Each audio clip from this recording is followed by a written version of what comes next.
everyone, Novels Wonderland here. Thank you all for the love and support you've shown me and the channel. The Elden Lord will not die alone. Chapter 61 to 90. Mia curiously took the 2 seeds. In the game, Erd-tree seeds were items players had to collect themselves. She hadn't expected that killing a hostile tarnished here would cause them to drop. As long as I put this into the flask of sacred tears, it should increase the number of uses, right? Even though she already knew the answer, Mia still asked to prevent any unknown settings from cropping up. That is correct. Melina nodded. However, these seeds can also be planted by you. Wait a moment, you too. Patches suddenly interrupted. Could I borrow a light? Borrow a light? The invader has been eliminated, so I'm going to see if my things are still there, Patches replied. If you're looking for me, come to the innermost stone chamber in a bit. Mia readily agreed. After lighting a torch for Patches, he shouldered his shield and walked alone toward the depths of the cave. Then, Mia and Melina continued their conversation. She looked at the round Erd-tree seed in her hand, her curiosity piqued. How should I plant it? You simply need to find suitable soil. What kind of soil counts as suitable? Melina shook her head. I am not sure either, this is something you must discover for yourself. All right then. It felt like she had inadvertently been led into a trap. She hated these kinds of ambiguous things the most. Pouting, Mia dropped 2 seeds into her blue flask of sacred tears, leaving one in her storage space. It doesn't seem to have increased. Shaking the bottle, Mia said in confusion. The dew within the flask wells up slowly, the seeds also require time. That makes sense. Chapter 49, Margit's shackle when she saw Patches again. He was sitting in the innermost grotto of Menglu Cave. The innermost part here was merely the end of the tunnel, clearly not the innermost point geographically. On one side of this grotto, light from the outside filtered through a crack in the rock, providing just enough illumination for the space. The faint sound of flowing water, like the chirping of summer cicadas, drifted in from that same rocky fissure. Patches was squatting on the ground. He always favored this posture, legs spread wide apart, looking like a frog with short arms. Mia was curious, didn't squatting like that get tiring? Other people's legs would go numb after squatting for 10 minutes, yet Patches would squat like this at the drop of a hat. Are your things still there? As soon as she walked in and saw him, Mia asked. They are. Patches huffed. Over there. He pointed to a pile of chests in the corner. Anything missing? Not a single thing. Mia glanced over there, then turned back to look at Patches. Patches squatted there motionless, as if he had been frozen in place. The usual cunning glint was missing from his eyes. Are you all right? Mia asked with concern. He took a slow breath. If a person kills but not for money or treasure, then what exactly is it for? You mean Nelius? Mia felt the answer should be obvious. Perhaps it's to make themselves stronger. So Patches replied, in the end, it's still the desires in a person's heart. Patches' breathing was shallow but rapid, with a 2-second pause after every exhale. It seemed as though countless emotions he didn't know how to express were welling up in his chest. A gloomy aura radiated from his entire being. Is this Patches? Mia asked herself internally. With this appearance, was this still that same heartless, shameless Patches who was as thick-skinned as a dead pig? Even cold-blooded animals with low intelligence have emotional fluctuations. Patches was undoubtedly human, no matter how foul his personality, he was still human. He would certainly develop feelings for those around him, and reminisce about the happy days of the past. But Mia didn't know what to say to him. Patches' image as a scoundrel had long been like a nail, firmly rooted in Mia's mind, so seeing him like this. Precisely because she knew this state wasn't an act but came from the heart, Mia felt an indescribable sense of strangeness. To use an exaggerated metaphor, it was like Dwayne Johnson wearing a bunny girl outfit, performing a cute dance in front of you, and acting adorable. And he even claimed he wasn't doing it for a bit. This was his true other side. In short, it was that kind of dissonance. It seemed Mia would have to get to know the Patches in front of her all over again. For now, she could only respond with a long, guilty silence. The guys who used to be here with me, though they were stupid and hard to talk to, at least we got along pretty well. Patches let out a sigh. Forget it, forget it.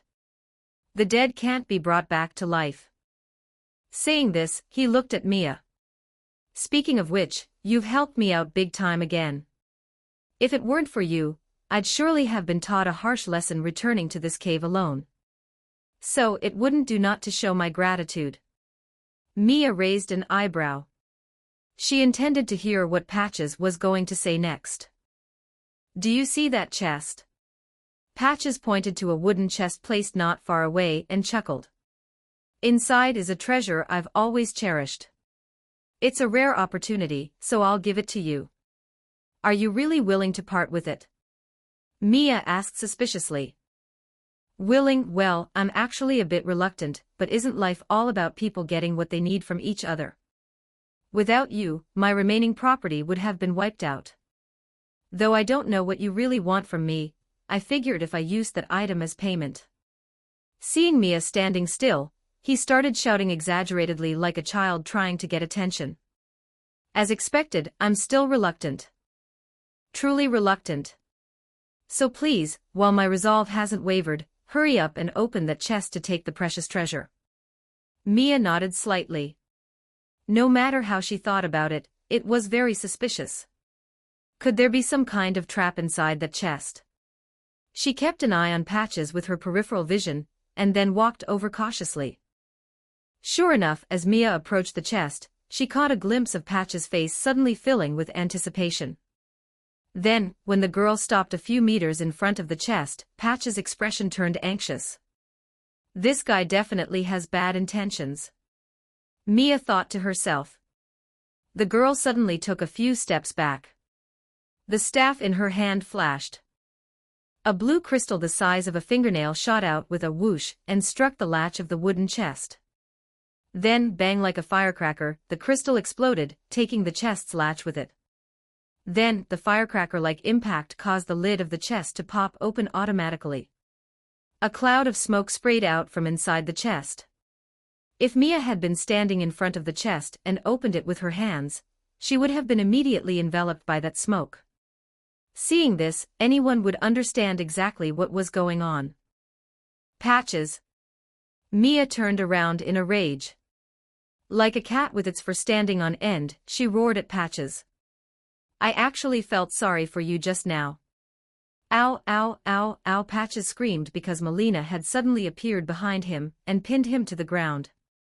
You really are a dog that can't stop eating filth. Mia's face was flushed with anger as she walked over.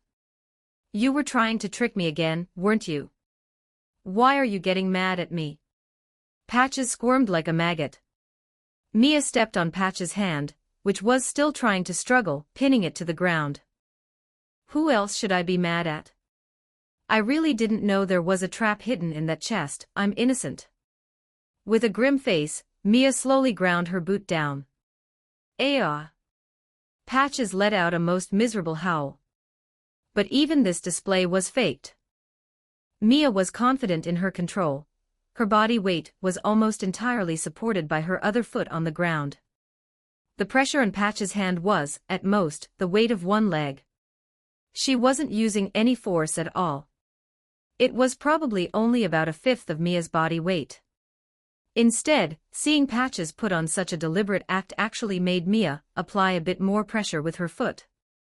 62 Section 62. Chapter 62. This really was an accident. I am terribly sorry, terribly sorry.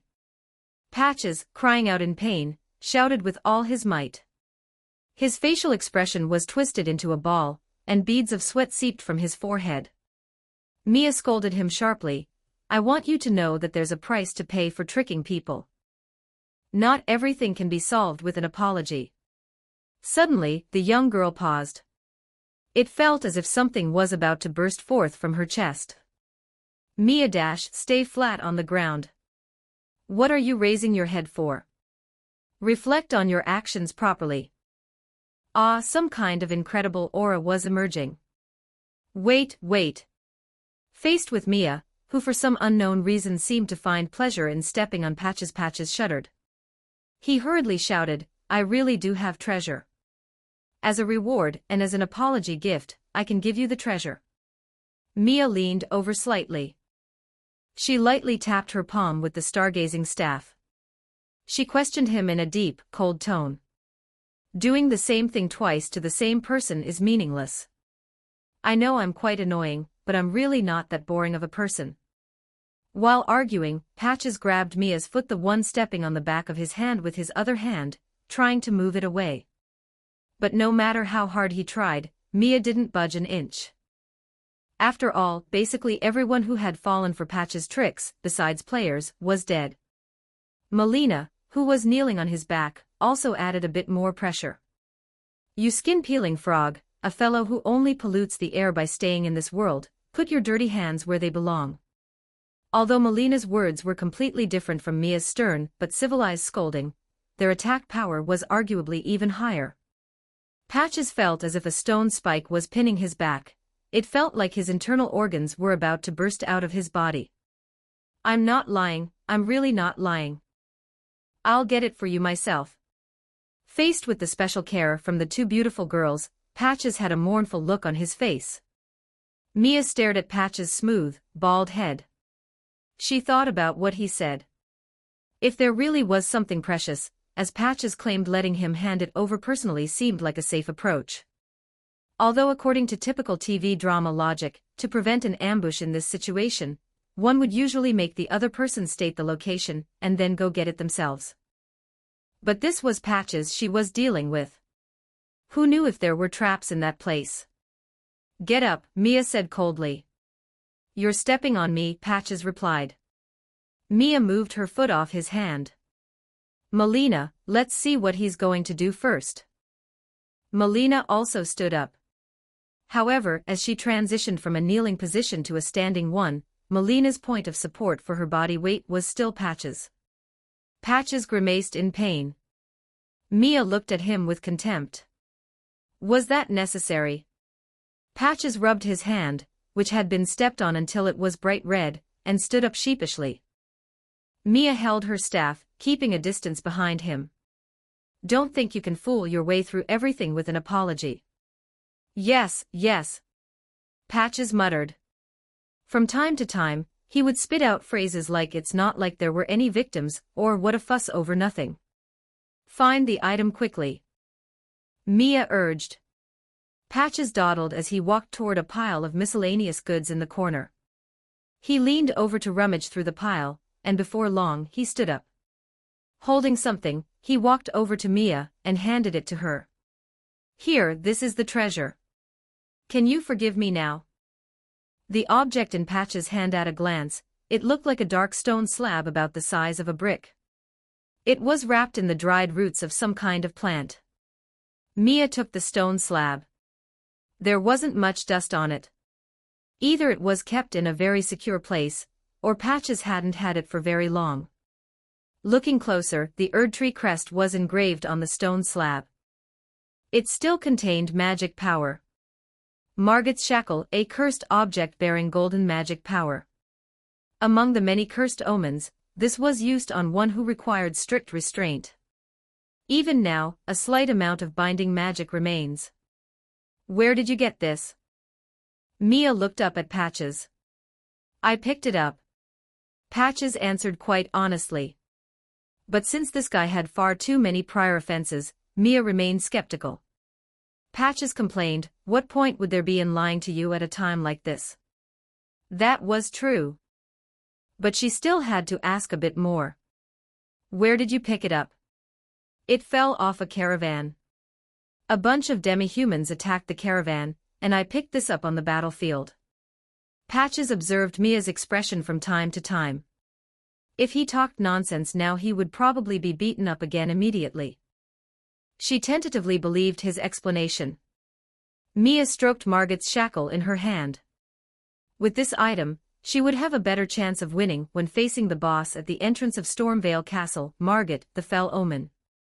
However, in the game, it was an item that only required pressing a button to use. How was it supposed to be used here? Turning around, Melina, do you recognize this thing? She wanted to hand the shackle to Melina. But Melina suddenly took a step back, staring intently at the stone brick. The magic power remaining in the seal style on it was familiar yet somewhat strange. But it was still repulsive. Mia tilted her head in confusion. Melina looked at the seal on the shackle and lowered her head, speaking softly. This is a shackle used to imprison someone. The seal on it has the effect of restricting the target's movements. There's still magic power remaining that can be effective, right? Mia asked. But I do not know who the target of this seal is. However, as long as the residual magic within can be activated, the seal can briefly exert its power. Melina paused. Whether it's pinning the target's entire body or constraining them to an area, it only requires activating the magic within to achieve it. Activate the magic within. Mia nodded. Like activating the magic within a glintstone. She probably knew how to use it now. She put the shackle into her storage space. Melina didn't know the target person of this shackle. But Mia knew very well. The girl suddenly noticed that Melina had been watching her movements since a moment ago. What's wrong? Mia asked in confusion. Melina took a breath. Lady Mia. She spoke very seriously. A seal like this, used to imprison someone, is one of the mistakes committed by the Erd tree. It is something that should not be used, a thing that harms the innocent. So I hope that you will not try to replicate such a seal. Although she didn't know why Littlewood would specifically emphasize such a thing, Mia still nodded vigorously. At least it was a sign of respect for Melina's attitude. I promise you, I won't try to replicate such a seal. Thank you. Chapter 63. Chapter 50, Passing the Gate, but please don't slay the generals. 50th chapter commemorative. Can I ask for some votes? Hey, you've forgiven me, right?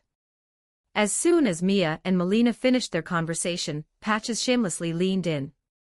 Mia's stargazing staff knocked against Patches' head. A red mark immediately appeared on his shiny bald head. A good sound, a good head. What now? Didn't I already apologize and offer a gift? Patches pulled a long face, full of resentment. Mia, however, urged him, what do you have to pack? Hurry up and finish organizing, we're moving on. Hearing this, Patches smacked his lips. Looking at the things piled up in the grotto, he showed an incredibly hesitant expression. It was the kind of expression someone makes when they want to have their cake and eat it too. Mia suddenly remembered something. By the way, how was that treasure chest trap of yours set up? She was asking about the treasure chest trap that spewed smoke. Such treasure chest traps were distributed throughout the lands between, and that smoke wasn't just smoke that could blind someone's eyes. Rather, it was a trap that would teleport anyone enveloped by it to a certain location. That thing. Patches rubbed his head. The red mark on his crown throbbed with pain. It's a one-time use item, I found it earlier. Do you understand the principle behind it? Mia pressed further. Patches gave her a puzzled look. It looks like just smoke. The principle should be simple, right? As soon as he finished speaking, he hurriedly added, just to be clear, I really didn't set that thing up. Aside from knowing that chest was suspicious, I had no idea what was actually inside. After all, I should be glad you destroyed that box. This was Patches, no matter how vigorously he argued something, no matter how hard he tried to make himself look trustworthy. He would always leave people suspicious. Even Mia was no exception. She practically had the words really. I don't believe you written on her face. That was teleportation magic inside. Do you really not know how to set it up?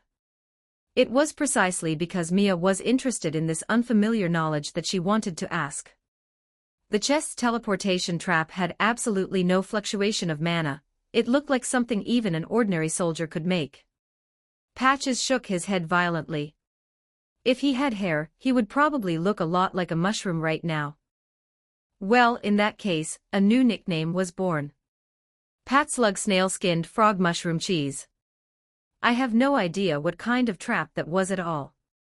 Patches argued desperately, resisting the topic. I'm very sorry for letting you trigger the trap for me. I've also given you an apology gift. Can we just move past this? Mia curled her lip. Either this guy refused to tell her, or he really didn't know. As for the first possibility, maybe another threat or another beating could get it done. But forget it, beating and threatening people at every turn was too vile. And if he really didn't know, there was nothing to be done. She wondered if she could find a craftsman who could set up this kind of teleportation mechanism later. Mia clicked her tongue in dissatisfaction. Hurry up and let's go when you're done. Yes, yes, yes. Patches responded reluctantly. He rummaged through the pile of junk, picking and choosing for a while, then he looked up and gazed at Mia with a mournful face. I can't bear to leave it. You have storage magic, right? Help me take it all. The tip of Mia's staff began to glow. I'll give you money, okay. Patches hurriedly explained, I'll give you half of my savings. Mia rubbed her chin. How much is it? Patches warily scanned Melina and Wilden beside Mia. Then he held up 3 fingers and mouthed the word 1,000. The girl looked at him speechlessly. Caring about not revealing his wealth in such a bizarre way at a time like this. Something was wrong with him. I'll give you half. After mouthing the words, Patches added, as long as you help me take all these things away. No one would turn down money. Thus, Mia readily agreed, sure. They stepped out of the cave once more.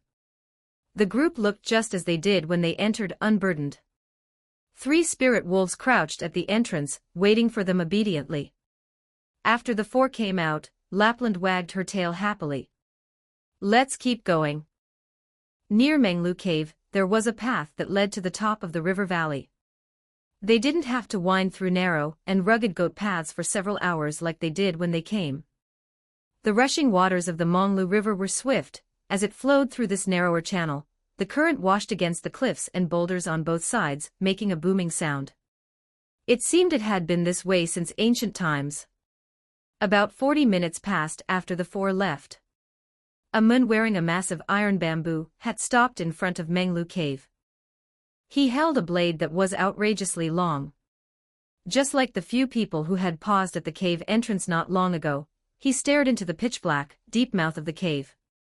He lowered his head and walked in silently.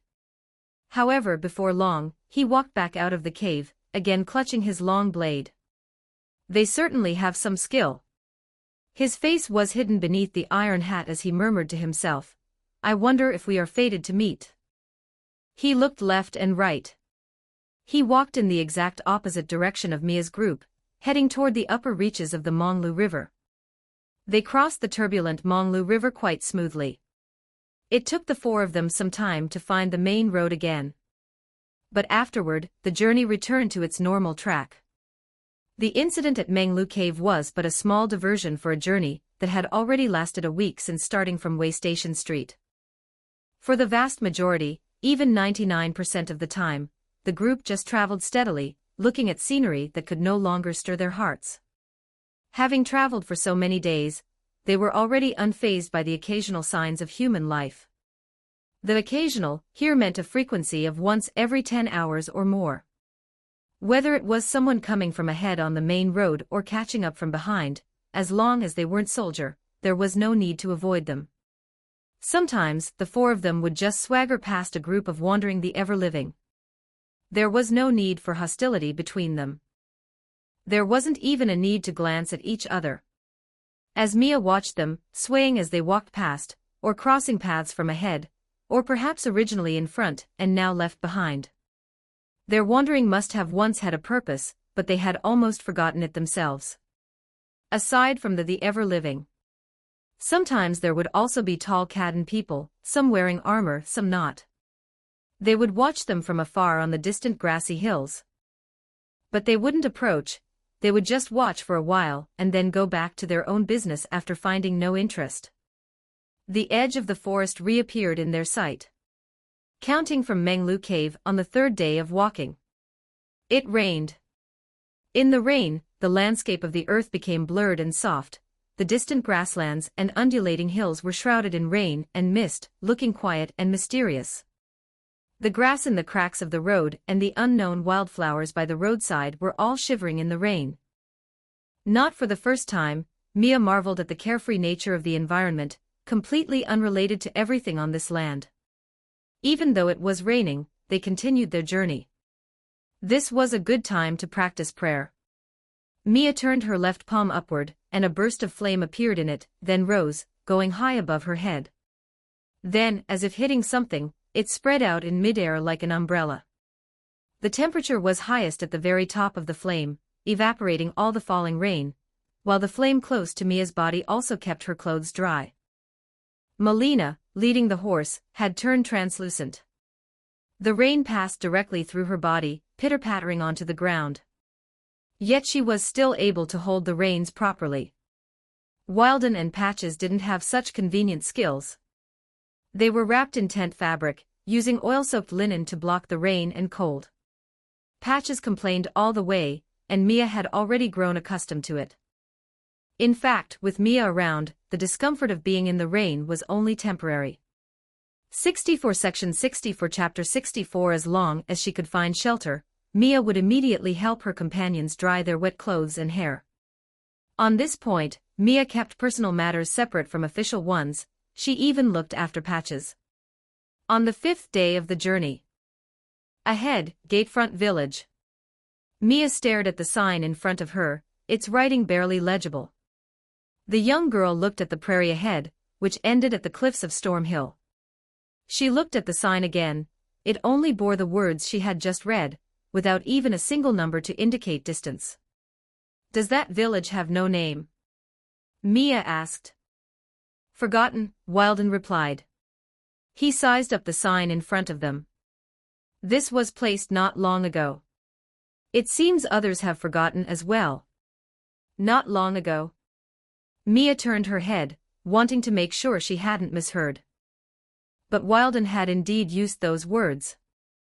Yet this sign was covered with marks from exposure to wind and sun. The color of the wood was hard to distinguish, and its edges were full of uneven cracks. Even the writing on it was missing quite a bit, one had to strain to decipher it. Are you sure this is not long ago? The subtext was, translate for me what exactly not long ago means to you. Wilden nodded as if it were a matter of course. Looking at the weathering, it should be about 40 years old. Oh, so that's not long ago.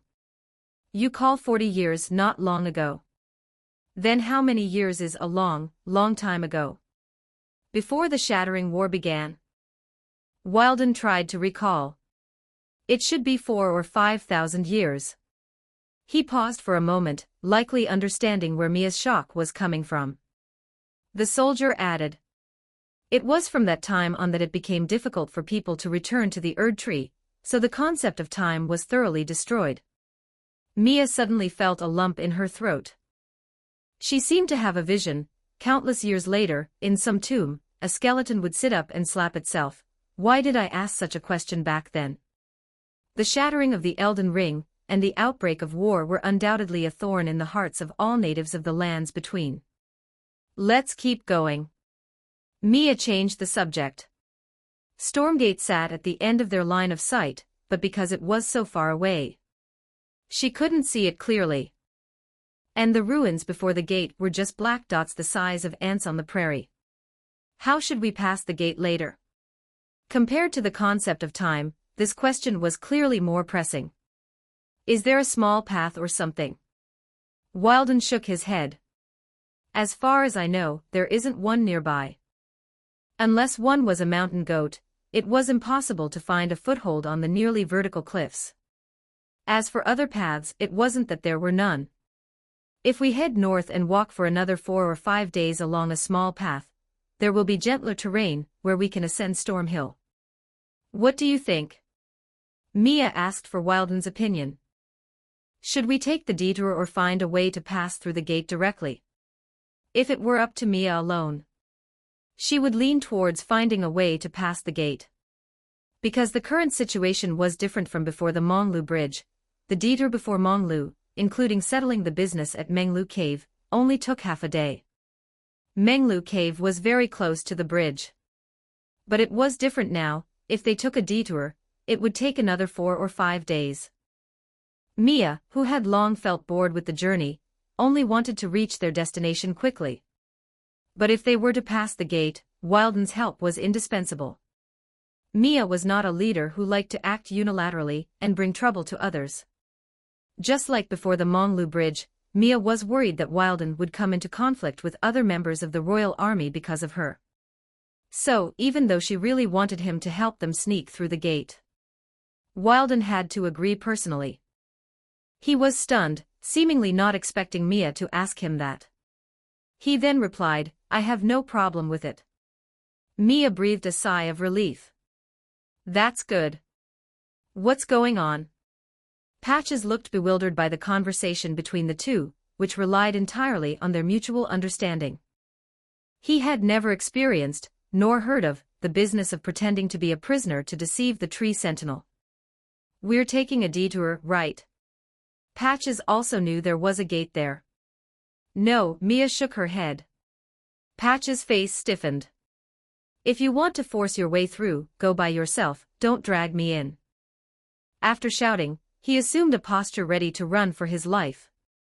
Melina grabbed the collar of his clothes, like catching a husky by the scruff of its neck. Mia said crossly, "Who said I was going to force my way through?"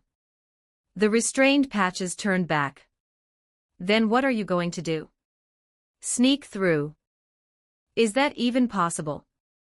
"Why wouldn't it be?" As she spoke, Mia dismounted and let Torrent return to the spectral steed whistle. Then she took out some rope. "Come here." "What are you doing?" It seemed that because he was always tricking people, Patches didn't trust the words of others. Mia looked at his wary appearance with a mix of irritation and amusement. She explained, "To sneak through, we must disguise ourselves as sacrifices captured for grafting. Of course we have to be tied up."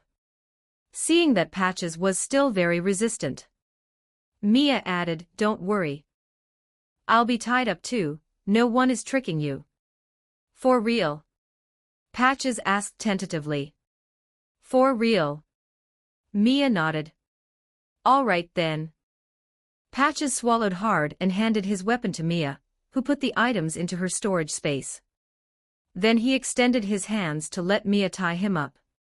He had already planned that as soon as something felt wrong, he would immediately flee for his life. He had plenty of ways to break free from ropes, even a dead knot wouldn't stump him. While Mia tied the knot, she said, "Melina, can you turn invisible for a while? Then don't come out until I call you." Melina nodded obediently. Mia did not tie Patch's hands with a dead knot. It wasn't until she also had Wilden tie her up that Patches felt a bit more at ease. "All right, that's about it." Mia took a breath. "Thanks to Matt Costa for the salted fish thrust. Someone gave me a gift, I'm so moved, boo-hoo. Someone is actually willing to tip me. The previous tip amounts were basically from myself or from friends, boo-hoo." Leave note: the temperature in Chengdu suddenly dropped, and I felt something was wrong when I woke up this morning. I feel dizzy and groggy, like I can't see things clearly. My nose won't stop running. So taking a day off. Thanks to reader QAQ, pi_pi for the spicy strips and blades. Thanks to reader book guest 12322698056 for the salted fish thrust. But I'm really sorry to everyone for the tips and votes today. I'll definitely find a chance to make up 2 chapters later. Good night. Chapter 51, Passing the gate. The group walked along the main road for over half an hour before approaching the gatefront ruins. After all, on a large plain, places often look closer than they actually are. this is an illusion caused by the lack of reference points. On both sides of the road stood Y-shaped gallows with hanging hollows. Mia and Patches, the two of them were like slaves, tied with ropes and strung together. Mia followed behind Patches. And the rope on Patches' hands was being led by Wilden. Melina concealed her form, while the spirit wolves temporarily returned to their ashes. Chapter 65. Even though she had full confidence in her own strength, Mia still couldn't help but feel a bit nervous. But compared to Patches, she was clearly doing quite well. Following behind Patches, Mia could clearly see that bald head turning incessantly. They were almost there. "Behave yourself," Mia whispered sharply. Patches muttered reluctantly, "Just looking." Mia retorted, "At least try to act the part." Clearly, Patches didn't know there was a book titled An Actor Prepares. Now was the time for both of them to put their acting skills to use. The ruins in the distance took the group another half-hour to finally approach. It was once a village, but its name had long been forgotten in the river of time. Of the wood and stone structures, only the stones remained. The stones had weathered countless storms, yet they still stood there, relics left by a once happy people, resiliently enduring the test of time. Even though there was a garrison within the ruins, they had no intention of rebuilding the place. As they drew closer, Mia could only see some tent peaks slightly taller than the ruins. They looked like bamboo shoots sprouting from the ground after a rain. On the grass beside the ruins stood several massive carriages pulled by giants. But no giants were there. At the entrance of the ruins stood a soldier. Since Mia could see that soldier from the very back of the group, it certainly proved that the soldier had also seen them long ago. Mia thought there would at least be some obstruction or questioning. However, the soldier only turned his head slightly and gave them a glance. Beyond that, he made no reaction to the several people walking toward them. Mia wore a blindfold over her eyes. Thus, she could observe her surroundings without anyone knowing. She clearly saw that the soldier on guard still had a golden glow in his eyes, just like Wilden. They were definitely not the decaying, pale eyes of a hollow. Yet they still walked into the ruins openly. Even if someone looked over, no one stopped them, and no one asked questions. Mia was somewhat surprised. When they tried to sneak past the tree sentinel earlier, they had almost been exposed, but now with more people and more chances to draw attention, there wasn't the slightest hindrance. Was it because security was too lax? Or did they trust Wilden too much, seeing him in the same uniform leading to people? As they entered the streets of the ruins, this was indeed a military camp. Yet what met her eyes was not the serious atmosphere one would expect of a camp. Royal Army soldiers, wearing surcoats adorned with the Erd tree and beasts, gathered around campfires in the ruins. Almost no one was on guard or patrolling. Some sat, some stood, and some were half reclining. Weapons and equipment were piled up in a messy heap. The entire camp was almost silent, like the ruins themselves. The presence of people failed to bring any life back to the place. If these soldiers weren't breathing, no one would think they were alive. Compared to real people, they looked more like wax statues. Perhaps they could daze off forever staring at the fire, staring at the street, standing in a daze, lying in a daze. If the fire went out, they would likely just add some wood and continue dazing. The three passed between the soldiers. Mia breathed cautiously, as careful as a sheep walking through a pack of wolves. A soldier with a sword at his hip, and a brass shield passed by them. He wasn't as tall as Wilden, but in the eyes of tarnished like Patches and Mia, a 2-meter-tall Royal Army soldier was still a giant.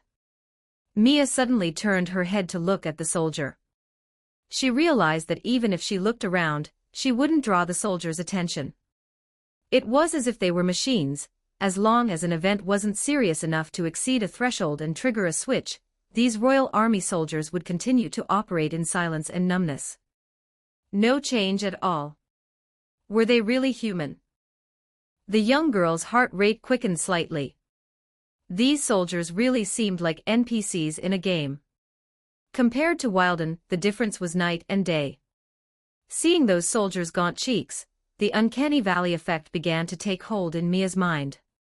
The faces of these soldiers looked more like mummified corpses than Wilden's. No, that wasn't right. Mia recalled. When she first met Wilden in the Cave of Learning, his face really didn't look much different from these soldiers. All human features had shriveled into gaunt skin and flesh, making all the soldiers look the same. What about Wilden now? Back in Nuln, Wilden's face looked old and loose, like a man in his 70s or 80s. Mia had dismissed a civilian's suspicion by saying he just looked old.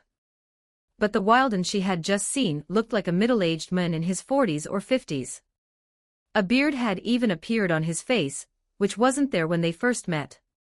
It wasn't until Mia saw the Royal Army soldiers in the ruins that she suddenly realized Wilden had undergone such a massive change. Because they were together day and night, she hadn't even noticed that Wilden's face was now barely distinguishable from a normal soldier's. What was the reason? How did Wilden, whose appearance was no different from a mummified corpse when they first met, become like this? And why did those Royal Army soldiers still look like mummified corpses? Did it have to do with her? Mia could only guess so. The undisguised sound of metal clashing from ahead interrupted Mia's thoughts. Something was glinting under the sunlight just ahead. Looking closely, a knight in heavy armor and a helmet was walking toward them. Wilden pulled the rope without a word. The knight held a massive metal tower shield and a spear. Mia thought he would pass by Wilden, and the two tarnished mechanically, just like the patrolling soldiers. But the knight slowed his pace ahead. Mia looked at the golden eyes through the slits of the helmet and quickly lowered her head. Actually, this wasn't a necessary action, because the girl's eyes were covered with a cloth, and no one knew where she was looking. The knight slowed down but didn't stop them or shout. No, it was a she. Even though the knight's voice was as raspy as stones grinding together, Mia could still tell it was a female voice. You alone? The knight asked briefly. This was the first time Mia had heard another sane Erdtree folk speak besides Wilden. Of course, Kale didn't count, he was of the nomadic people, not a subject of the Erdtree. Facing the knight's inquiry, Wilden nodded. Mia didn't know if Wilden's response was consistent with the Royal Army's norms. But by her logic, a knight should be considered an officer, and Wilden's response clearly didn't seem like the attitude one has toward a superior. Sure enough, she noticed the knight stop and stare at Wilden. Mia was prepared to be further questioned or even exposed. Then, after a few breaths, the knight didn't do so. Then, she just passed by the three of them, just like the soldier from before. She did nothing. After the knight passed Wilden, she seemed to let out a sigh. Mia didn't hear it very clearly, perhaps it was just an illusion. But the girl couldn't help but look back. However, the knight didn't look back. The tall white plume on the knight's helmet bobbed with her steps. A tug came from the rope in her hands, lasting only a moment. Wilden, realizing someone had stopped, looked back. Mia quickly picked up her pace. Before long, they left the ruins. Mia roughly estimated the soldiers stationed in the village. Conservatively, there were about 100 or 200. The ruins were situated with their back to Stormgate, so there were no sentries at the rear entrance. And Stormgate was now close at hand. Steep cliffs stood on both sides of the gate. The closer they got, the more they could feel their height. But on both sides of this gate are those fields. The ridges of the fields were somewhat neat, keeping separate from the grassland. But the plants within were almost all unhealthy-looking, thin, short, crooked, and arranged in a disorganized manner.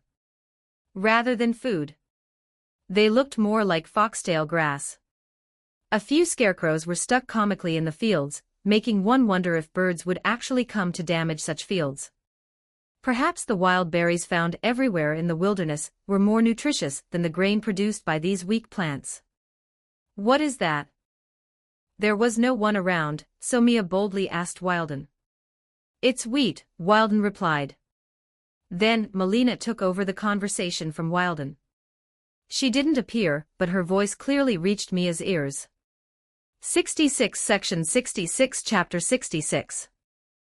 This appearance is because of the Erdtree. Melina's lips were so close they seemed pressed against Mia's ear. The sensitive hairs on the girl's earlobe vibrated with the air brought by the voice, sending a wave of heat through Mia. After the Elden ring was shattered, the Erd tree could no longer recover nutrients through the return to the Erd tree ceremony. Therefore, it began to plunder the nutrients of the land. Up until now, the Erd tree's root system has spread throughout the entire lands between. While wild plants still have enough nutrients, the fertility of the soil is no longer capable of supporting large-scale human cultivation of food. Thus, the wheat here was as messy as wild grass. As the foundation for human civilization in the lands between, such a severe pathology, in the Erd tree, could only be described as a natural disaster. Yet beneath such a natural disaster, a man-made calamity like the shattering had also occurred. Mia remained silent, nodding to show she understood. The storm gate stood on the narrow road between the cliffs, a gate built against a natural wall of rock. Of course, the narrowness of the road was only relative to the grand scale of the massive cliffs. As a vital thoroughfare, the gate of this pass was not narrow at all. After another half-hour of walking, they arrived beneath the gate. The gate was not closed. As if walking into a ruin, Wilden led the four of them inside with great swagger. Passing through the gate, the area behind was a more dedicated military camp. There were no messy ruins, only continuous rows of tents filling the area behind the pass on both sides of the canyon. Mia even saw a massive troll. The troll sat cross-legged in the camp, its body clearly too large for any wooden fence to contain. The girl swallowed nervously. There were clearly more people here than in front of the pass, and some figures about the same height as the tarnished appeared, wearing iron helmets and dirty padded armor. Those were the common foot soldiers of the royal army.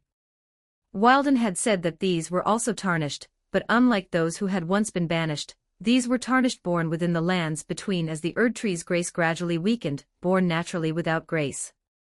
They did not possess the immortality of the Erd tree's subjects, yet they were still swept up in the war. Livelihoods destroyed by years of war and the barren land left these foot soldiers sallow and thin, looking like refugees. A proper soldier might be able to take on a dozen of these foot soldiers. Furthermore, the number of foot soldiers was far fewer than the regular people. No wonder they could only perform tasks like operating machinery. Speaking of which, the fields outside must be the work of these foot soldiers, right? But they were different from the regular people of the royal army. Even though they were sallow and thin like refugees, they were still much better off than the numb, muddled soldiers of the royal army. Perhaps due to malnutrition, their eyes seemed larger than normal, appearing even brighter against their sallow skin. Like monkeys, they watched Patches and Mia as the three of them walked past. But they lacked the courage to approach. They likely understood that the habitually taciturn royal army people did not like them. Mia recalled Wilden's words from long ago. He seemed to envy these foot soldiers for being able to die when it was time to die. She wondered if other royal army people felt the same way.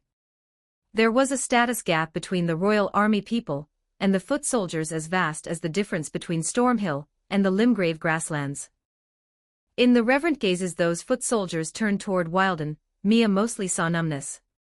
The three of them wound their way up the road, heading deeper into the canyon. As they passed through the storm gate, just like at the ruins before it, they encountered no resistance. The journey was incredibly smooth. After another half-hour of being led, the storm gate and the military camp behind it were no longer in sight. Wilden untied the two of them. Mia remounted Torrent and massaged her aching legs. This road through the canyon would continue to wind upward until it reached the windswept Stormhill Plateau. Chapter 52. Pre-war night talk. I'll work hard to see if I can grind out another chapter. Mia wore a hood on her head, and a coarse scarf wrapped around her face. Combined with her all-black outfit, she looked like a terrorist now. It couldn't be helped. After all, this was Stormhill. The power of the storm constantly clashed in the air, letting out deafening roars. The gale danced wildly across the land to its own rhythm. Objects were powerless against its strength, the sky was gray and heavy, not a single ray of light piercing through. The Erd tree could not be seen from here. These winds seemed to contain a strange power. In the wind, the entire world seemed covered by a thin gray veil, much like being in a fog, with visibility barely reaching 1,000 meters. It was as if the gale had torn the dark clouds in the sky to shreds, and then tossed them haphazardly onto the earth. Everything in the world turned dark because of it. Even if one wrapped themselves tightly, the wind would pour in through the gaps in the fabric, battering one's eardrums. Mia faced the wind. With her eye patch's protection, she wasn't afraid of the gale blinding her, but Patches could only see the road ahead by squinting. The three of them traveled with immense difficulty. After leaving the small path in the canyon, they ran headlong into the howling north wind. As luck would have it, to get to Stormvale, they had to head north against the wind. How can anyone possibly live here? If Stormhill existed on Mia's previous Earth, it would surely take the top spot on the list of most uninhabitable places in the world. Though called Stormhill, it was actually a plateau. As far as the eye could see, the vegetation growing on Stormhill all took on a very curious posture.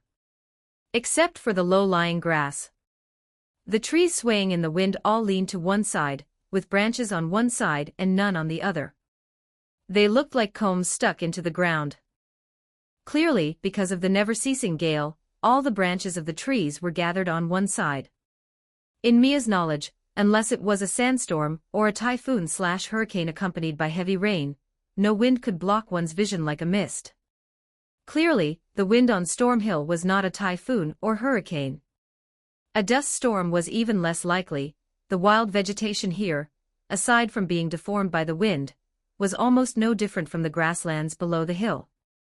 The wind is lighter in the morning or at noon. Amidst the whistling wind, Mia heard Wilden raise his voice to answer. But Mia had no idea what time it was. They had walked for several hours against the wind, and every step felt incredibly difficult. The overcast sky of Stormhill made it hard for the girl to tell. Better find a way to camp first. Not far ahead, there was a cliff. This night's rest was not peaceful. Anyone would find it hard to sleep soundly in the middle of the night, with the sound of the gale constantly ringing in their ears. Fortunately, the next morning, just as Wilden had said, the wind slowed down considerably. The wind on Stormhill would only occasionally slow its pace but would never stop. Taking advantage of the weaker wind during the day, Mia pushed through her fatigue to make time. When the wind grew stronger again, they would have to seek shelter.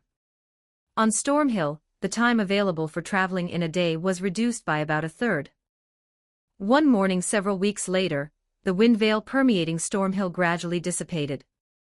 Facing the wind against her face, Mia saw a majestic mountain peak to the north. Stormvale Castle was on that mountain, situated at the summit. Overlooking this plateau shrouded in storms. A massive bridge with no visible end started from that mountain peak. Its enormous piers were of unknown thousands of meters in height, spanning the sky. From this distance, it looked like a thin white line connecting to the eastern horizon. If her estimation was correct, they would be beneath Stormvale Castle in another day and a half. After all, seeing the mountain kills the horse. It looked close, but the walk was far. By afternoon, the wind grew strong again, and the mountain peak was once more hidden within the wind veil. There seems to be a shack ahead. Mia, riding Torrent, had the highest vantage point. She saw a glimmer of grace in the gray wind veil, just a few hundred meters ahead. And beside the grace, a shack stood lonely and isolated. She wondered if this shack was the one where she would meet the Little Red Riding Hood Roderica in the game. Let's spend the night there. Wilden saw it too. The soldier leaned forward, walking at the front against the wind. The shack was soon reached. It wasn't until they got closer that they realized it wasn't just one shack, but a cluster of 2 or 3 shacks surrounding each other. It seemed it had once been a way station. But there were no figures inside the shacks. It seemed Roderica was not here. This was not the world of a game, and the people living here were not cold NPCs. Mia never expected to meet specific people at fixed locations. Because these characters, who had become vivid, all had their own destinies. Mia took a moment to touch the grace. Very fortunately, among these shacks, there was a relatively intact room that could provide shelter from the wind. A campfire was lit in the room, protected from being blown out. Sitting back against a wall that blocked the wind and pulling back her hood, Mia finally breathed a sigh of relief. The 3 spirit wolves and the 3 people huddled together in the shack, escaping the wild winds outside. The campfire was stirred by the wind occasionally swirling into the room, its flickering flames carrying a hint of madness. Mia, who was not sleeping deeply, was startled awake by a strange movement. She sat up from her sleeping mat and threw back the blanket. Storm Hill, already obscured by the wind veil and unable to see the Erd tree, was pitch black at night, with the gale howling incessantly in her ears. Chapter 67. The dilapidated shack trembled in the wind, making a creaking sound. Occasionally, a strange wolf's howl would drift in from the distant wind. Rubbing her eyes, she looked around. The campfire had already gone out. But the spirit wolf, emitting a white fluorescence from its body, served perfectly as a night light. The brightness was just right, not at all glaring. Mia saw Patches lying on a sleeping mat, his head wrapped in a scarf that covered his ears and the upper half of his face, leaving only his mouth exposed. He seemed to be sleeping soundly. But Wilden was not there. The young girl stood up, condensing an inch of starlight in her hand. Following the sound, she walked into the hall of the shack. Wilden sat there, leaning against the north-facing wall, carefully sharpening his twin swords with a piece of fine sandstone he had picked up. The scritch. Scritch. Noise was incessant, clearly audible even amidst the whistling gale. "What are you doing in the middle of the night?" Mia asked with a yawn. Hearing the question, Wilden stopped his movements and looked up. "Just maintaining my weapons." "Did I wake you?" As he spoke, he tucked the stone into his pocket. He then took out a piece of soft leather and carefully wiped his twin swords. He was indeed finishing up the weapon maintenance. It's fine." Mia waved her hand. "With such a strong wind, I couldn't sleep well anyway." She sighed, found a wooden crate, and sat down with her back against the wall as well. "Go on with your work, there should be a battle later." She propped up her face listlessly, brightened the starlight a bit, and then took out the book given to her by Teacher Selen. Wilden remained silent. Even though it wasn't much different from usual, Mia felt the atmosphere was a bit subtle. "What's up?" she asked curiously. With Wilden's persona of being a man of few words and decisive action, it was truly difficult to get a chance to understand him. Wilden sheathed his twin swords. "May I ask what you plan to do at Stormvale Castle?" Mia was taken aback. She didn't know how to answer. She wants to challenge Godric and then obtain the Great Rune. Should she say it honestly like that? She didn't know how Wilden would respond if she said that. Even though she trusted this royal army soldier who had followed her for several months, she still couldn't ignore the emblem of the tree and beast that Wilden wore.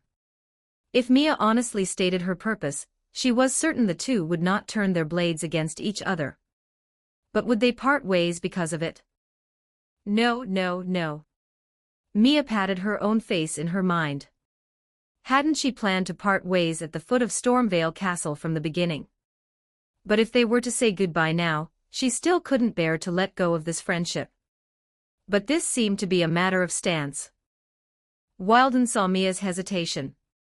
He continued to look quietly at the girl before him. "You are tarnished." Mia nodded. "I know why the tarnished return to the lands between," Wilden said, nodding gently like an elder.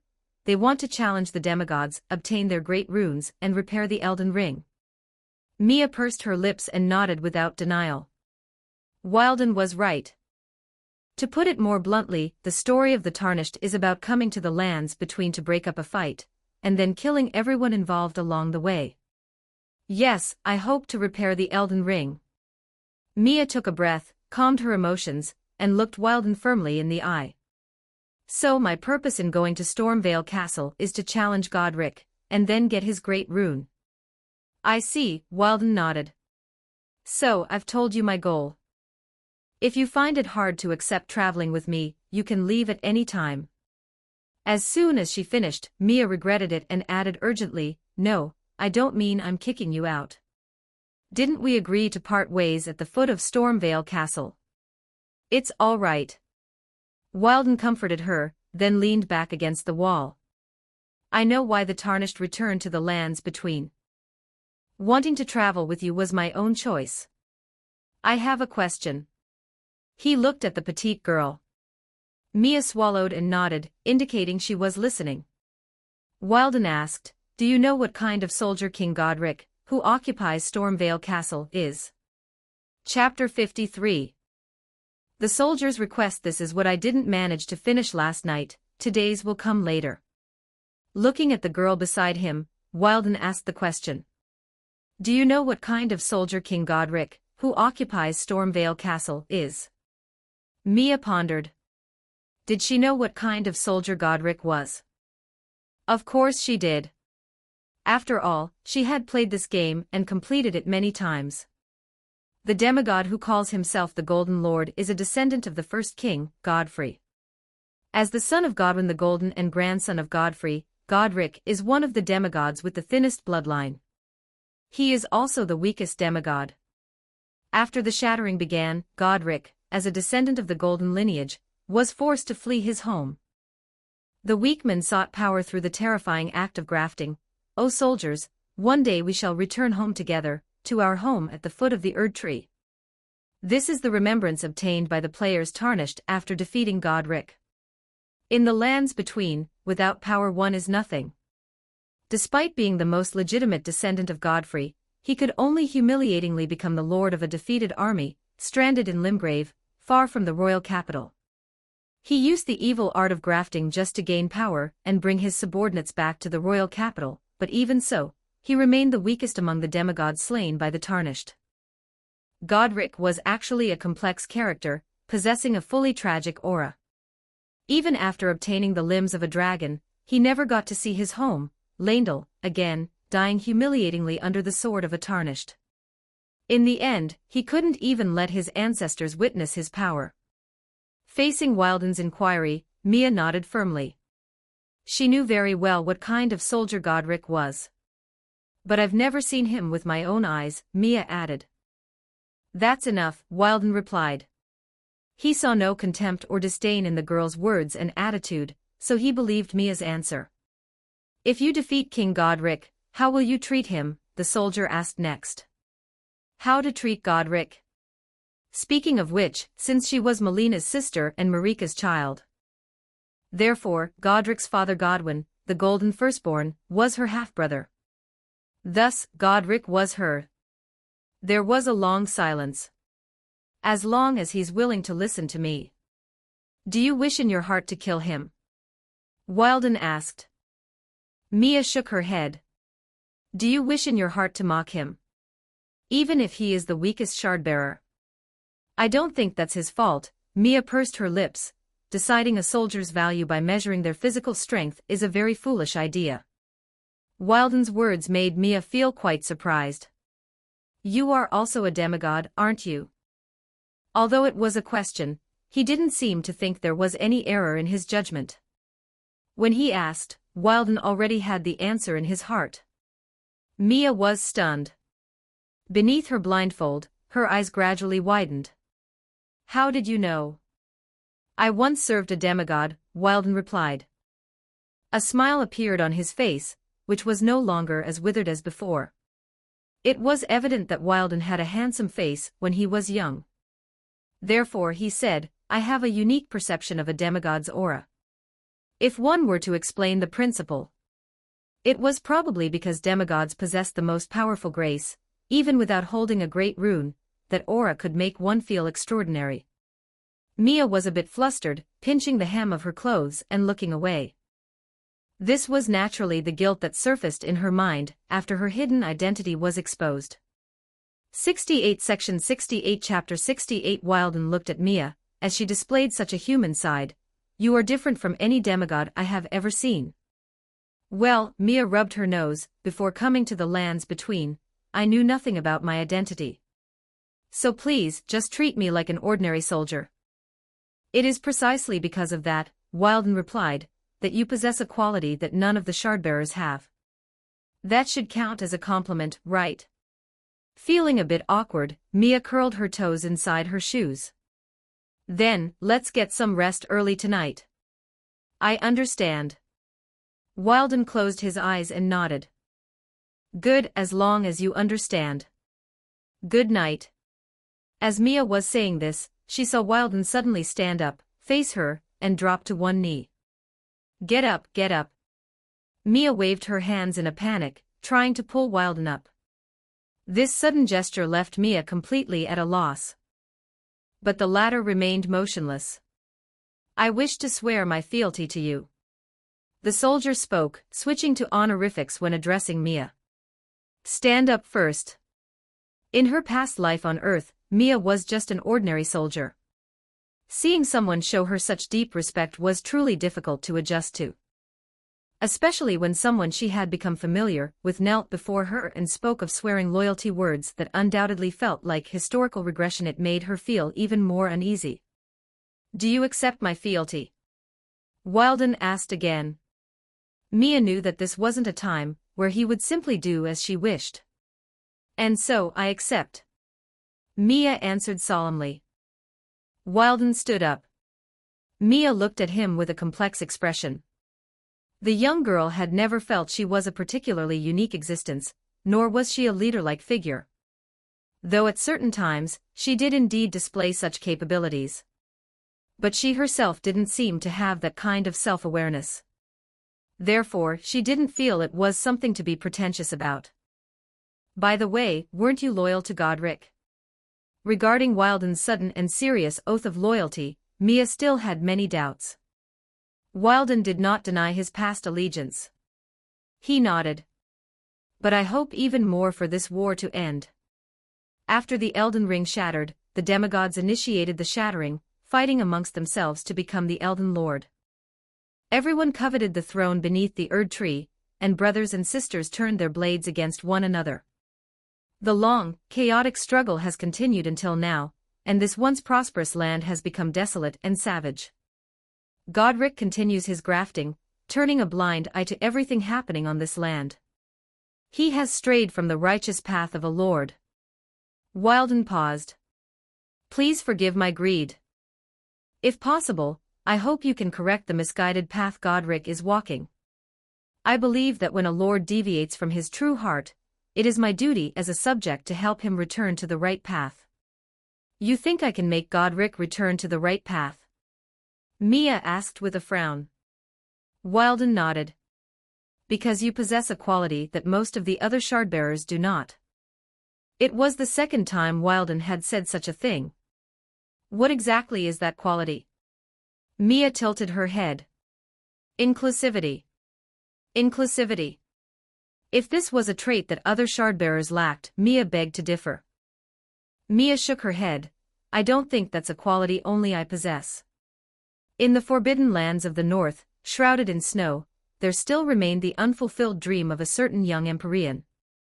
The hope that everyone, regardless of race, could live under the radiance of the Erd tree was by no means just a naive thought held by Mia, a transmigrator with a god's eye view.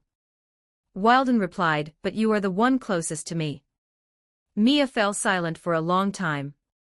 It would certainly be a lie to say she hadn't thought about using her current identity to resolve those lingering regrets. In the game, the protagonist was just a tarnished being controlled, who they killed, and when they killed them were all dictated by the game's creators. No matter what the player thought, they couldn't change the game's code.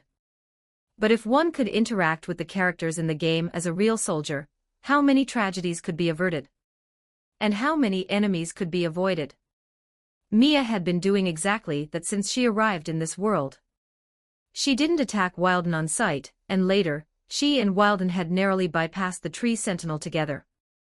From traveling with Patches to passing through the storm gate without any obstacles.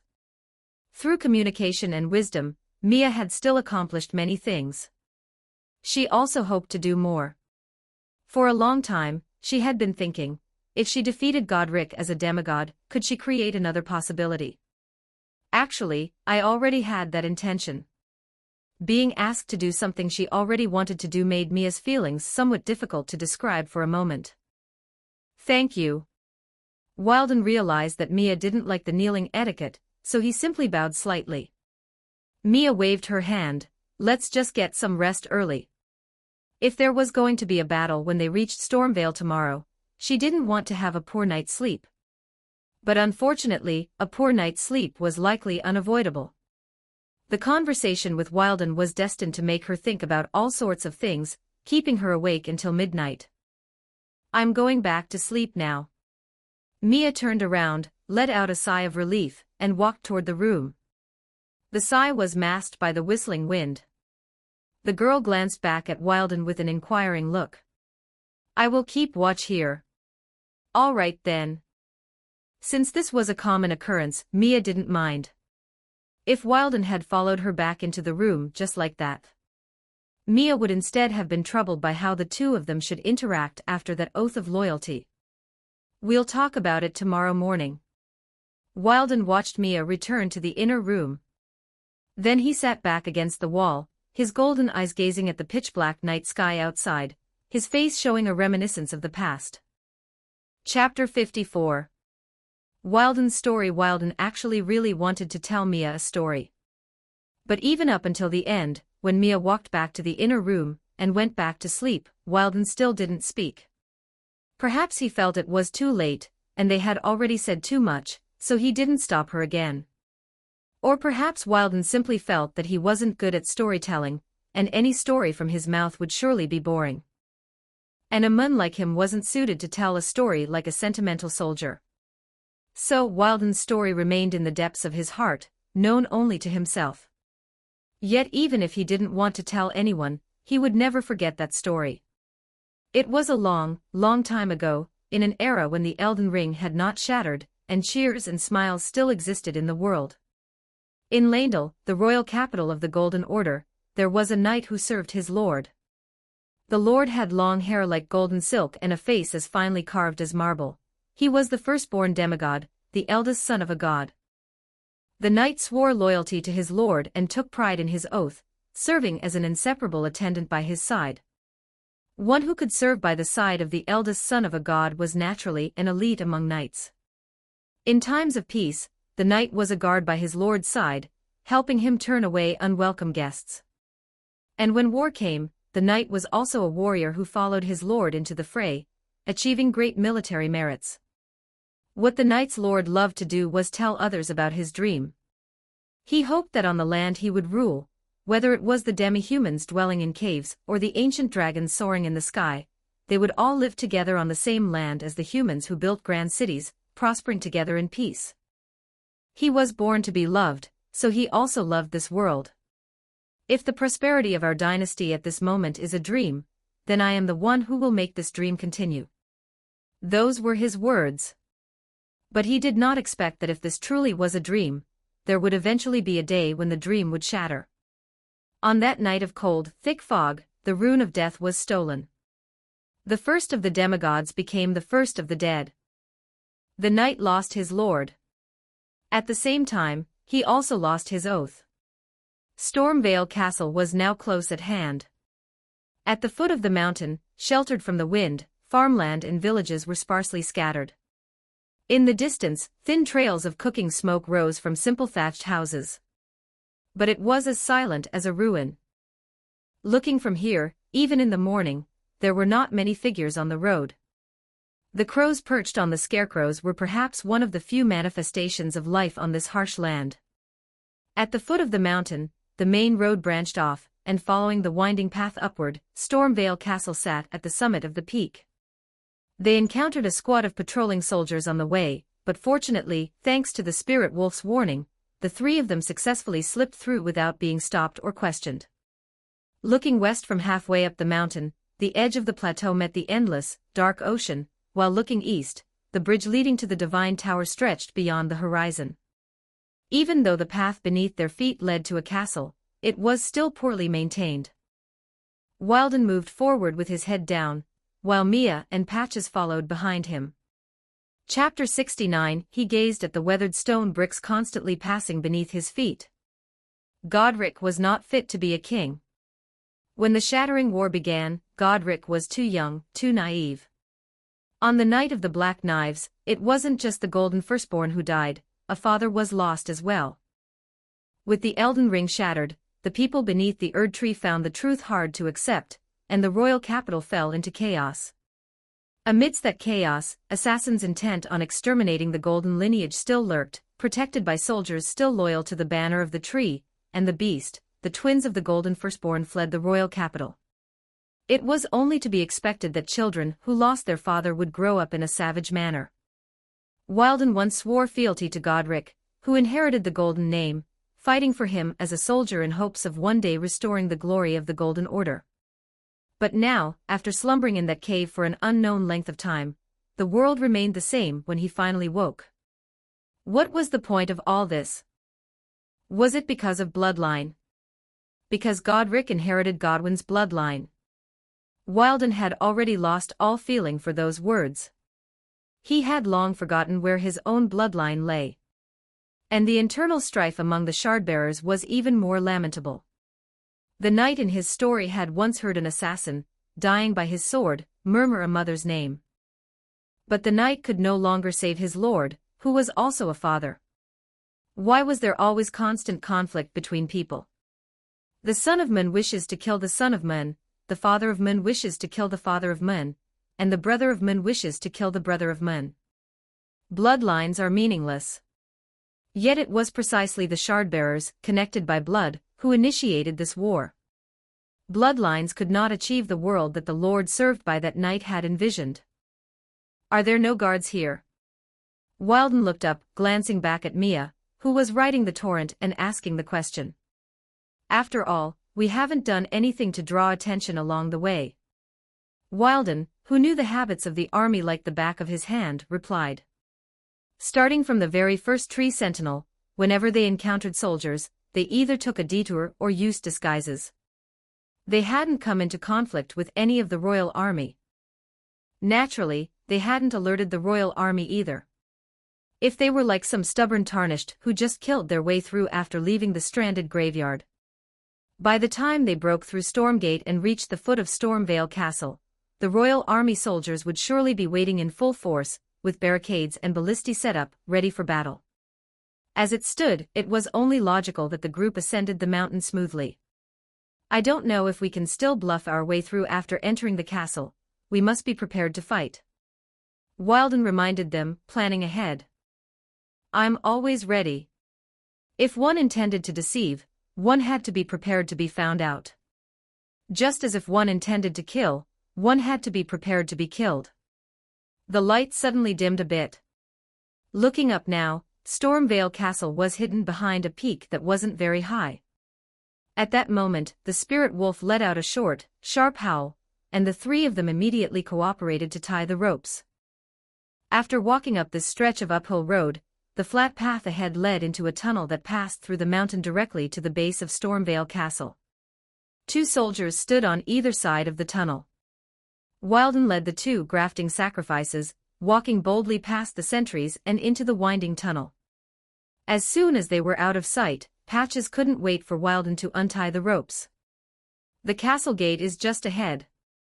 Behave yourself. Mia growled at him fiercely in a low voice. Patches curled his lip and settled down. Compared to the poorly maintained road, the tunnel had clearly been given a lot of effort. After all, if a tunnel were neglected, it could easily collapse, posing unnecessary risks. Fine stone bricks formed a vaulted arch, with torches for lighting along the sides of the tunnel. There were also some culverts embedded deep into the mountain, extending on both sides of the tunnel like centipede legs, their purpose unknown. There were several turns in the tunnel, and it was very quiet. The footsteps of the three echoed. As they passed one of the culverts at a right-angled indentation, Mia saw something out of the corner of her eye. A familiar sound and a familiar light suddenly came from that corner. Watch out! Mia instantly broke free from the ropes. A magic glint blade, attacking from the side, flew straight toward Wilden. Wilden had, of course, noticed what Mia did. The moment Mia gave the warning, he turned his body aside. The deep blue magic glint blade missed its mark. Then, Mia immediately counterattacked the assailant who had released the magic. The stargazing staff appeared in her hand, and with a light flick, 2 swift glintstone shards shot toward that direction. Mia's magic pebbles also missed. The assailant, a sorcerer wearing a brown pointed hat and rather flamboyant clothes. After dodging the magic pebbles, he scrambled up from the ground in a disheveled state. "Are you crazy?" he shouted. "I was trying to save you." Chapter 55. Margit, the fell omen. The assailant held a beautiful rapier. After getting up from the ground, his expression as he looked at Mia was uncertain. He could tell that Mia was a very powerful sorceress. From being ambushed to releasing magic pebbles, there was almost no process of channeling mana. The time it took to launch a counterattack was startlingly short. Mia did not continue her attack. After the assailant shouted those words, she immediately knew it was a misunderstanding. "It's a misunderstanding," she explained. Even though they were the ones being attacked, more importantly, they were the ones causing others to misunderstand.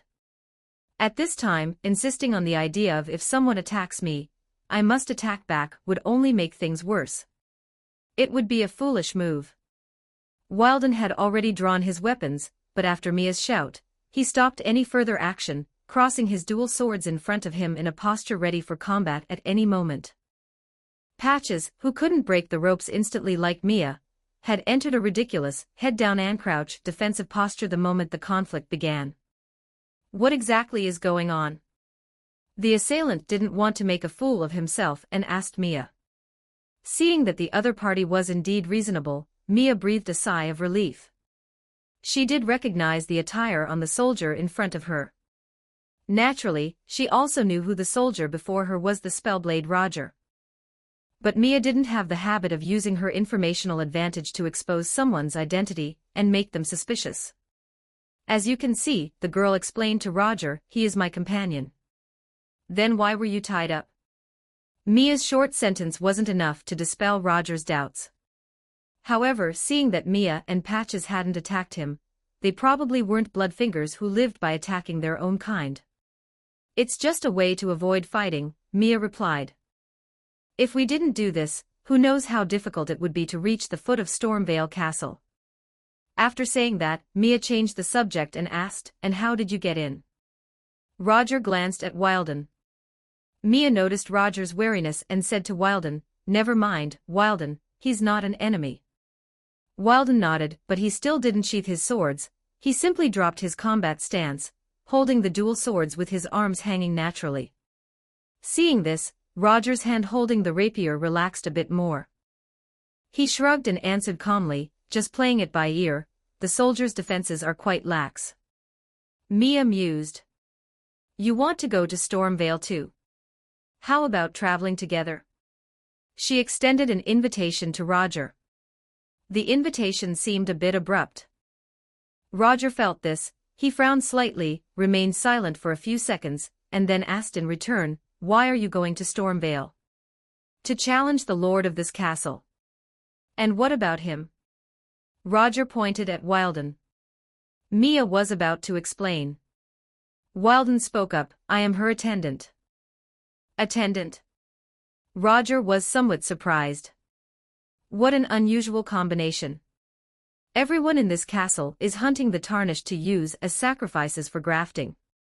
That's why someone who can help us slip past other malicious soldiers is very precious. Mia gave a broad, friendly smile. "We aren't the first to be questioned like this. You can call me Mia, and this is Wilden. I am Roger, and as you might have guessed, a sorcerer." Roger sheathed his sword, finally letting down his guard, and showed a friendly smile that was warm but not overstepping. The spellblade was quite good-looking. Although he fit Mia's aesthetic, it was a pity. She had no sexual interest in men. Patches, with the ropes still on his hands, looked at the two people around him. "What about me?" Patches pointed at himself. When Mia introduced them to Roger just now, she had skipped right over him. "Ah, this is Patches. Like you and me, he's a tarnished. We're heading to Stormvale to challenge the lord here." I'm just following you. I never said I'd go challenge the Lord with you. Patch's quiet mumble did not escape Mia's ears. When the girl turned back and gave him a kind expression, Patches shuddered. He instantly looked away, pretending what just happened never occurred. 70 Section 70 Chapter 70 You can see the guidance of grace. Roger, standing opposite the group, suddenly asked. Mia nodded, admitting it. So that's why you want to challenge Godric and obtain the Great Rune. Roger marveled. I truly envy you. Although I am a tarnished just like you, I haven't seen the guidance for a very long time. Patches asked, then why did you come to this city? What I'm looking for is inside this city, Roger replied. Looking for what? Even though he was still tied up, Patch's interest was piqued upon hearing Roger's words. When it came to the pursuit of wealth, Patches never wanted to be left behind. Roger smiled slightly, keeping the truth hidden. Well, it's not convenient for me to disclose that. Ahaha, Patches said somewhat awkwardly, fair enough. One must be on guard against strangers. Just as Patches finished speaking, Roger added, however, I am still a tarnished who was once blessed by grace. I believe I can help you in that capacity. He continued, if you want to enter the city, you'll need to pass through someone's blockade. You should know of Margit, the fell omen, who hunts the tarnished, right? Mia nodded. If she wasn't mistaken, the fell omen Roger spoke of was indeed Margit. Mia didn't know if other tarnished in the lands between knew the great name of Margit, the fell omen, but as a player she certainly did. Master of the delayed strike, Teacher Margit was the first story boss players encountered in a normal playthrough. Roger gave a bitter smile. I truly underestimated the power of that fell omen. I couldn't advance a single step further toward the city, and there are soldiers blocking the way behind. As you can see, I am currently in a dilemma, forced to hide within this tunnel. I launched a rash attack before understanding your situation, hoping to gain an ally. I am truly sorry. Since no one was hurt, it doesn't matter, Mia said magnanimously. How about it, want to come along? If possible, we might be able to sneak into the city without fighting, and then find an opportunity to battle the lord of the castle. Roger gave a bitter smile. While it's a good idea, that omen likely already recognizes me. From the conversation just now, he had revealed that he challenged Margit but was defeated. Not knowing how to head back, he had been lying low in this tunnel. So if he were to pretend to be a sacrifice along with Mia and the others, the chances of it working were slim. Don't worry too much about it, Roger said, waving his hand, afraid he would pressure Mia and disrupt his fellow Tarnished's plan. If you have the confidence to bluff your way through, then go. I can continue to wait for an opportunity. Mia hesitated for a moment, then nodded. Although she really wanted an ally with such excellent combat abilities as Roger. If another chance to avoid combat appeared, Mia was more willing to pay the smallest price. Having chosen her course of action, Mia bid farewell to Roger. Until we meet again, Roger blessed them. I hope we all stay safe and do not become sacrifices. The three of them donned their disguises once more and set off along the tunnel. Dozens of minutes later, natural light finally appeared at the end of the long, several-kilometer tunnel. Passing through the tunnel and reaching the mountain peak, the howling winds of Stormhill dissipated, turning into a cool, gentle breeze against their faces. In front of the tunnel was a bridge. That bridge of unknown purpose but 3 times the width of the tunnel, spanned across the precipice. At the end of the bridge sat the dilapidated Stormvale Castle, cradled by the cliffs.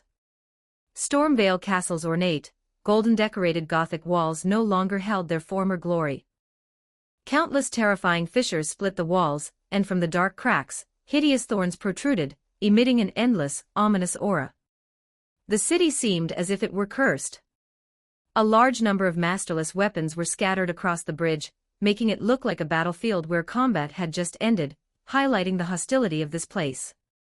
The 3 of them had already stepped out of the tunnel. Don't stop, keep it natural. Mia warned herself in her heart. She hoped that this time, they could pass through without incident, just like when they bypassed the tree sentinel. Taking advantage of her blindfold, she quietly shifted her gaze. On the tower of the Stormvale Gate, sure enough, stood a cloaked figure. Margit, the fell omen. He gripped his staff, standing atop the high tower, looking down at the bridge like a king. He watched as Wilden led the two others onto the bridge. He did not move until the three had crossed a third of the bridge. Without warning, Margit raised his hand. Mia couldn't see Margit's face clearly and didn't know if he made any expression. She only saw a golden dagger appear in the fell omen's hand. A sense of crisis surged from her tailbone straight to the crown of her head. In an instant the ropes vanished.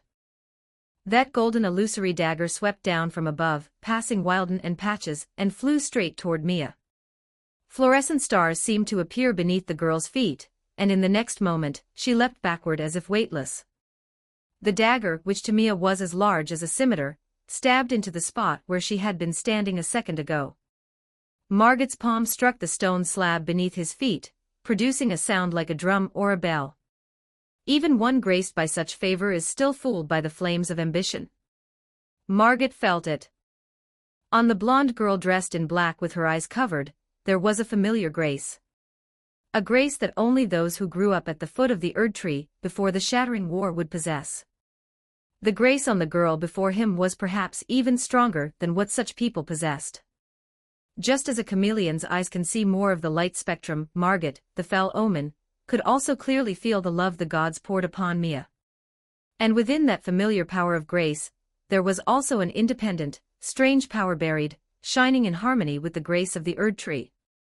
It was just like a shardbearer. How chilling. Margit gently closed his eyes. But his body was already tense. The thrown dagger was also a test. A test to see if the girl carrying such grace possessed power that matched it. Mia's act of dodging confirmed Margit's suspicions. Someone with such skill, such grace, and the ability to break free from rope restraints at any time, could not be an ordinary tarnished, let alone a sacrifice for grafting.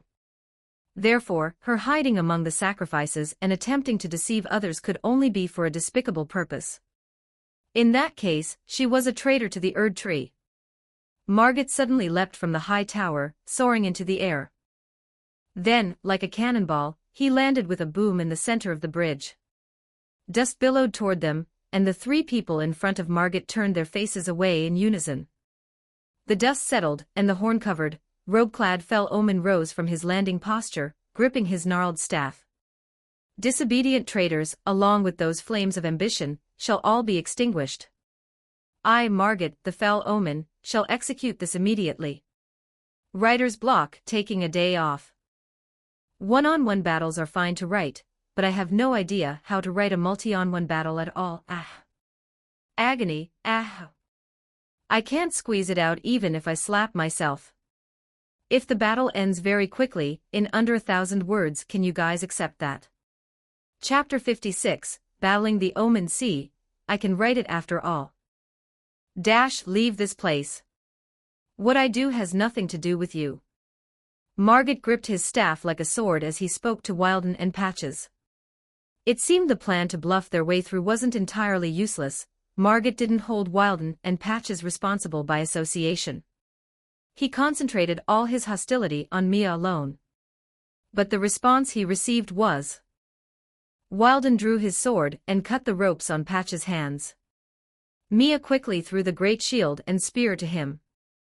I'm afraid I cannot comply. Wilden raised his dual swords. Margit watched him, seemingly somewhat surprised. Surprised that a soldier would block him, and also surprised that. Birds of a feather. His voice seemed coated in frost. In the instant of the conversation just now, all three had prepared for battle. In that case, there was no need for further delay. The fell omen began to stride forward. Mia also knew the battle could no longer be avoided, so she initiated the attack first. The glint stone at the tip of the staff in her hand flashed. Cyan light gathered around Mia. Compared to when she was ambushed by Roger earlier, Mia had more time to create a more powerful and faster magic pebble. 3 magical pebbles condensed in a triangle around Mia. Margot, before them, simply walked toward the 3 at a steady pace.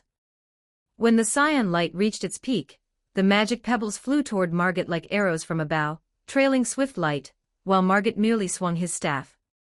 Chapter 71. He shattered all the incoming glintstone pebbles.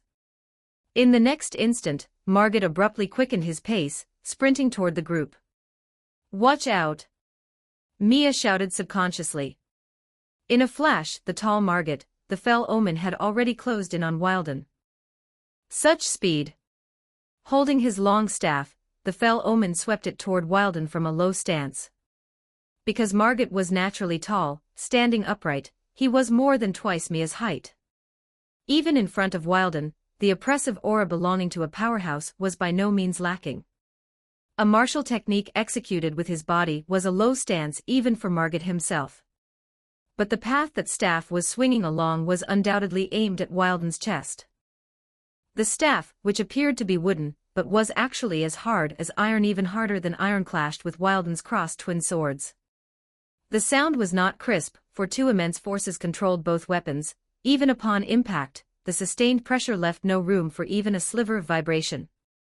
Margot's pupils contracted slightly in surprise. The twin swords parried the attack, and Wilden retreated a few inches. That was all.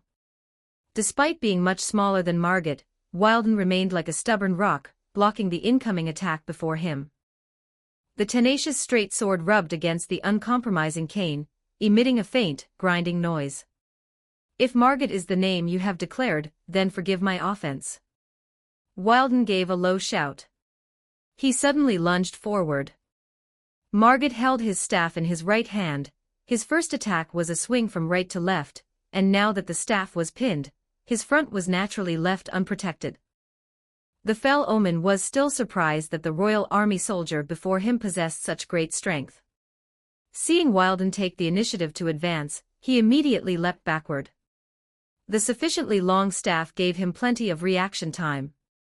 "From your tone, you seem familiar with me."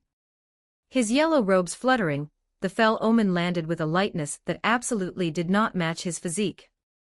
Still as a maiden, swift as a rabbit, Margot could descend from the sky with an overwhelming presence, yet also land as silently as a moth. This was, naturally, a manifestation of his strength. Wilden took the initiative to step forward. Several wolf howls came from behind him. Mia had not been idle while the 2 entered combat. She summoned the spirit wolves from the ashes again. Mia shouted, and then a golden light appeared on her body. The grace and favor of the Erd tree were displayed once more. It had been a long time since Mia had used a prayer. Once the light and sigil appeared, Mia shouted toward Margot. She, of course, knew Margot's identity. Calling himself the Fell Omen, but in truth, he was the last king of the Golden Order. But Mia did not expose him, instead addressing him by the name Morgott was currently using. The reason Morgott used a pseudonym was because the horns and long tail growing from his body were seen as a foul curse by the people of the Erd Tree. Morgott never showed himself while acting as king, and if he had to appear, he did so under the name of Margot, the Fell Omen. Morgott was a shardbearer occupying the royal capital, Leyndell, beneath the Erd Tree. Naturally, he was also a demigod, the younger brother of the first to perish, Godwyn. He had held the Golden Capital since the start of the Shattering, guarding the Erd Tree, which had already rejected everyone, and was moving toward decay. Just like Godric, he was a tragic figure. But at the same time, logically speaking, he should be considered Mia's brother.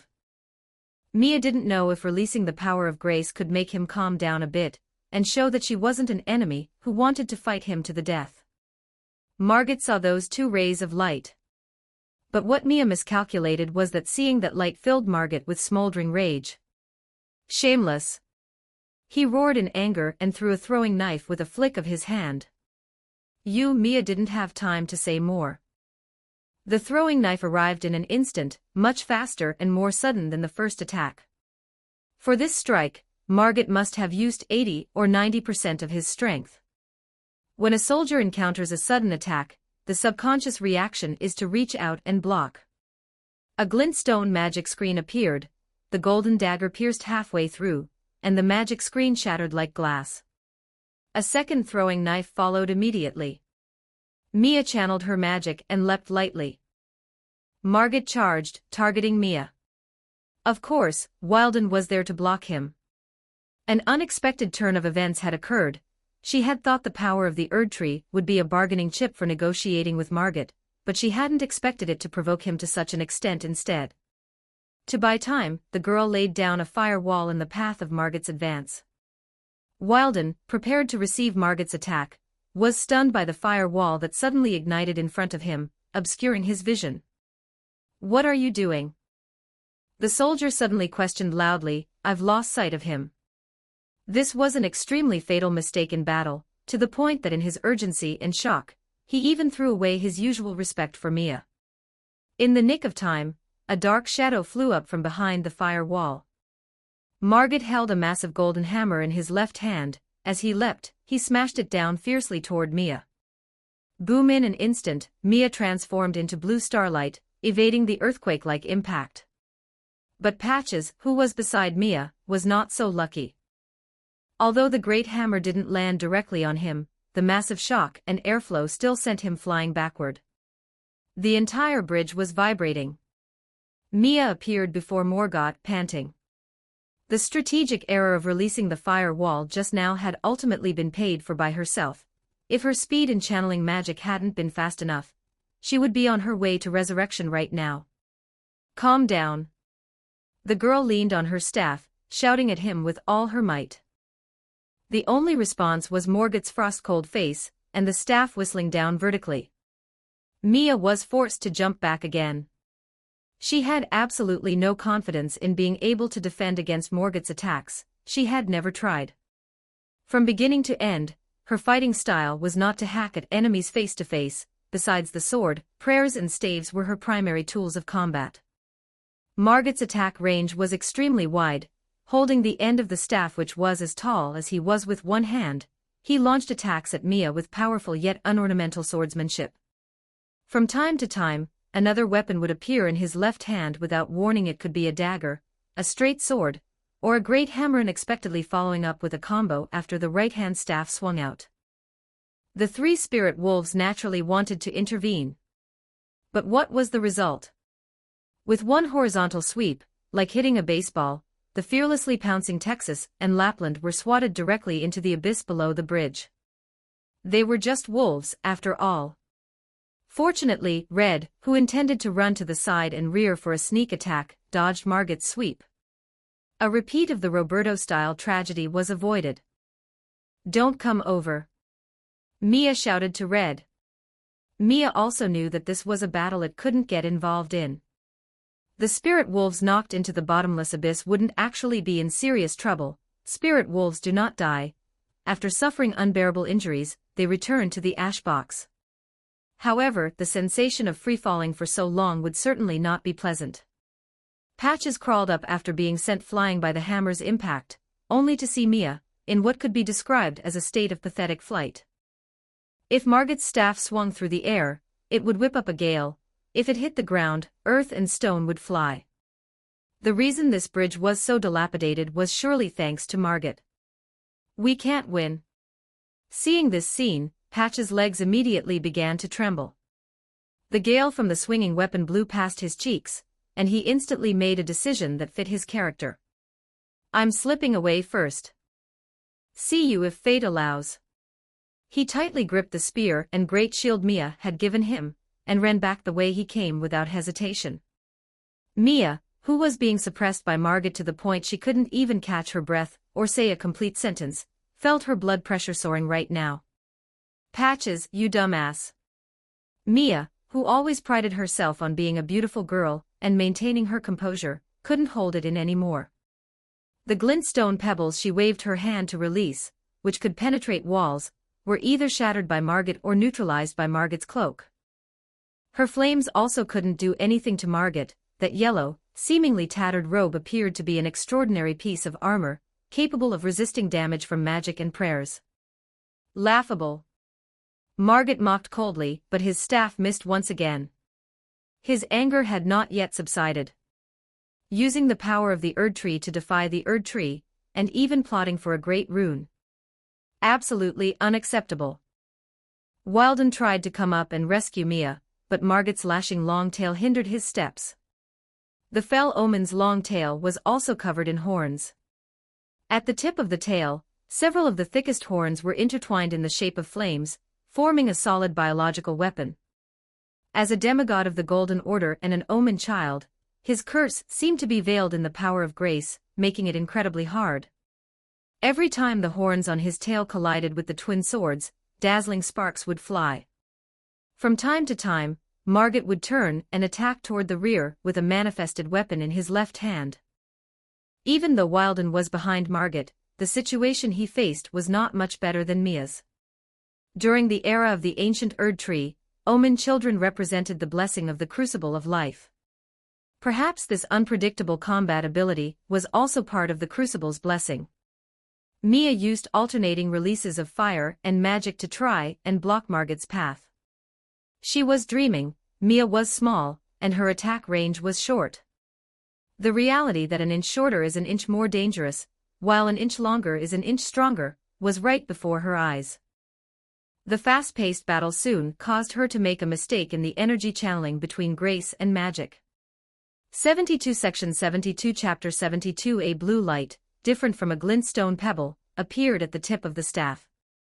She didn't know how the prayer she thought of in her heart reacted with the scientific formula of glintstone magic.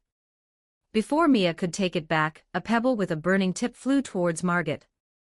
With a whoosh, it grazed Margit's head, shattering the wildly growing horns on the right side of his head. Even so, Margit did not stop his attack. For an omen, even if horns break, they will grow back. Moreover, this appearance was something Margit, no, Morgott, loathed. Mia jumped back again to dodge.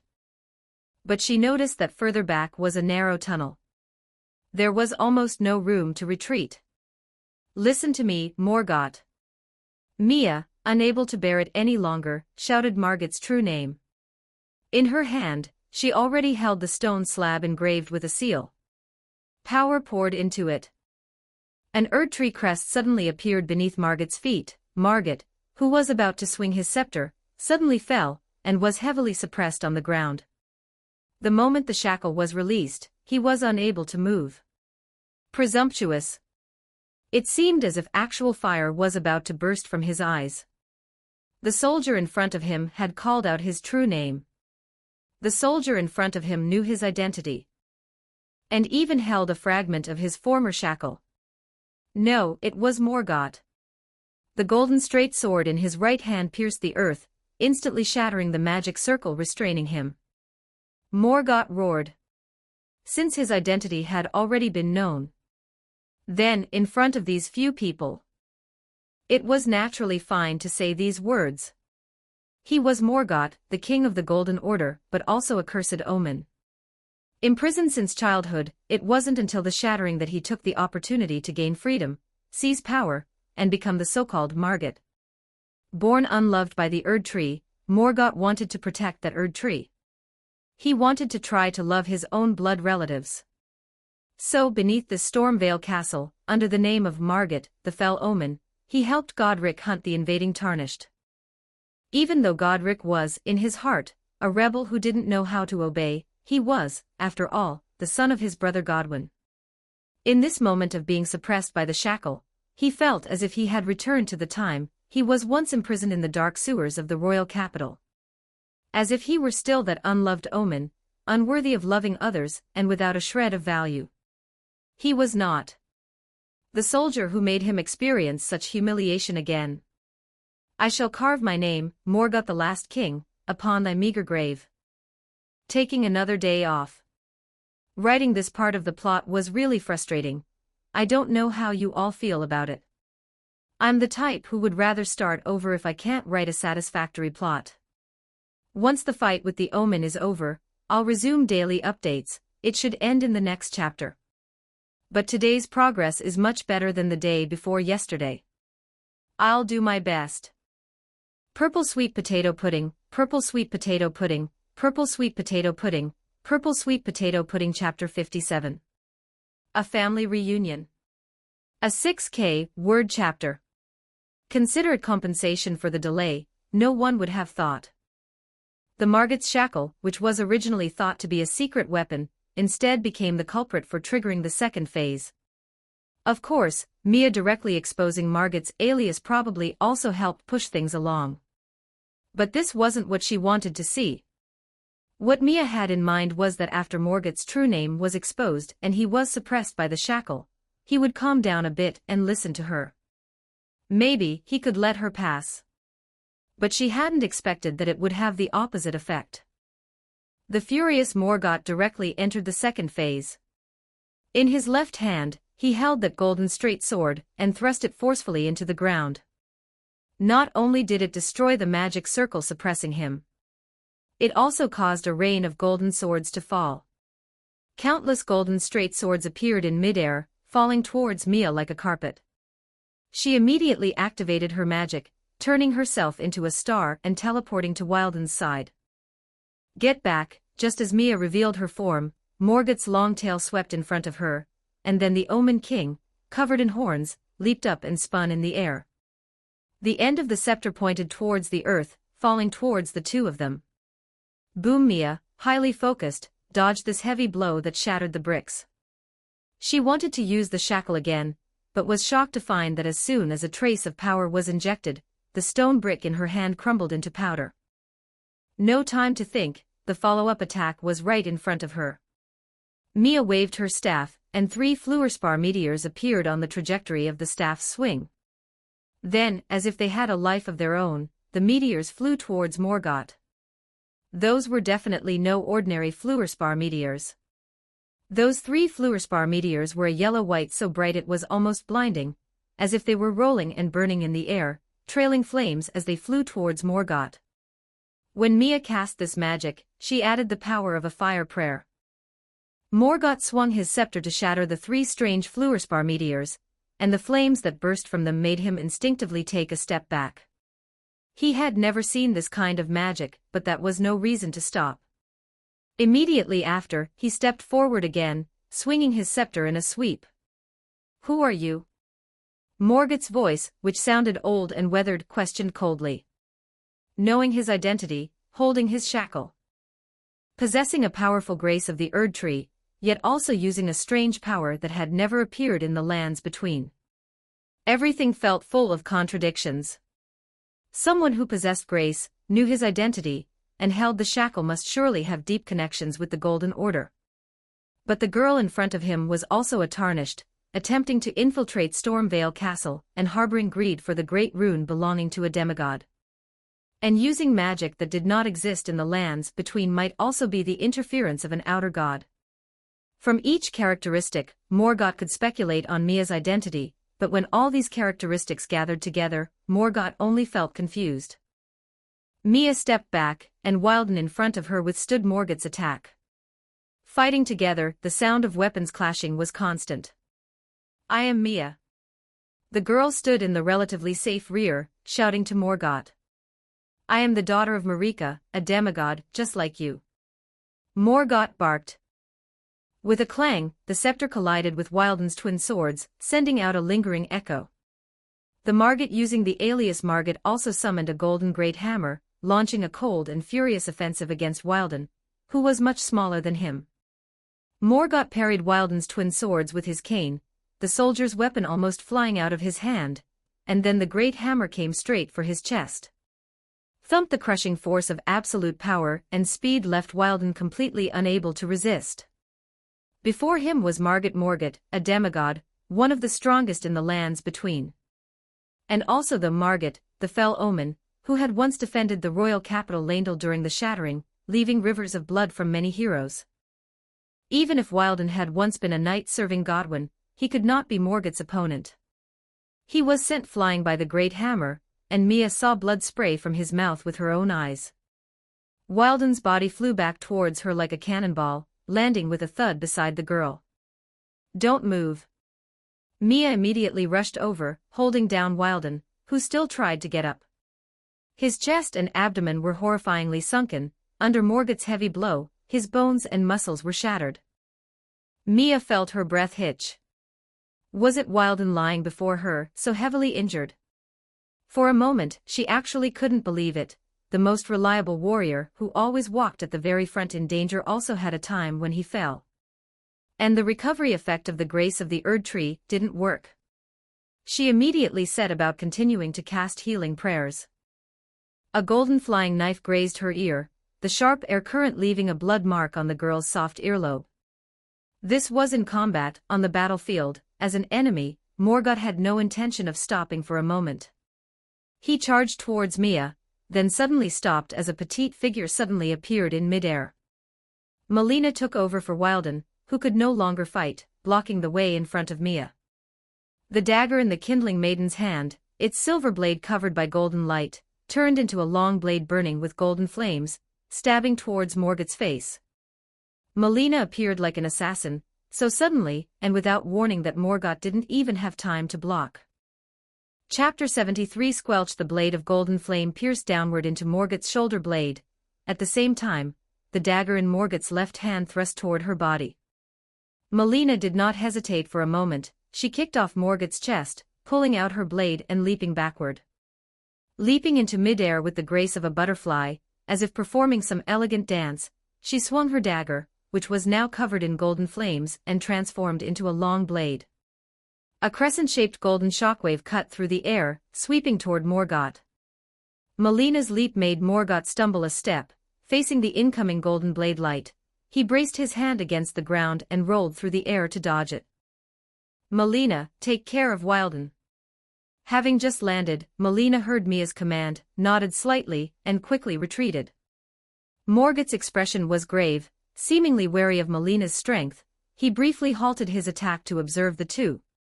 Melina's strike hadn't inflicted an injury severe enough to hinder Morgott's movements. Mia glared at the omen before her and took a step forward. Her verbal onslaught had been ineffective. Instead, Wilden had been heavily injured while trying to buy her time. If only battle could resolve the issue, Mia would never run away. Behind Mia, a shimmering golden phantom tree suddenly sprouted from the ground, its rapidly growing branches casting a golden glow over her head. A grace overflowing with power. Mia glanced sideways in surprise. She saw the golden Erd tree crest before Melina, just as it dissipated, Melina still holding her hands in a prayer gesture. Please, have no worries about what lies behind you, she whispered from behind Mia. Mia nodded. The girl raised her staff. She decided to no longer hold back. Across from them, Morgott's pupils shrank instantly upon seeing the golden phantom tree born from Melina's prayer. Mia was in no mood to address his shock or confusion now. As expected, if you want to persuade an enemy, you should beat them down first. The glintstone of her staff traced an arc before her. At this moment, along the path traced by the bright glintstone, dense points of light were appearing continuously at millisecond intervals. In an instant, Mia had created a curtain of stars. Every point of light was a glintstone pebble. If the mana of an ordinary glintstone sorcerer was like a trickling stream, slowly filling the energy in their mana circuits before a spell could be released, and if their focus only allowed them to complete a single casting of one spell at a time, then Mia's power was as surging as stormy waves, and her focus allowed her to function like a multi-threaded computer. In just a flash, hundreds of mana projectiles condensed into form from the points of light. This was the strength possessed by the disciple of the Witch of the Magic Blocks. The girl shouted in her heart. The already formed pebbles flew out first, while more points of light continued to take shape around Mia in an unbroken chain. The pebbles flew toward Morgott like raindrops. In midair, the blue pebbles became enveloped in yellowish-white flames, like meteors falling in broad daylight. Yet they flew parallel to the ground, straight ahead. The meteor shower of daylight almost completely covered the width of the bridge, bringing lethal intent to everything standing upon it. Even Morgott didn't dare stand on the bridge and rely on defense to tank the incoming ignite pebbles. In his perception, the moment Mia unleashed her magic, she transformed from a dwarf into a giant. This was the true power the girl displayed. Was it something Morgott could rival? Of course. Morgott was, after all, Margit. Even if Mia was also a demigod, the trials and years Morgott had endured in the lands between were countless times longer than hers. Although Mia possessed the potential of a demigod, in the end, she was still just a baby. But Morgott still felt a sense of threat. He didn't think it wise to rely on defense to face this unknown magic head-on. Morgott leapt, intending to use the jump to soar over the countless pebbles rushing at him from below. Mia had long anticipated that Morgott would try to jump to avoid the incoming swarm of pebbles. Waving her staff again, yellowish-white fluorspar meteors appeared one after another, surging toward Morgott in midair. They tracked Morgott's trajectory to crash into him. Reaching the peak of his jump, a thick, long golden spear condensed in Morgott's hand, which he then hurled. At that moment, Mia saw a ring of airflow explode from the tip of the spear as it left Morgott's hand. With a boom, the golden spear pierced through the blazing meteors. Like a meteor striking the earth, the pierced blazing meteors erupted with all the energy they contained. A violent explosion occurred in midair, with burning glintstone fragments scattering alongside white smoke and dust. The leading fluorspar meteors were caught in the explosion, their unstable mana triggering a series of sympathetic detonations, but this was not the end for all of them. Mia had released a total of 12 blazing meteors. The remaining majority whistled silently through the flames, diving downward. Having thrown the golden spear in the air, Morgott landed back on the ground due to the reaction force. Before his swaying robes could settle, the blazing meteors pounced from above. He swung his scepter with all his might, shattering the foremost meteors, but Morgott himself was swallowed by the explosions. He couldn't shatter all the meteors with a single blow. Before the flames could dissipate, Mia channeled her mana again, and a supersized great glintstone pebble, half as large as her, appeared. Also turning yellowish-white and carrying a burning trail, it zipped toward Morgott with a whoosh.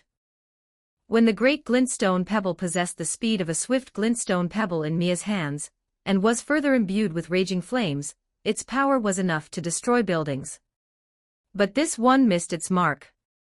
Because she released the blazing great pebble while the flames from the meteor explosions hadn't yet cleared, Mia hadn't seen Morgott's actual position. The blazing great pebble grazed Morgott, brushing aside the flames obscuring her vision as it flew further. Boom! It crashed into the mountain where the city-passing tunnel was located. No metaphor needed, this thing's power exceeded that of a stone thrown by a trebuchet. After the explosion, rubble from the mountain fell with a clatter. Morgott didn't spare a glance for the missed attack, he charged at Mia once more. Of course, compared to when the battle began, he looked much more disheveled now. The hem of his mana-resistant robes was now speckled with sparks. The scepter Morgott held, seemingly made of wood, had cracked at some point, revealing its hidden core. A dark purple cursed sword. Her spells are exceptionally troublesome. I must find a way to close the distance. This was what Morgott was thinking. Margit, the fell omen, who wandered throughout the lands between hunting the tarnished, possessed the speed of the wind. Leaving nothing in reserve, he arrived before Mia in an instant, swinging the eerie cursed blade at the girl. So sudden. Morgott was right in front of her, and the cursed blade in his hand already had an extremely long reach. At this moment, it was clearly impossible to retreat unscathed. Even if she tried to dodge, she couldn't completely exit the attack range before the cursed blade touched her body. Instinctively, Mia tried to block with the longsword in her left hand. But she was still a step too late. Squelch! The sound of flesh being severed was negligible beneath the whistle of the weapon cutting through the air. Mia watched helplessly as her left forearm, along with her hand and the golden longsword, left her body. Blood sprayed out wildly. The pain didn't strike as expected, but as a furious counterattack, a yellowish-white mana blade instantly formed at the tip of the stargazing staff in her right hand. Even if she had to suffer 1,000 losses to deal 800 to the enemy. Such a resolve to perish together was something only the undying Mia aside from a death-sworn warrior could muster. The suddenly appearing mana blade, carrying intense heat, swept toward Morgott. The latter was startled and immediately retreated. The mana blade sliced through Morgott's robes. After one missed swing, Mia's mana sustaining the celerity blade surged further. The yellowish-white blade suddenly extended significantly, changed direction, and slashed at Morgott again. You retreat. My blade's reach is even greater than your stride. Now it was Morgott who, just like me a moments ago, fell into a crisis. If he tried to dodge, he wouldn't be able to get away before the blade touched him. But unlike the combat-inexperienced Mia, Morgott could block. A golden straight sword appeared in Morgott's hand, instantly parrying the mana blade firmly. Naturally, he intended to follow up his escape, so the long cursed blade also thrust forward. Squelch! A surge of blood erupted from the girl's mouth as the cursed blade pierced through her abdominal cavity. But what of it? At worst, she'd just die once. At this moment, her mind was entirely consumed by thoughts of battle. Facing the cursed sword impaling her abdomen, her strength did not fade. Instead, she took a step further toward Morgott. The cursed blade sank even deeper. But Mia's mana sword also drew one step closer. The power was still not enough to overwhelm Morgott's defense. The girl gritted her teeth, and pressed her mangled left arm against the staff as well. Golden Vow. The Erdtree crest enveloped only Mia, but the power within that seemingly soft light was even greater than the crest that had covered an entire block in Nuln. The buff provided by the grace brought strength to Mia. 74 Section 74 Chapter 74. The petite young girl roared, advancing step by step, bearing the cursed sword piercing her body, and pressed her blazing magical blade toward Morgott. Morgott supported himself with difficulty with his left hand. Through the air distorted by the high heat, he saw the blood flowing from within the girl before him emitting a golden shimmer. Morgott was trembling, the part of him that belonged to the gods was trembling. Is it the Erdtree? Margit realized in disbelief that the power he inherited from the Golden Order was refusing his control. It was restlessly resisting the battle between the two of them at this moment. Could it be that he, Morgott, was not the rightful heir of the Golden Order? How much of what she said before is true? Could it be that she really is Marika's descendant? Flowing with the same bloodline as me. With a bang, the golden straight sword in Morgott's left hand shattered like glass. The yellowish-white magical blade slashed down. Morgott retreated instantly, pulling out the cursed sword. But at the same time, the magical blade also grazed his chest. Morgott let out a muffled grunt, staggering backward, losing his balance and kneeling on the ground, stabilizing his body with the cursed sword inserted into the earth. As the cursed sword was pulled from her body, Mia spat out another mouthful of blood. She also collapsed to her knees. Urgent heal. The illusory sacred seal flickered weakly. Her blue bar was empty. Mia, while vomiting blood, threw down her staff and tremblingly pulled out a blue flask of sacred tears. But Mia, pale and having almost completely lost her bodily functions, accidentally dropped the flask of sacred tears onto the ground. Fortunately, Melina's Erdtree extended its branches behind Mia, and the grace of blessing began to repair her body the moment it touched her. The wound on her abdomen was slowly beginning to heal. The young girl's delicate, lovely face was covered in the blood she had vomited, and her body was stained red as well. Having regained some strength, Mia drank the sweet dew from the flask of sacred tears. Having recovered a sliver of strength, she held her severed left arm, and looked up at Morgott not far away. And Morgott did not look much better. Mia's magical blade had severed countless horns, leaving a charred wound on Morgott that extended from his left shoulder to his right flank. He gripped the hilt of the cursed sword tightly, coughed twice, and just as he stood up, he staggered again. It seemed to be a scene of mutual destruction. Morgott looked at Mia with a complex expression. If it were at the foot of the Erdtree, with the blessing of the crown and the throne, his power would be stronger perhaps. No, perhaps even at the foot of the Erdtree, the situation would be the same. The Golden Order did not want to be enemies with the girl before him. Cough cough, Morgott coughed. What is your name? It had the same first letter as Marika's name. Likewise, it also had the same first letter as Margit or Morgott. Are you willing to talk properly now? A somewhat forced smile appeared at the corner of Mia's mouth. Intense pain had already taken over her nerves just a moment ago. Although her fighting spirit remained, the weakness caused by massive blood loss was also a reality. It was impossible for her to get excited. If it weren't for her pure personal reasons leading to a strong ability to withstand injury. For an ordinary person, if their abdomen were pierced by a long blade and their left arm severed, they would probably be done for with just a whimper. Morgott did not nod, nor did he shake his head. But he also made no move to attack. It could be considered non-committal. Mia noticed that her severed hand on the ground had turned into golden specks of light and dissipated. She cast a healing prayer on herself. Now, her left arm was wrapped in a ball of golden light, no longer in pain, but also without sensation. "I have never heard your name," Morgott said.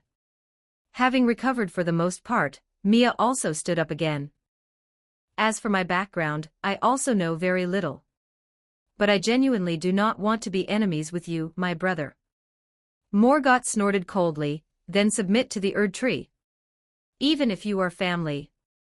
The Golden God Rick. The divinely blessed twins, Miquella and Maelnia.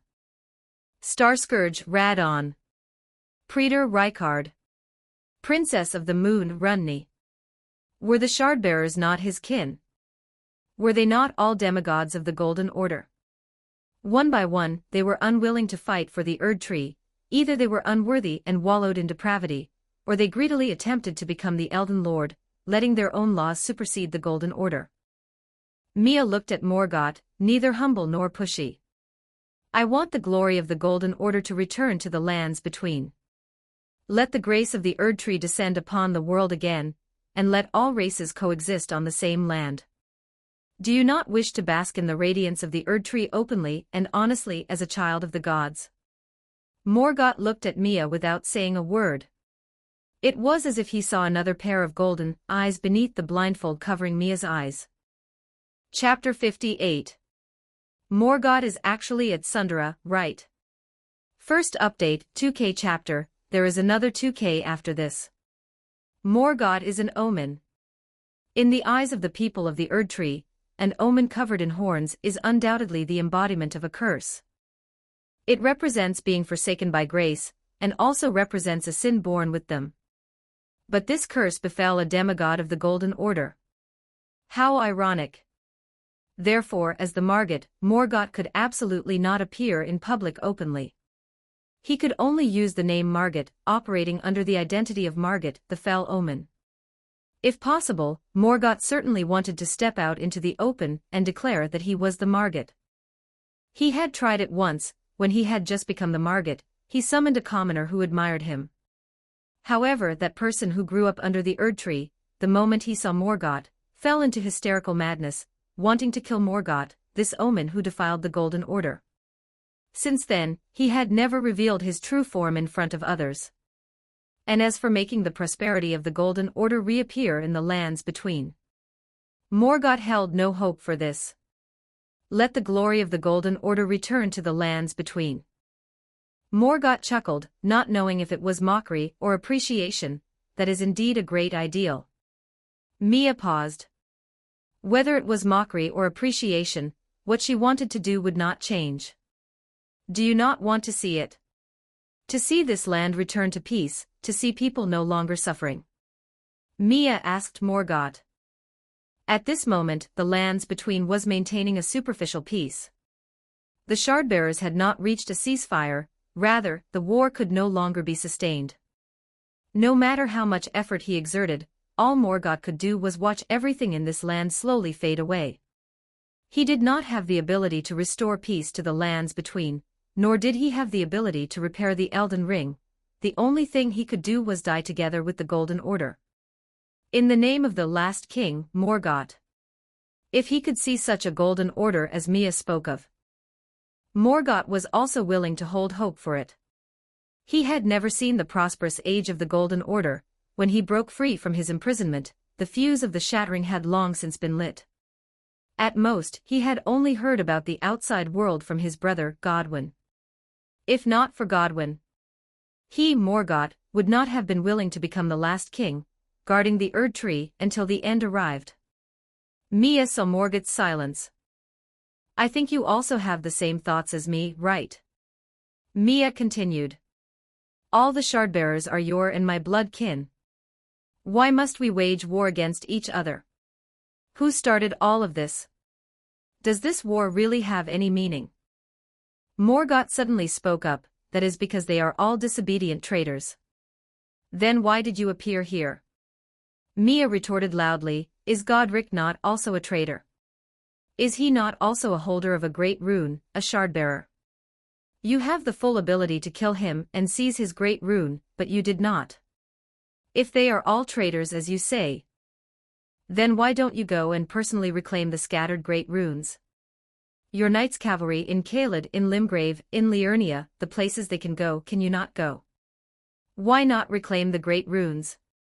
Mia's questions were like a machine gun, one after another, stabbing straight at Morgoth. The young girl believed that in Morgoth's heart, there must be a longing for family affection. Morgoth's cursed sword stabbed fiercely into the ground, his roar making the world go quiet. His expression went through a brief transformation. During the battle just now, the unease and resistance from the depths of his soul still affected him. It was not that Morgoth had never fought other demigods, but he had never felt such discomfort as he did today. So much so that when Morgoth felt the power belonging to the Erdtree on Mia, jealousy emerged in his heart. Why was it not he who received the grace, but this person before him who had been unknown for countless years, suddenly popping up one day to tell him, I am your sister? This was simply too ridiculous. Chapter 75. At least for the moment, Morgoth did not like the girl before him, and even felt some disgust. But if that was the peace the Erdtree desired, then Morgoth was willing to believe in the hope Mia spoke of. After a silence, Morgoth let out a slow, light breath. Let's put an end to this daydreaming for now. The reason I did not seize the great rune is entirely because the Erdtree rejected me. Subconsciously, he was probably thinking, whether or not the Erdtree rejected you, I don't know yet. In Morgoth's view, the grace upon Mia might be some form of hope. If you wish to coexist peacefully with the demigods, then so be it, but even if you can obtain a great rune, it does not mean the Erdtree will accept you. Time will give you and me the answer. Saying words that sounded like a farewell, Morgoth drew his cursed blade. If it is only because the Erdtree rejected you, then you could simply ignore the war. Why must you still protect Godric and hunt down Tarnished across the lands between? Mia persisted, questioning him relentlessly. When Tarnished want to obtain a great rune, most choose to challenge the holder of the great rune directly. Morgoth and his knights' cavalry hunt Tarnished all over the lands between, yet they are still able to coexist peacefully with the local armies. If anyone claimed they were a spring excursion group, Mia definitely wouldn't believe it. Morgoth kept a cold face and turned around without a moment's hesitation. He did not answer Mia with a single word. But in the girl's heart, she was smiling brilliantly. She understood that this was Morgoth's way of protecting the things he held dear. Thus the probability of Morgoth being at Sundara went up. She shouted at Morgoth, who was turning away. Mia's body had now fully recovered. Morgoth paused, turned his head coldly, and glanced at her sideways. How about we make a pact? Mia shouted at Morgoth from afar, cupping her hands around her mouth like a megaphone. When I reach Leyndell, I will let you see a completely different lands between. Are you willing to see that moment? My brother. Mia called out to Morgoth's back. He couldn't help but take a few more looks at the girl. This form of address, brother, was something he had only ever heard from one person until now. Even though Morgoth was the son of Godfrey and Marika, the child of the first Elden Lord, and the elder to all demigods after Godwyn, he had never heard anyone address him this way, other than his own brother, Mog. It seemed that this girl who had suddenly appeared, claiming to be his sister, was not as annoying as he had imagined. Morgoth walked a few steps forward, then suddenly dissolved into golden particles of light, vanishing with the wind. Chapter 59. Sometimes, you just have to be proactive. Second update. Morgoth had left, so to speak. He had yielded this long-ravaged bridge to Mia. At the same time, he had also seeded the path into Storm Vale. Does this count as clearing the level? So is this a one-life clear? Well, this definitely can't be compared to the game. After all, persuasion played a huge role. Following Morgoth's departure, a golden grace appeared on one side of the bridge. The girl squinted at the sharp-angled castle walls not far away. They were actually completely empty.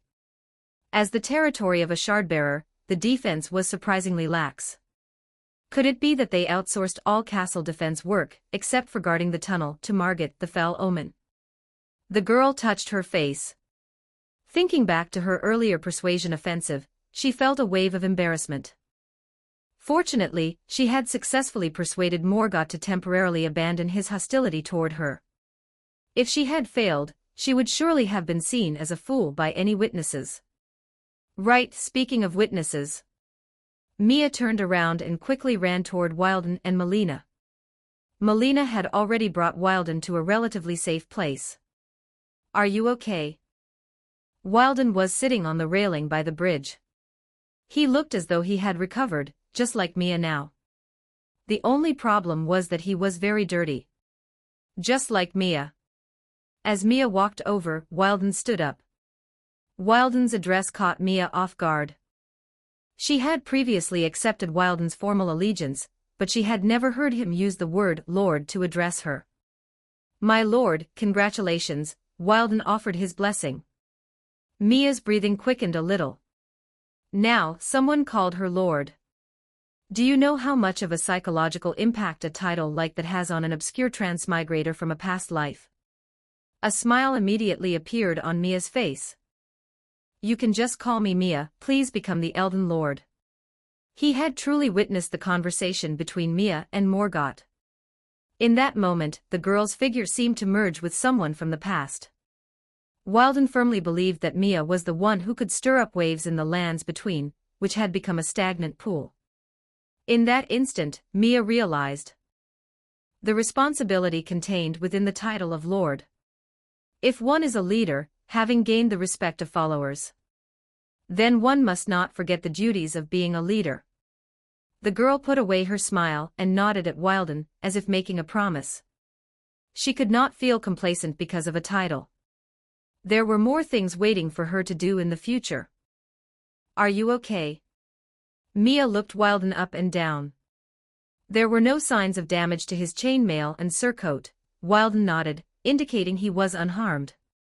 Next was Melina. Lady Mia, as the future Elden Lord, your fighting style is truly a bit. Melina rubbed her wrist, her eyes filled with a hint of resentment. However, her words were as sharp as ever. Mia smiled apologetically, almost forgetting that Melina shared some of her sensations. Sorry, if I were alone, I probably could have died faster. To a normal person, Mia's answer was equally confusing. It was mainly because if she died in front of the boss while with Wilden, it would be difficult for him. If only there were water nearby. The bloodstains on her clothes were uncomfortable, and the large hole in her abdomen had turned this well-fitting travel outfit into a crop top. However, her blood-stained appearance right now was definitely not a pretty sight. Mia looked around, but apart from water, there wasn't even a single person. There was only the sound of the wind. That idiot Patches. Mia suddenly complained. Should we go back and find him? Melina asked. Let him be. Mia curled her lip. Melina nodded. Shall we continue? Mia glanced at the tunnel she had come from, then looked at the tall castle walls right in front of her. This castle. It was clearly much larger than in the game. After all, the lands between had grown so much, too. The girl pondered for a moment, then shook her head. No, let's not enter the city yet. Amidst Melina and Wilden's confusion, Mia smiled. Wilden's words, please become the Elden Lord, gave Mia more ideas at this moment. After briefly gathering all her thoughts, they merged into one sentence. She needed to become stronger. If she had been stronger today, perhaps Wilden would not have been seriously injured. And she would not have needed to fight to the point of mutual destruction. 76 Section 76 Chapter 76 Most importantly, she realized that she could no longer face future powerful enemies with the mindset of at worst, I'll just die. As the journey continued, if she wanted to become the Elden Lord and coexist peacefully with the demigods, she would inevitably accept more allegiances. Then future battles would be like today, and like those she had experienced before, battles of many against one. Many against many was also not impossible. If she, as the leader, went up to fight the enemy to the death with the idea of mutual destruction, what would happen to the others if she failed? Take Wilden, for example. After Mia died, she only needed to open and close her eyes to teleport elsewhere and revive, but what about Wilden? Would he be left in front of the boss and hacked to death? That would not do. This was the first thing urging her to become stronger. The second was that in her plan, as long as she could persuade Godric, then Stormveil would be her sphere of influence. Even if she couldn't persuade him, in order to change the lands between, she had to use her strength to secure a foothold for herself. She might be able to become the Elden Lord by slaughtering her way across the entire continent alone. But that would absolutely not make this land any better. Therefore, at this stage, she desperately needed strength. At the same time, she also needed to figure out exactly how she should be an Elden Lord, and how she should bring change to the lands between. Although she could convince herself that it wouldn't be too late to think of a way once she had secured a sphere of influence. But one should always set a goal before working towards it. How could there be any logic in working first and then setting a goal? To wait until she had her own followers to then think about what to bring them, or what to bring to this land. By that time, it would be too late. After all, she had an agreement with Morgott. Although Morgott had not replied to her, Mia preferred to consider this agreement as already established. She herself needed a more definite goal to guide her forward, after all. Furthermore, if she encountered an enemy, pinning him down and beating him up before reasoning with him, versus fighting him to the death and reasoning with him after both sides were badly hurt, these had completely different effects. In summary, Mia now hoped to further enhance her strength, and entering Stormveil to reason with Godric. This matter could be pushed down in priority. Melina, Mia stared at the grace nearby and suddenly called out, "Didn't I say before that I can travel between worlds?" Melina nodded, indicating she was listening. "Then do you want to come along?" The young girl turned her head, looking at Melina with a smile. Chapter 60. Welcome to Britain. Sorry for the wait. Today we start a new volume. The young girl opened her eyes. Between the lush green treetops, sunlight formed mottled patterns of light and shadow. Birds chirped in an unknown place, and the wind blew through the forest, making a rustling sound. She looked up and confirmed that what was cascading down from between the treetops was indeed sunlight. Between the branches and leaves was a blinding yellow-white point of light, not the Erd tree that occupied the entire sky. The crossing was successful. Taking a deep breath, the scent of plants and soil, which she was already extremely familiar with, lingered at the tip of her nose. Then, what she needed to do was determine the location of her companions. As soon as she finished speaking, Melina appeared by her side. Melina, who was possessing Mia, would of course travel over with her. Melina frowned slightly. Was this what was called traveling between worlds? There was a strange feeling of dizziness. There was no doubt that this was not the lands between, because Melina could no longer feel the existence of the Erd tree. "Are you okay?" Mia asked with concern. "It's nothing serious," Melina shook her head. It was just that after being separated from the Erd tree, she felt a bit empty inside. But immediately after, curiosity about the new world took precedence, driving her to look around. At this moment, Mia called out again, "Wilden. Find the companions first, then figure out where they were." A response came from within the dense forest. "I'm here." A look of joy appeared on Mia's face, and she quickly pushed aside the bushes. A few minutes later, the young girl met face to face with Wilden, who was also moving in her direction. Why did it separate us so far apart again? Mia complained as if talking to herself. It was the same last time in Nuln. She had fallen into a small alley all by herself. This time, the crossing was different from the last time, which had been unclear. On the bridge outside Stormvale, she had let Wilden hold her shoulders, while Mia held Melina's hand with one hand, and touched the intangible Grace with the other. When her hand touched the Grace, which was as warm as body temperature, she silently recited her request in her heart. Just like she did back in the palace in Nuln to return to the lands between. Of course, the destination this time was not the world of Warhammer Fantasy. She hoped to go to a world that was not so dangerous, but one where she could still gain experience. Then, she made the resolution to travel between worlds. A soft golden light enveloped her vision, and a strong sense of weightlessness pierced through her limbs and bones. When her vision recovered, she had arrived in this forest. After reuniting with her teammates, she had to figure out where they were. There was no doubt that this was a forest, but she had to see signs of human habitation for Mia to know effective information. She shook the spirit-calling bell. 3 spirit wolves appeared by her side, completely unharmed. As soon as Labrand and Texas appeared, they let out whimpers as if acting spoiled. It seemed they were complaining to Mia about being knocked off the bridge by Morgott's staff just a moment ago. Good, the young girl patiently rubbed the spirit wolves' heads, gently soothing them. Go look nearby and see if there are any signs of people. She arranged. The spirit wolves rubbed against the young girl's feet, and then scattered somewhat reluctantly. Arriving in a new environment, even a child would know to be cautious.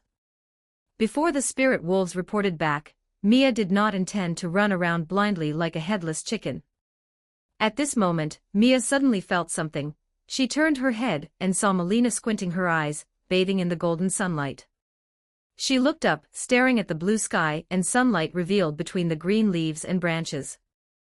That is. It's the sky and the sun, Mia answered with a smile.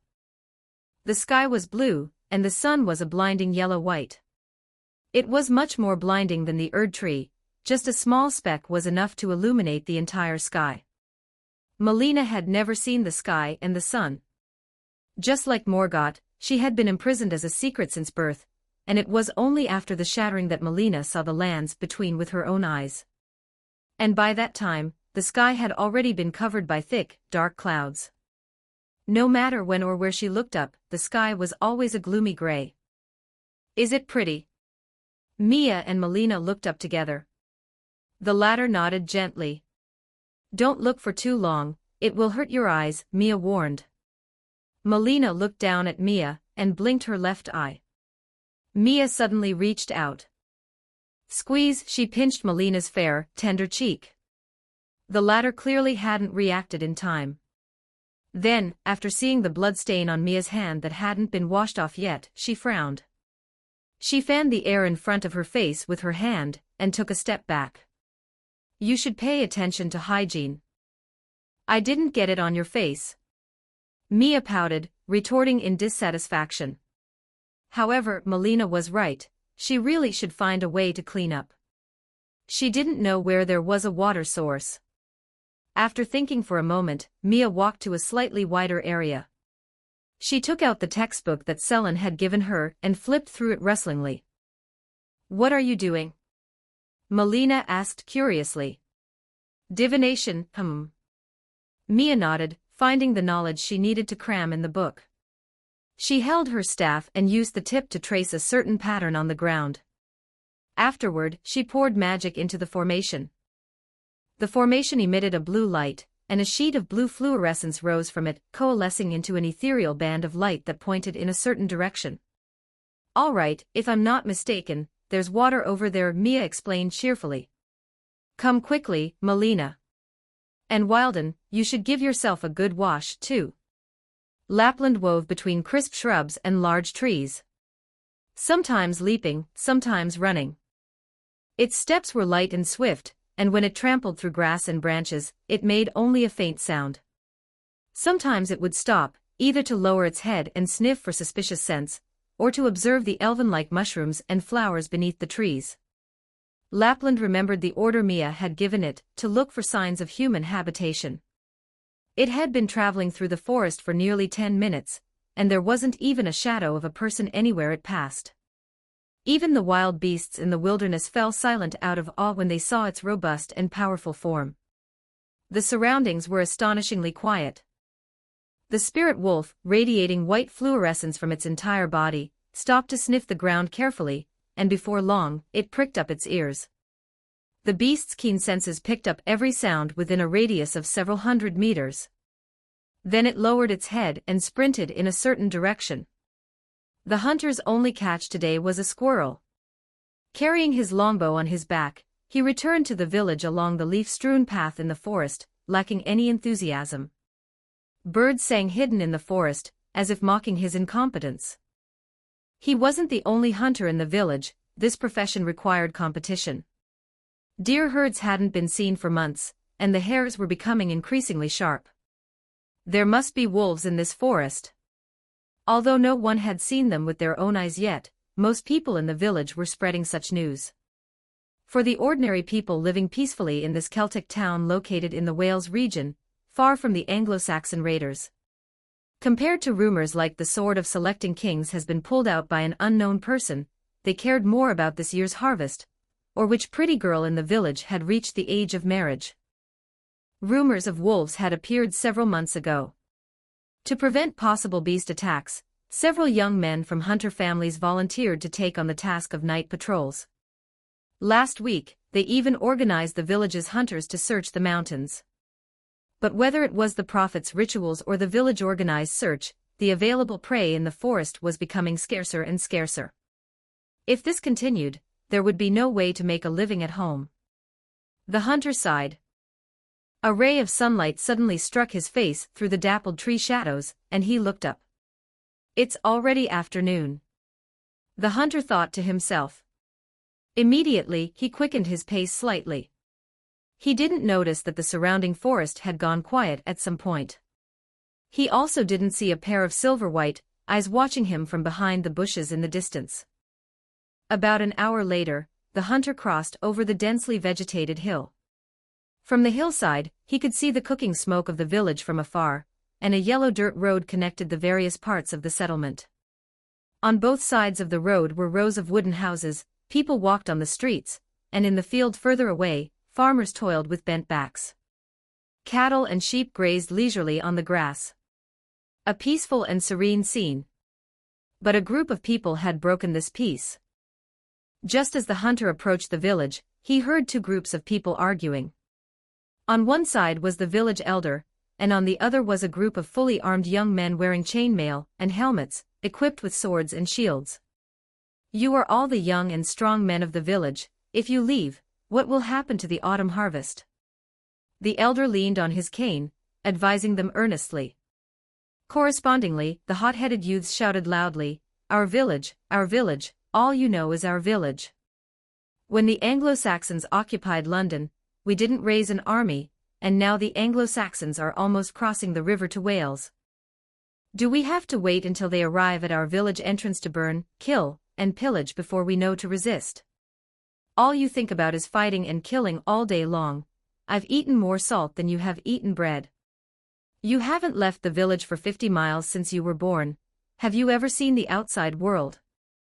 The elder's cane struck the ground forcefully. I know you want to go find the king, who pulled out the sword in the stone.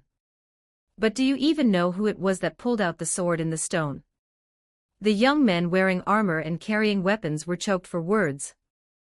In the end, pulling out the sword in the stone was just a rumor.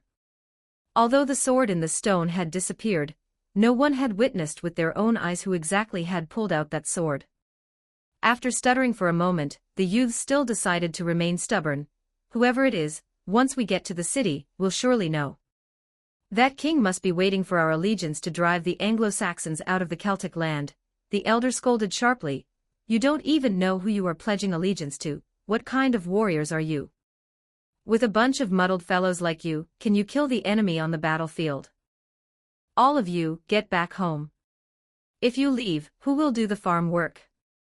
The youths were silent, looking at each other. The elder seemed to have seen something. Not far away, 3 outsiders were watching this with curiosity.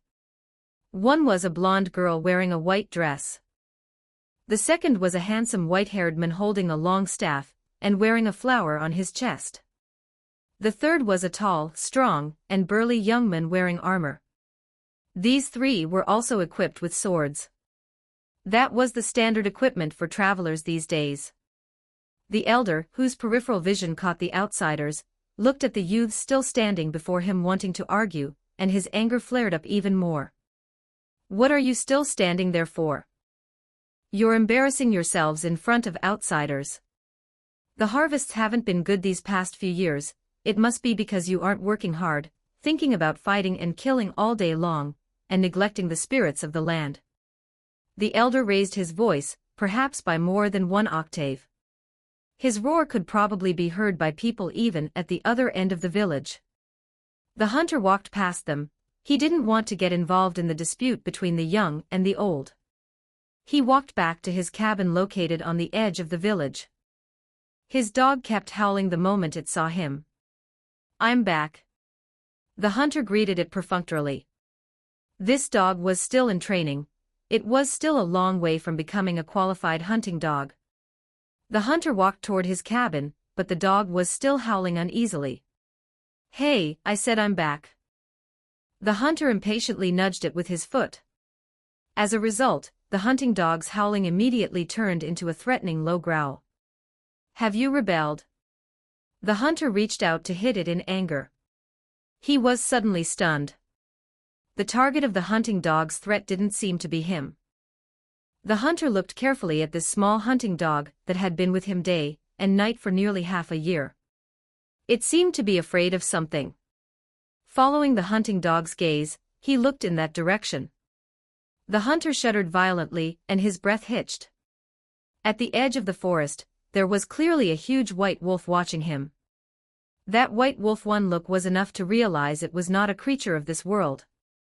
The hunter had never seen such a large wolf. The wolf stood at the edge of the forest, and if it got closer, its shoulder height might reach a person's chest or abdomen. What was even more unsettling was that the wolf was white all over. White fur, white eyes, white nose. It was also emitting a faint white light. Just like a ghost from legends. It stood there, yet it seemed as if it wasn't there. The hunter's heart pounded violently, and he subconsciously stepped back. He swore that the wolf had seen him too. The eerie white giant wolf turned around and disappeared into the forest in an instant. It wasn't until several minutes later that the hunter regained his senses. From the eye contact with that pure white wolf, the hunter clearly felt that he had been locked onto by it. He was its target. The feeling that all the blood in his body had frozen wouldn't lie. There really were wolves in the forest, and they weren't ordinary wolves. The hunter panted. This matter must be told to the elder. Must be quick. He didn't care about the shivering hunting dog, and rushed toward the elder's location. The elder had already scolded all the young men back home. He knew in his heart that these hot-blooded young men wouldn't give up just like that. But at least it could be peaceful for one night. Each generation is worse than the last, the elder sighed, leaning on his cane as he sat on the chair by the door of the house. Then he saw the hunter rushing over in a panic. "Elder, elder." The hunter ran over, panting heavily and calling out stutteringly. The elder, who had just engaged in a battle of wits with the crowd and hadn't calmed down yet, suddenly felt his head buzzing. What? 78 Section 78 Chapter 78 The elder retorted irritably, "Are you trying to make this old man die sooner? How could I dare? Looking at how full of energy you are, you might just live another 60 years. A farm woman passing by quickened her pace as she walked in front of the elder's house. There's a wolf." The hunter, out of breath, stopped in front of the elder. The 3 travelers resting outside the small inn nearby were once again attracted by the sound of the argument coming from in front of the elder's house. They had only stopped in this village to rest, yet they had already witnessed 2 arguments in less than an hour. It truly made it hard for one to suppress their curiosity. "Hey, Merlin, do you know what they are arguing about this time? The girl in the white dress, carrying a long sword tucked into a beautiful scabbard, turned her head to ask her companion. The handsome young man holding a long staff with flowers pinned to his clothes, who was none other than Merlin, cast his gaze in that direction. It's about a wolf. He yawned. He felt this village was incredibly boring. There wasn't even a single girl who caught his eye. This village was truly too miserable. Not far away, the hunter was gesticulating wildly, trying to explain the strange giant wolf he had seen to the village elder, his voice growing louder and louder. The girl in the white dress finally heard clearly what they were talking about. A white, ghost-like giant wolf. Are you interested in that sort of thing, Artoria? Merlin replied, come to think of it, in an age where mystery is fading, the appearance of such a thing is indeed a rare occurrence. He seemed to have noticed something. He raised his head and looked at the forest-covered hill not far away. His gaze seemed to pierce through the trees and the mountain rocks. Interesting. He suddenly stood up. Does Merlin want to go and take a look too? Artoria tilted her head and looked at Merlin. It's not just that. Oh my, if I say it now, it won't be mysterious anymore. Merlin's voice was full of enticement. However, it seems the village elder and the hunter are both quite troubled. Don't you intend to go and help them? Since people are having trouble, I certainly cannot turn a blind eye. She also stood up and walked briskly and enthusiastically towards the hunter and the elder. All right then, Merlin, who had fallen behind, also followed quickly. Before that, he looked back at the armored young man who was the only one who hadn't moved yet. If you don't follow, you won't be able to protect Artoria, you know. Ah, as expected, meddling in other people's business again. Kay scratched his head in distress. Don't worry.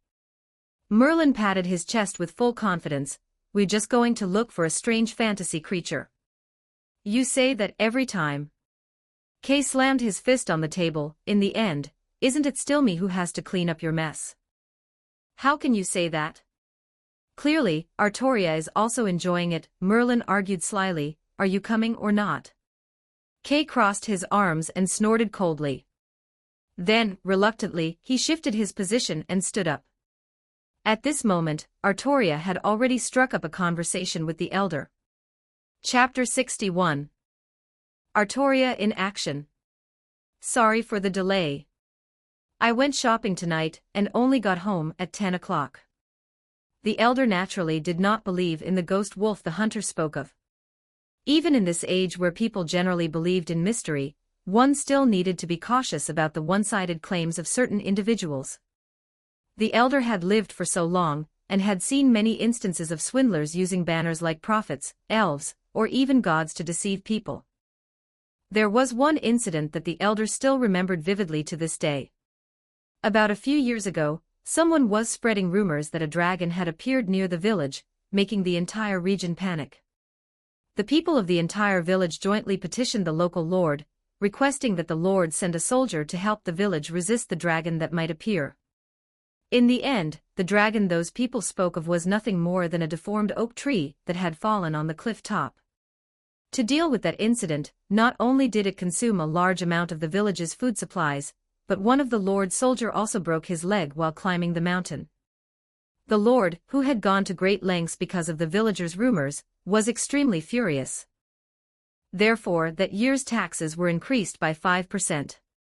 It was inevitable that the elder would still hold the same mindset as the adults in the boy who cried wolf story.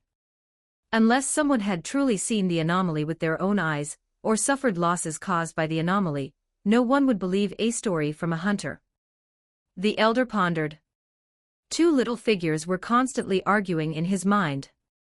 One of them said, it is an indisputable fact that the deer herd has not appeared for a long time. Perhaps there really is some kind of monster in the forest. The other said, but didn't you organize hunters to search the mountains a few days ago, and they didn't find anything at all? Compared to one soldier's rambling, everyone else's account is more credible, right? A moment later, the elder had his answer. Indeed, one soldier's personal opinion cannot be a reason to mobilize a massive force, at the very least, more people need to see that white ghost wolf before a conclusion can be reached. Just as he was about to yell at the hunter to go back to his own house, Artoria had already walked up to the two of them and greeted them enthusiastically. Regarding this girl who had suddenly interrupted the conversation, the elder and the hunter both looked her over. Naturally, they also looked at Merlin and Kay, who were with her. Look at Kay's attire. He was tall, probably over 1.9 meters, wearing a shiny white breastplate with chainmail underneath. A broad-bladed longsword was slung across his waist, resting obediently inside its scabbard. And what about Merlin and Artoria? Although they also carried swords, they were not armored, instead, they wore gorgeous and beautiful clothing. This was definitely not an outfit that rural commoners would have. Combining the attire of these three, the elder had already formed an initial impression of them in his mind. They must be noble children out on a journey, right? Artoria and Merlin were certainly noble children, and Kay was perhaps their bodyguard. Then what was the relationship between the young man holding the long staff and the girl in the white dress? The elder stroked his chin and pondered. If one had a god's eye view, one would discover that the answer the elder guessed in his heart was, to say the least, completely unrelated. Excuse me, have you encountered any trouble? Artoria asked, looking at the elder sincerely. The elder and the hunter shook their heads in unison like rattle drums. They hurriedly denied it. No, there are no problems at all, this village is doing just fine. To them, the intervention of outsiders meant that compensation would have to be provided. If it were someone from the village, and he, as the elder, asked for something to be done, there would immediately be plenty of young people with pent-up energy waiting to be ordered around. At worst, he would just have to give some fish or meat as payment. If they had to ask outsiders for help, the price to be paid would be much higher. Moreover, outsiders were definitely not as reliable as their own people. Artoria naturally understood the elder's concerns. From the moment she pulled out the sword of selecting kings until now, she had been on a journey of training for almost a month. She had passed through many villages. At first, she was a bit confused by the villagers' attitudes, but now, the girl held a heart of tolerance towards this. It's okay, Artoria, dressed in a white dress, smiled like bright sunshine. Helping people in need is my responsibility. Even without compensation, I will find a way to help you. It was a smile that made people feel as if they had been purified. In the afternoon sun, every tiny fuzz on the girl's face reflected light. It was as if she herself was glowing. Like a lily flower, beautiful and pure, it made one's body and mind feel as if they had been cleansed. It made one feel guilty for the darkness within their heart. That won't do. The elder, who had just been wary of outsiders, suddenly put on his air of authority and declared irrefutably, since you want to help, then you must receive the proper reward. Artoria and her group naturally accepted the commission to investigate the spirit wolf. As expected, there is nothing that Artoria's smile cannot solve. Walking on the road leaving the village, Merlin lazily commented on the experience just now. So you must smile more often in the future. Artoria's face showed a troubled expression. If I only rely on my smile, I definitely won't become a strong soldier capable of standing on my own, right? Listening to the conversation of the few people behind him, the hunter leading the way turned his head back. After the strange feeling of being charmed faded, the hunter felt a bit uneasy. This little girl, who looked only 14 or 15 years old, was she really reliable? What's wrong? Artoria noticed the strange look in the hunter's eyes, blinked and asked innocently. This face, so natural it was divine. Why hadn't he noticed it before? Chapter 79. I'm sorry, I shouldn't have doubted you. The hunter clutched his head and let out a painful howl. It startled the young girl behind him. Hunter, even though I am only an apprentice knight, to uphold the code of chivalry, no matter what difficulties you have encountered, I will definitely do my best to help. She replied very earnestly. Please stop it. The hunter wailed in his heart. If you keep talking to me like that, I won't be able to suppress my urge to worship you.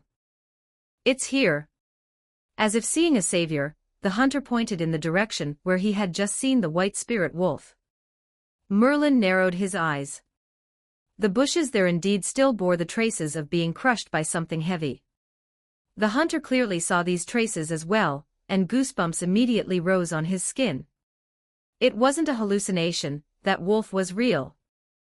Merlin nodded. Let's stop here.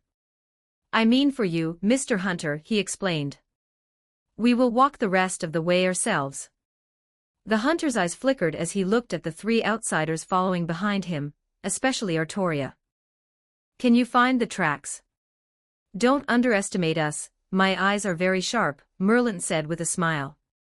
However, for the hunter, who was also a man, Merlin's smile was hardly attractive. It's getting dark soon. You must be careful if you enter the forest, the hunter reminded them worriedly. Then why don't you go in yourself? Kay chimed in with an ill-timed sarcastic remark. The hunter was speechless. Although he was very worried about the young girl's safety, if he had to go into the forest alone to face that giant white wolf with only a hunting knife and a bow, he would still be quite afraid.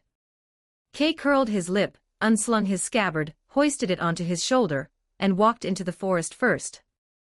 You guys just stay obediently in the village, and wait for our good news. You don't have anything else to do anyway. Following the guidance of the magic circle, it wasn't long before Mia heard the sound of running water. She immediately and impatiently prepared to undress.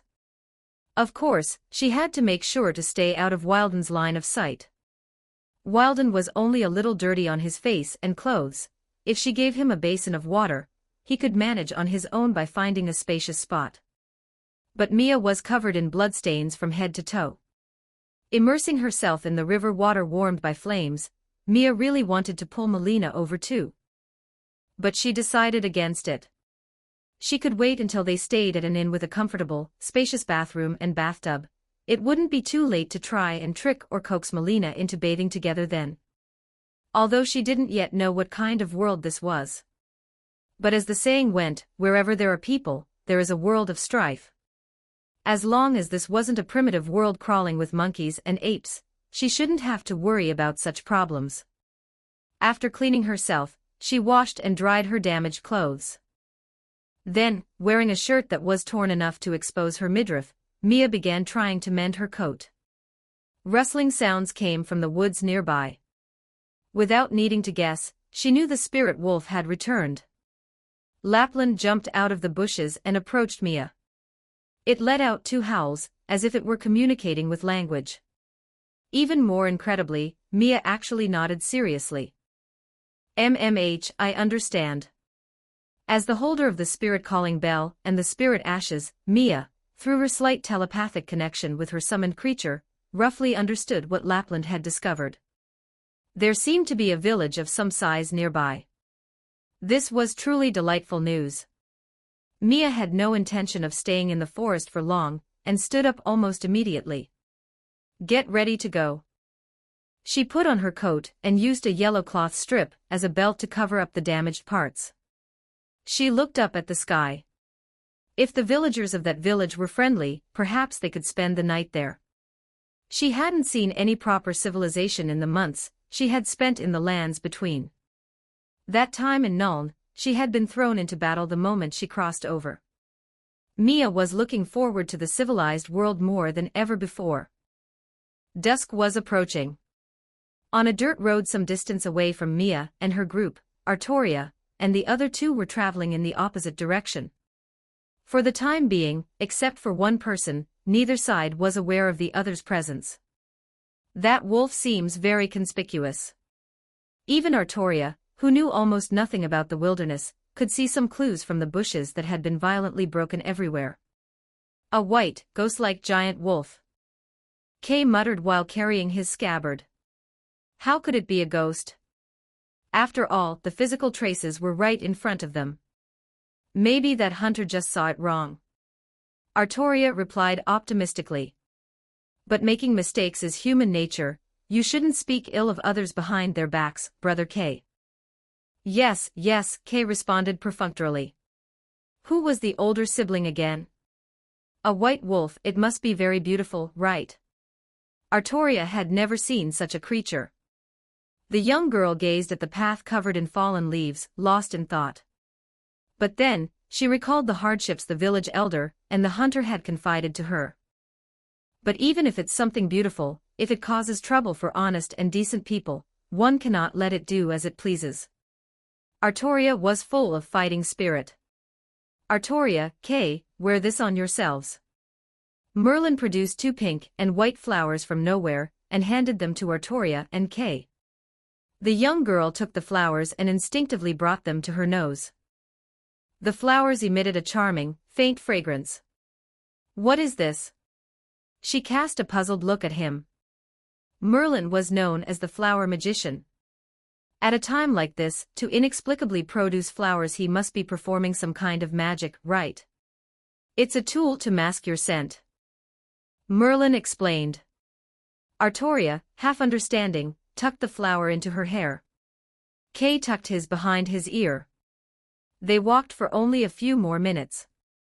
In the deep forest, a wolf howl suddenly rang out. It was deep and resonant, as if it had come from a deep valley. The howl lasted for several seconds, and then vanished into the silence, dragging the entire forest into the same stillness. It's coming. Merlin suddenly warned. Let's hide quickly. Before Artoria could react, the magician grabbed her hand and ducked into the vegetation by the side of the road. Is it something very scary? Artoria asked in a low voice. Shoo! Merlin held his index finger to his lips, making a gesture for silence. Although she was still very puzzled, Artoria chose to trust Merlin. The 3 of them crouched by the roadside, staring intently at the end of the undulating dirt road. In the darkening sky, a giant wolf, just as the hunter had described, completely white and emitting a fluorescent glow from its body, appeared in the distance, walking with a light, trotting gait. Lapland did not notice the 3 people watching it. It approached a little closer, then stopped and turned its head. It let out a howl as if urging them on. Be quiet, Lapland. Can't you learn from Red? Mia criticized unhappily. She gripped her staff and followed far behind Lapland, along with Melina and Wilden. Don't scare the people in that village.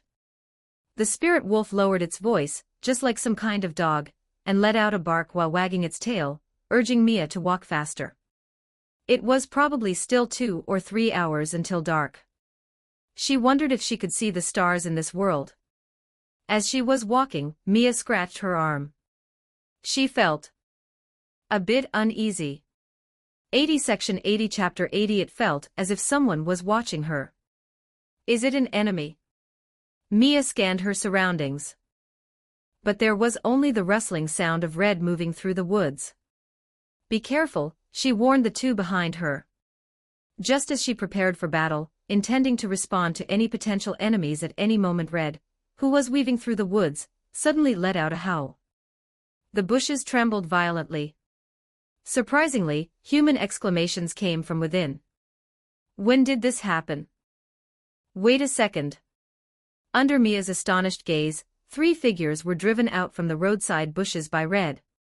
They were scrambling out in a disheveled mess. Chapter 62. Why do we look alike? Artoria nearly fell to the ground. Brother Kay. She exclaimed, subconsciously turning her head. She thought Kay had pushed her. But to her surprise, Kay had also just recovered from his own stumble. Further back, Merlin had fallen face first. His legs were still in the bushes, and standing on his back was a white, glowing, ghost-like spirit wolf. That obviously couldn't be a ghost, the wolf clearly had weight. Red pinned Merlin under its paws, and the latter kept slapping the ground, begging for mercy. Artoria and Kay were a bit bewildered. There was more than one wolf. The one seen on the dirt road earlier was just one of them. The rest, aside from the one wagging its tail and tilting its head while standing in the middle of the road, and the one pinning Merlin down, there was another one standing beside the 3 travelers not far away. Kay muttered angrily and drew his longsword, intending to slash at the spirit wolf pinning Merlin down. Wait, Brother K, Artoria suddenly stopped K, who was preparing to fight. They don't seem to have any ill intent. K, who was about to step forward and swing his sword, stopped abruptly. Now that Artoria mentioned it, it did seem to be the case. The wolf pressing down on Merlin was just pressing on him. If it were a hungry beast or a phantasmagorical creature hostile to humans, it would surely have bitten him the moment it tackled him, right? After K drew his sword, the spirit wolf looked at the descending blade and nimbly jumped to the side, moving off of Merlin.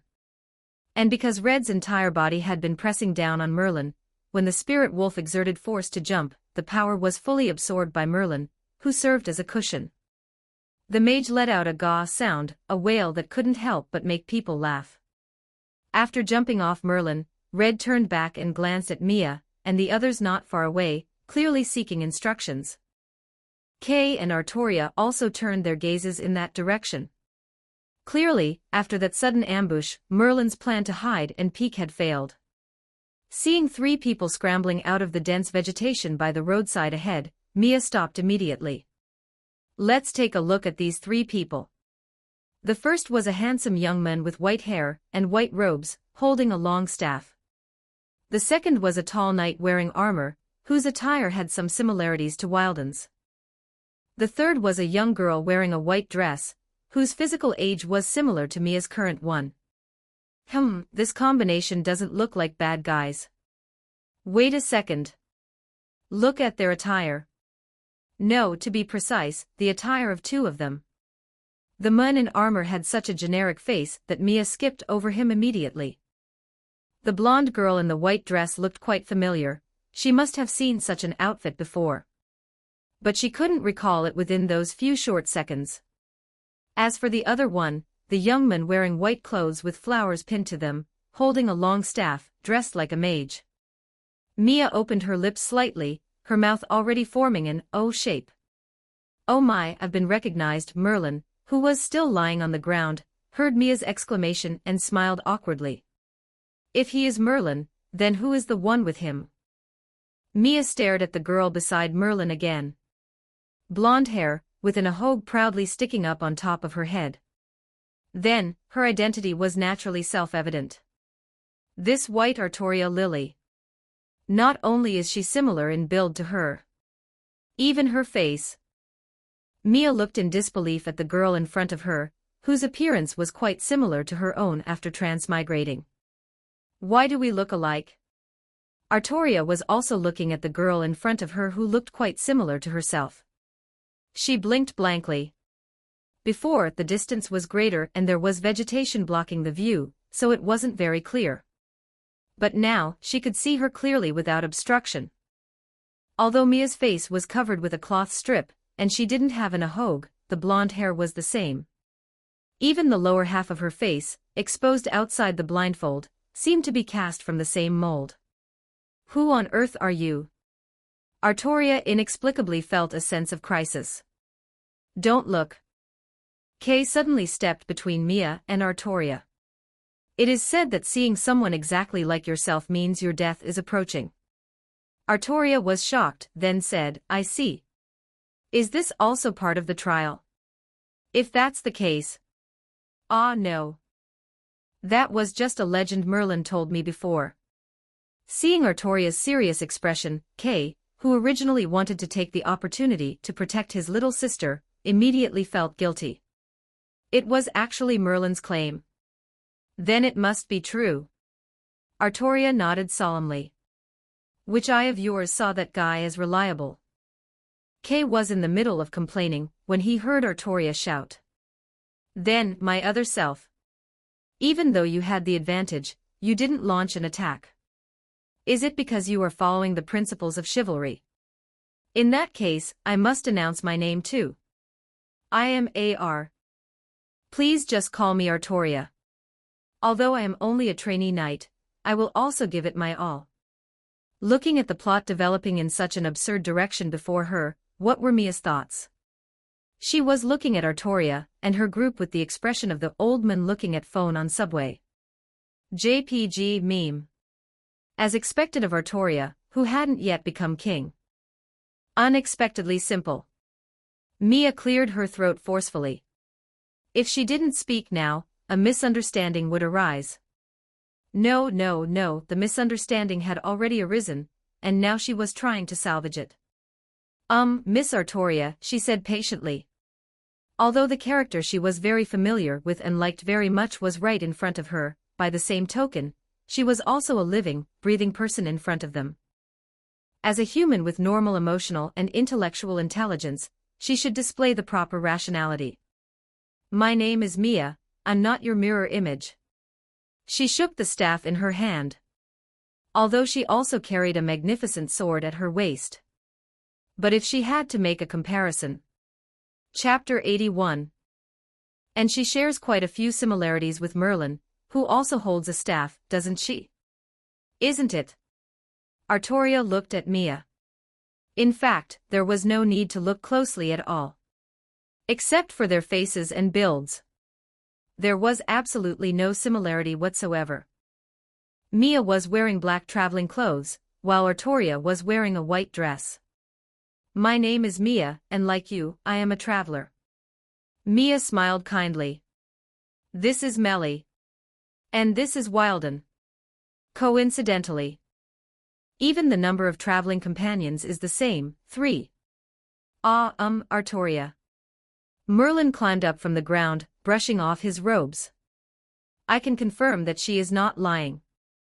The fledgling girl knight blushed. But Brother Kay said. Artoria, you're far too trusting of what others say.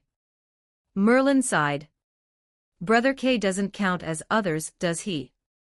Artoria retorted. That, specifically, is your flaw. Merlin picked up his staff and said with inexplicable seriousness, you really should learn to distinguish between jokes and sincere words. So it was a joke. Artoria pursed her lips, feeling a bit dejected. After a moment, she let out a breath. I understand. This must be part of growing up. As long as you know that. Merlin nodded pretentiously, like a great teacher. He looked in Mia's direction. If it weren't for the vast difference in temperament, I would have thought you were Morgan. This wasn't the first time Artoria had heard that name from Merlin. Morgan was her sister, but they had never met. It's nothing at all. Realizing he had let something slip, Merlin hurriedly corrected himself. Then, holding his staff carelessly, he smiled as brightly as a flower and introduced himself to Mia. As you can see, I am Merlin, the great magus who once served King Uther. Although there are many rumors among the common folk, I must clarify one thing, I am not a wizard but a magus. Mia was well aware of the difference between magecraft and magic in the Type Moon world. Magic is what cannot be achieved with the technology of the current era, no matter how much time or cost is invested. Conversely, magecraft is what can be achieved as long as one is willing to invest the time and cost, no matter how incredible it may seem. In order to avoid raising unnecessary suspicions in this world with such deep waters. Mia nodded and looked toward Merlin's side, pretending not to understand. If you are Merlin, then this person is. That's right. Merlin nodded. The one who drew the sword of selecting kings, and is destined to become the king of Britain. As soon as Merlin's words left his mouth, they drew the attention of Artoria and Kay. Didn't we agree to keep this quiet? This was something they had agreed upon beforehand. After drawing the sword of selecting kings, Artoria discovered that she could not use the power within this sword at all. In other words, although this sword in the stone, named Caliban, looked beautiful and magnificent, exuding an extraordinary aura. For the time being, it was merely a sword that was sharper and harder than an ordinary weapon.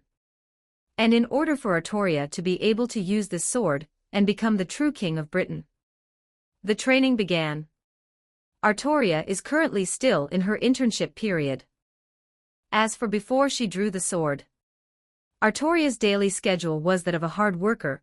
Not only did she have to shoulder some of the household chores as an adopted child, but she also had to undergo various courses carefully arranged by Merlin.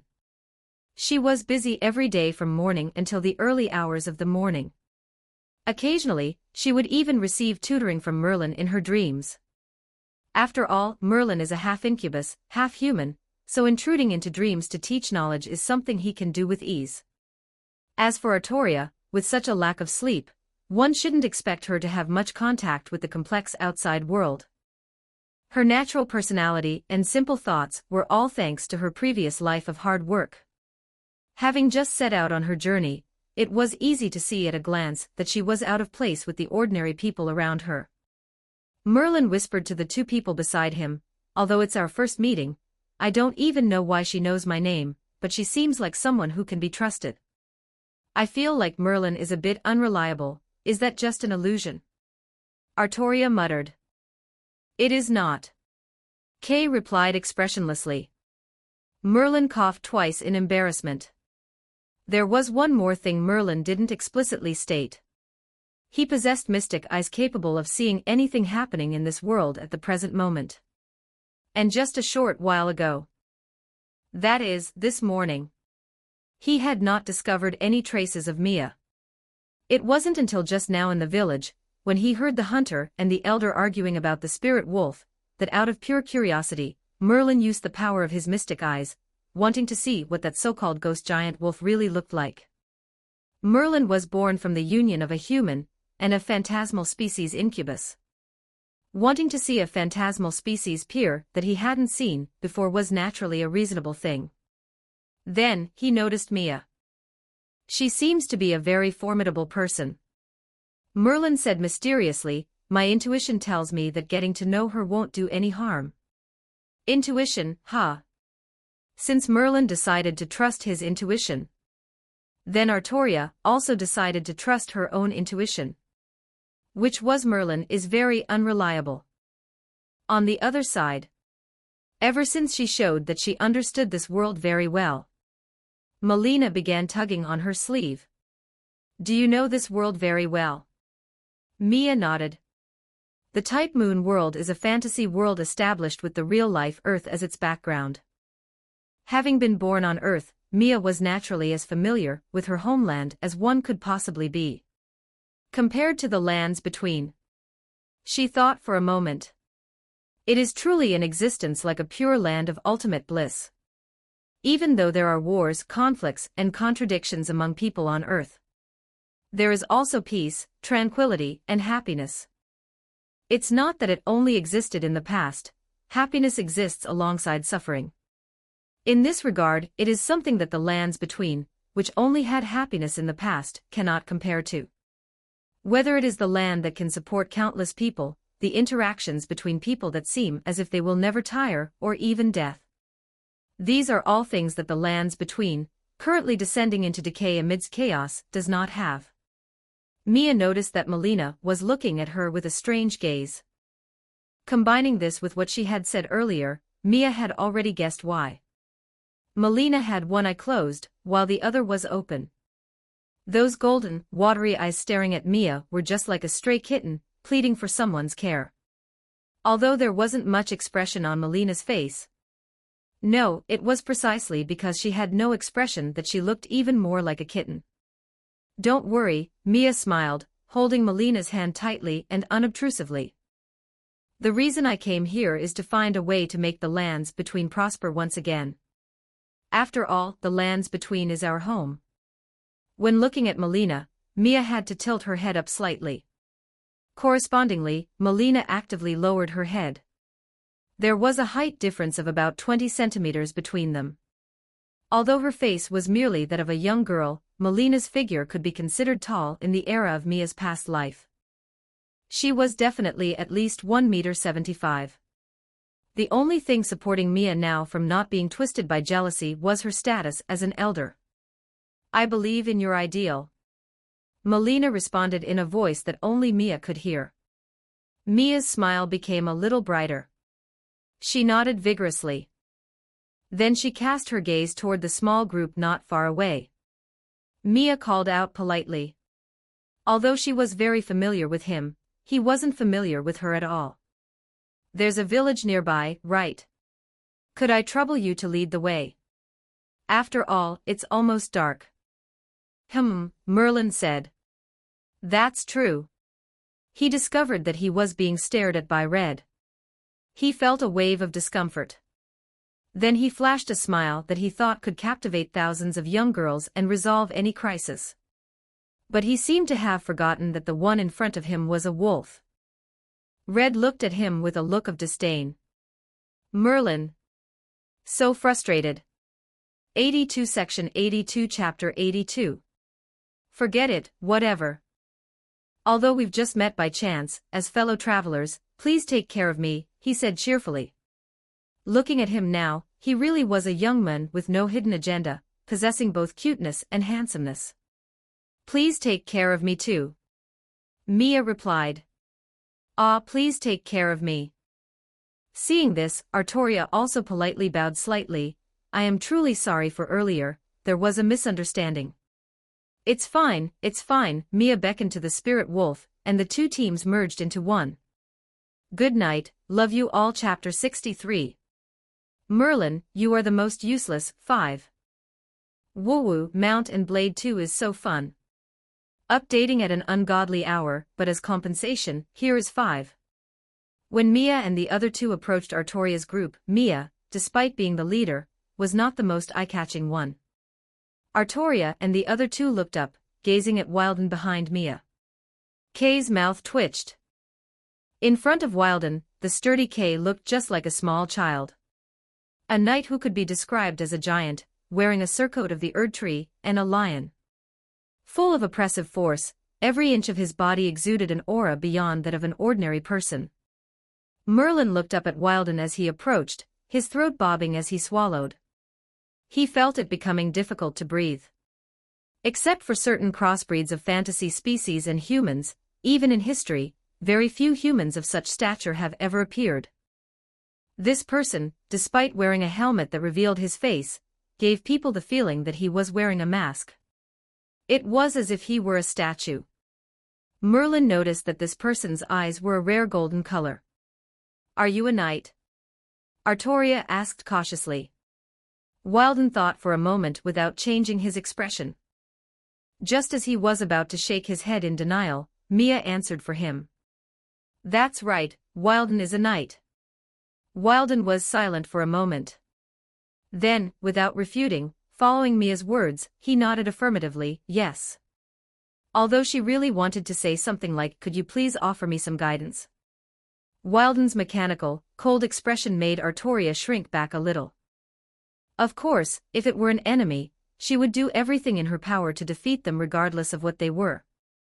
But if it were someone she could get along with peacefully, she couldn't help but let her imagination run wild.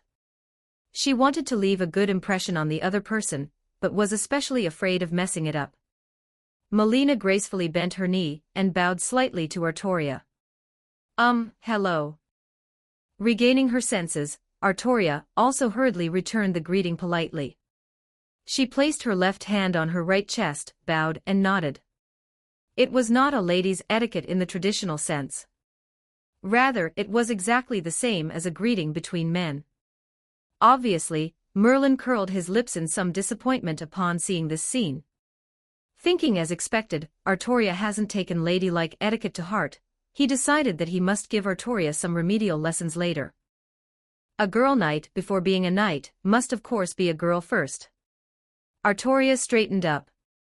Melina bowed her head slightly, looking at the girl in front of her who looked almost exactly like Mia. She did not feel the aura of the Erd tree from her. Not even a little bit. So it should just be a coincidence. Merlin reminded at this moment, well, let's get on the road quickly. If it gets any later, we won't be able to return to the village before sunset. That's true. Mia nodded in agreement. Since this was the time before Artoria became king, the era was naturally ancient. To be precise, it was around the 6th century AD. As everyone knows, ancient times did not have as many entertainment activities as modern times. Coupled with the lack of lighting facilities, most of those wandering outside in the middle of the night were not good people. Next, it was a journey for the 6 of them together. They hadn't walked a few steps. Miss Mia. Artoria spoke to Mia again. May I ask, are you the master of these wolves? Artoria asked. That's right, Mia nodded. Artoria looked at the few spirit wolves surrounding them. The huge, entirely silver-white spirit wolves, as if gifted by the heavens, had agile and graceful postures, and that hazy fluorescence gave them an even more sacred aura. How could these be the ominous ghost wolves the villagers spoke of? According to what you said. Mia pondered for a moment. These wolves are magical creations, they are familiars. Although Artoria's direction of study was not that of a mage, after being influenced by Merlin for so many years, she did not lack common sense regarding magic. She couldn't take her eyes off the beautiful white spirit wolves at all. Artoria explained, "We received a commission from the villagers, which is why we came here to search for the traces of the wolves." Well, about that. Mia pondered for a moment, thinking about how to smooth things over. Because I got lost in the forest, I let the wolves help me find the way. I didn't expect to scare the villagers. However, don't worry. Since these wolves are my familiars, I can make them hide their forms at any time. Saying this, Mia glared at Lapland. The latter blinked her eyes innocently. Since it's a misunderstanding, it's great that it can be cleared up. Artoria said happily, "Let's go to the villagers together later to clear up the misunderstanding."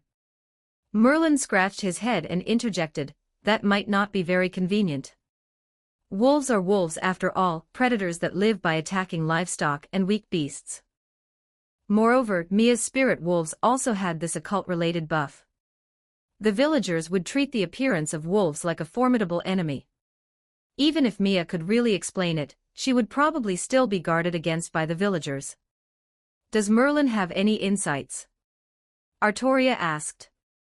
Merlin explained his thoughts. Mia didn't think there was anything wrong with it, on the contrary, she marveled at how thoughtful Merlin's plan was. But Artoria was different. "Are we going to deceive those villagers?" She pursed her lips and asked reluctantly. "This doesn't count as deception." Merlin replied, "Think about it, when the elder entrusted us, what did he say?" "It was." Artoria thought for a moment. "He asked us to go into the mountains to find wolves that might threaten the village." Merlin grinned, "So, are the wolves we found threatening the village?" Artoria looked at the spirit wolves, then looked at Mia, and subsequently, her eyes widened, revealing a look of sudden realization. So, wolves that threaten the village do not exist, understand?" "Understood. Teacher Merlin." "Then you understand what to say later, right? Just say that there are no wolves that threaten the village." Merlin nodded with satisfaction, "That's right. You are very quick to understand." The inexperienced Artoria, although simple, was definitely not stupid. She could naturally understand what Merlin meant. To be safe, Mia decided to put the spirit wolves into the spirit calling bell right now. Bearing the identical, resentful gazes of the three spirit wolves, Mia apologetically rang the spirit calling bell.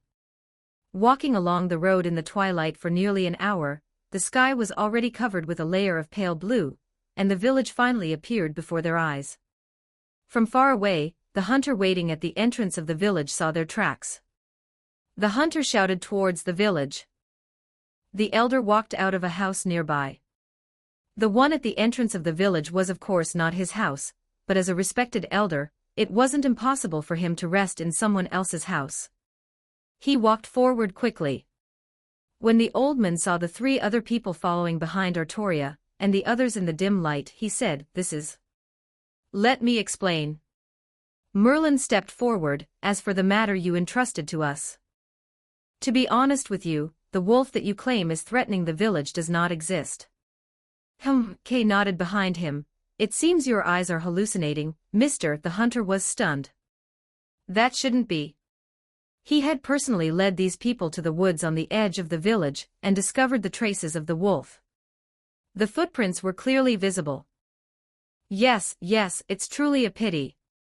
Merlin shook his head regretfully. "It seems that those footprints didn't belong to a wolf either." The hunter felt as if his decade-long career had been deeply insulted. "If you don't believe me, go take another look now." After calming down for so long, you will surely discover your previous mistake. The reason he dared to say this was because, just a moment ago, this guy had used magic to conceal the spirit wolf footprints at the edge of the forest. The stubborn hunter, eyes wide, ran toward the edge of the forest in disbelief, wanting to confirm whether what Merlin said was true.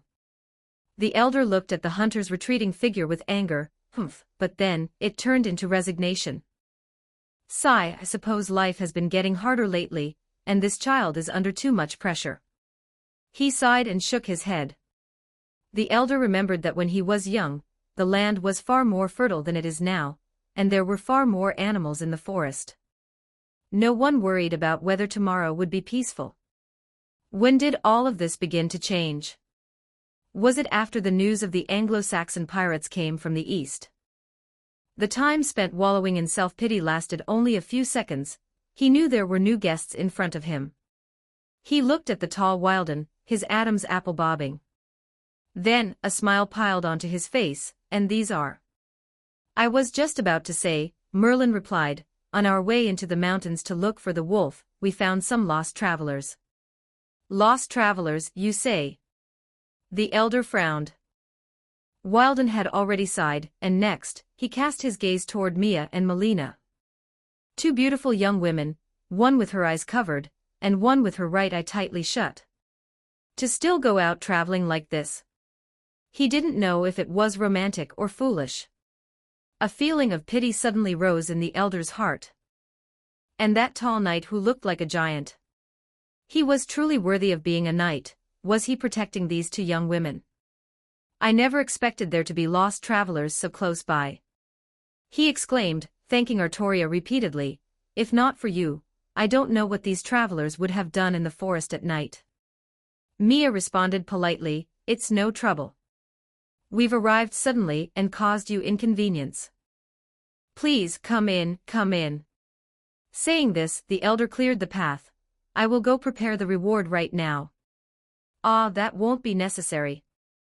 Artoria quickly stopped him. After all, we didn't find the wolf. The elder hesitated for a moment, then nodded. He muttered to himself in a low voice, that is truly great. The elder immediately smiled even more brightly, his wrinkled face full of curved lines. I said, there are no wolves in the mountains, that is truly great. That is indeed a good thing. Artoria nodded in agreement. Under the elder's guidance, the group entered the village. The villagers who hadn't rested yet saw the group of 6 imposing outsiders and couldn't help but cast their gazes over. Especially toward Wilden. The tall knight brought up the rear of the team, and no matter where he was, he attracted a flurry of whispers. That's a giant, right? No, giants shouldn't be that. My God, what did he eat to grow up like that? And things of that nature. The village chief led the group toward the village inn. Whether it was Artoria's group of 3 or Mia's group of 3, their attire didn't look like that of ordinary commoners. As the elder of this village, he naturally couldn't neglect these distinguished guests. He turned back to look at Mia from time to time. This newly appeared young woman, and the young woman in the white dress looked so similar. Were they really just simple travelers? He was still worried that this young woman with her face covered would be tripped by raised stones or sunken pits on the road. But Mia's movements were, of course, the same as a normal person. Not only would she not be tripped by the bumps on the road, but she was also constantly looking around, appreciating this early medieval-style village. The village roads were naturally dirt paths. The houses all had thatched roofs, with either wooden walls or mud walls. Most families had a yard enclosed by a fence, either in front of the house or behind it. Ordinary farmers used them to raise livestock, while people with unique skills like hunters, blacksmiths, and carpenters kept the equipment and tools they needed for their work and life in the yards in front of or behind their houses. The inn was a building taller than ordinary houses, and even taller than the elder's house. Oh, be careful. There was a step at the entrance of the inn. After stepping up, the elder subconsciously turned back to warn Mia. Mia finally couldn't take it anymore. She didn't like being cared for when it was against her conscience. I can actually see.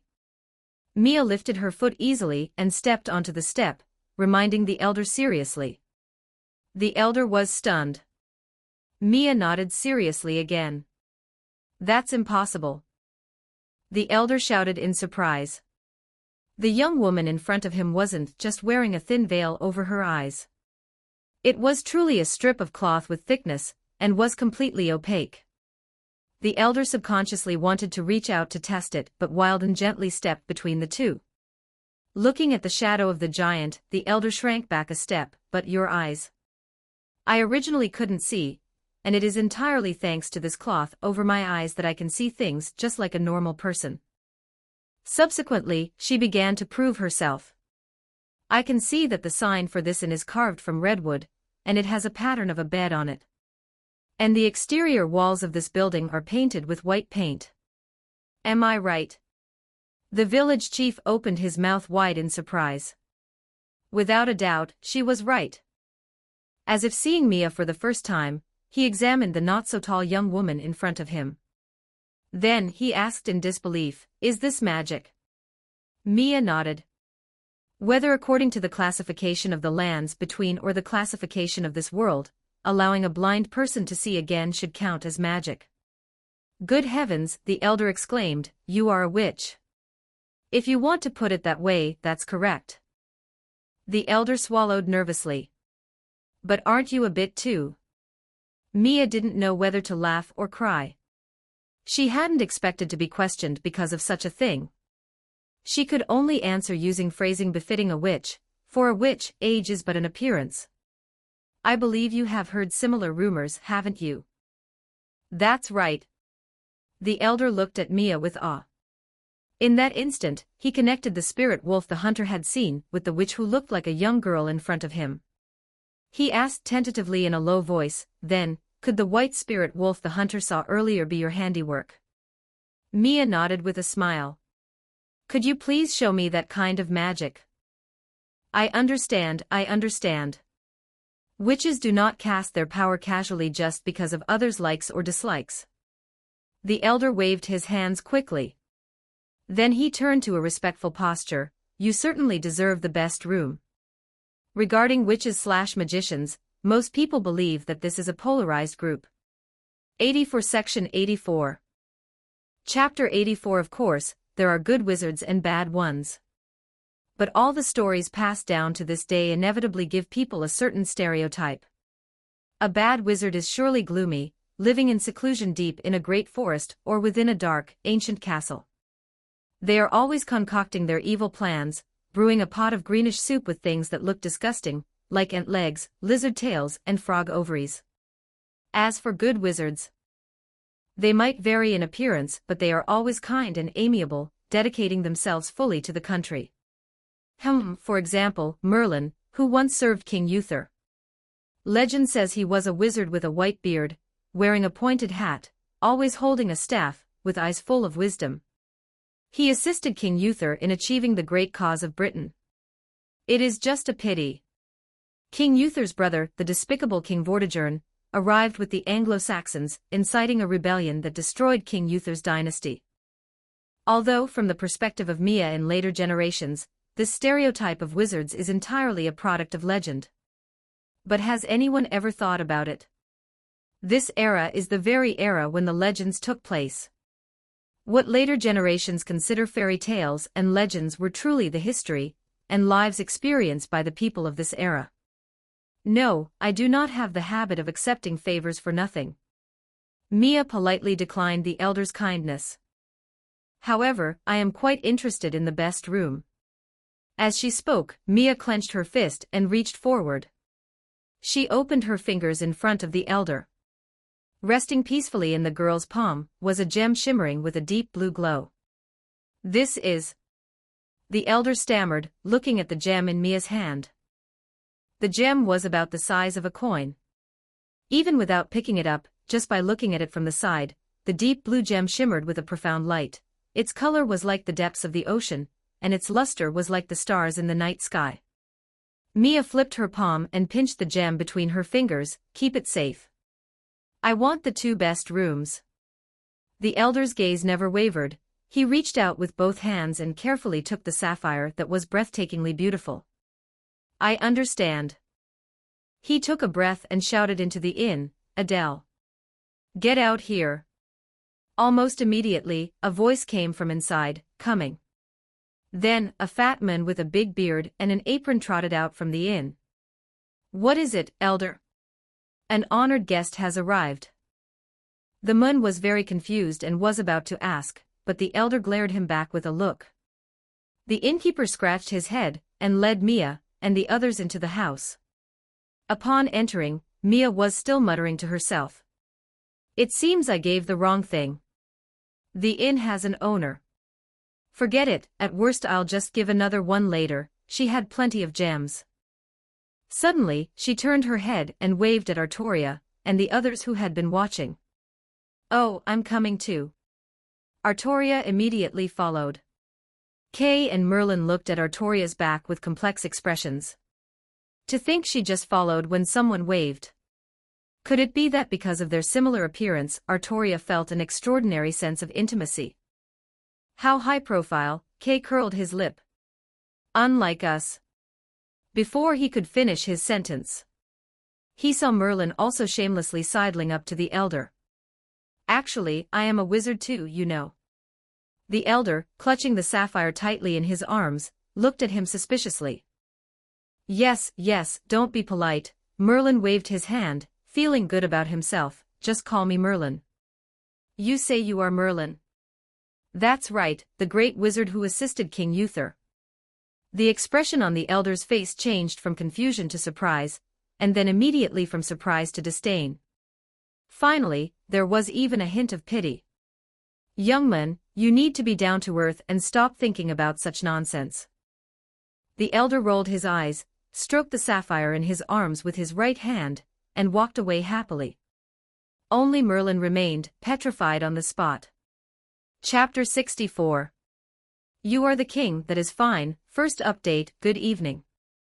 There will be another update later. After all, I can't just collect votes. Ah, the innkeeper, flattered, left the room holding a ruby.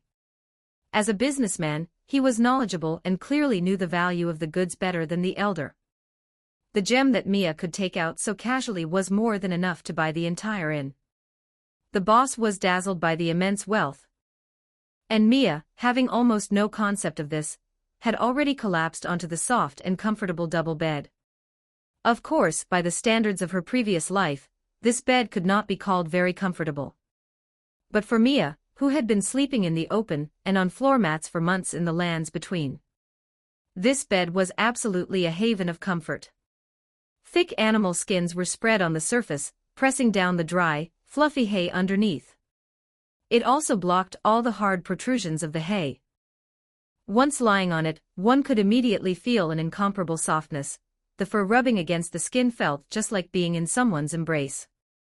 The so-called best room Mia stayed in was actually a separate small cottage next to the inn. According to the innkeeper, this room was dedicated to the local lord when he went out hunting in the autumn. But that didn't stop the innkeeper from renting it out to guests who could afford it when the lord wasn't there. Although Mia requested 2 rooms, there was only one of the best. Including the small cottage where Mia slept, this small inn in the village only had 3 guest rooms in total. The rest were large shared dormitories in the attic. As for the other 2 single rooms, they were connected to the main house, simple and cramped, with furniture consisting of only a bed and a chest, plus a candlestick hanging on the wall, and the area was northwest more than 5 square meters. Quite characteristic of the era. Although these small buildings attached together were called an inn, it was clear that providing accommodation was not the main business. Most of the time, this place served drinks and snacks to the villagers. Calling it a tavern might be more appropriate. Unlike the filthy Middle Ages in the legends of her previous life, in this Celtic village, there was no foul stench in the air. It could definitely be called clean. After all, it was a country that had been civilized by Rome, so the concept of public hygiene still existed. It had not yet been messed up by the invading Anglo-Saxon barbarians. Although such villages could not have sewers, conventional farm public hygiene facilities were well done. Mia naturally shared a room with Melina. But after Wilden saw the single bed in the other room, he helplessly indicated that he would rather sleep in the shared dormitory. No other reason, the bed was too small. So those two small guest rooms were taken by Artoria and Merlin. Kay and Wilden went to sleep in the shared dormitory together. Mia's good mood lasted until about 40 minutes later, when the innkeeper personally brought the meal. 2 large round wooden plates, corresponding to 2 identical sets of meals. White bread with a beautiful golden brown crust and snow white inside. And pea stew that smelled delicious. It was all very good. But the contents of the other bowl on the plate were indescribable. Exuding a strange spicy smell, a lump of purple-red matter, completely unrecognizable in its original form, was placed in a soup of the same color. What is this? Mia's expression was a bit strange. Red wine stewed pears, respected lady, the innkeeper bowed exaggeratedly, added cinnamon, cloves, nutmeg. Someone showing a difficult expression upon seeing dark cuisine. The innkeeper continued, this dish is pea stewed rabbit, containing powder ground from Roman pepper, mace, galangal, and cloves. At least this dish looked much more normal. Take the pears away. Mia resisted the urge to make a face, and said politely to the innkeeper. The boss was afraid that the big spender in front of him would be in a bad mood. Is there something that doesn't suit your taste? What doesn't suit my taste? Everything doesn't suit my taste, okay. However, respecting the dietary culture of other countries, I'll let the complaining slide. Bring me another dish. Mia replied. The boss was a bit troubled. It was already dark outside. Chapter 85. If she were to spend more time and effort preparing a fine meal, the dinner for the distinguished guest before her would be delayed even further. I am terribly sorry, I didn't ask about your preferences in advance. That doesn't matter. Mia looked at the food on the plate, then said, just bring me some vegetables. Only vegetables? Yes, vegetables will do. Since she had already paid, Mia would not hesitate to make requests. I understand.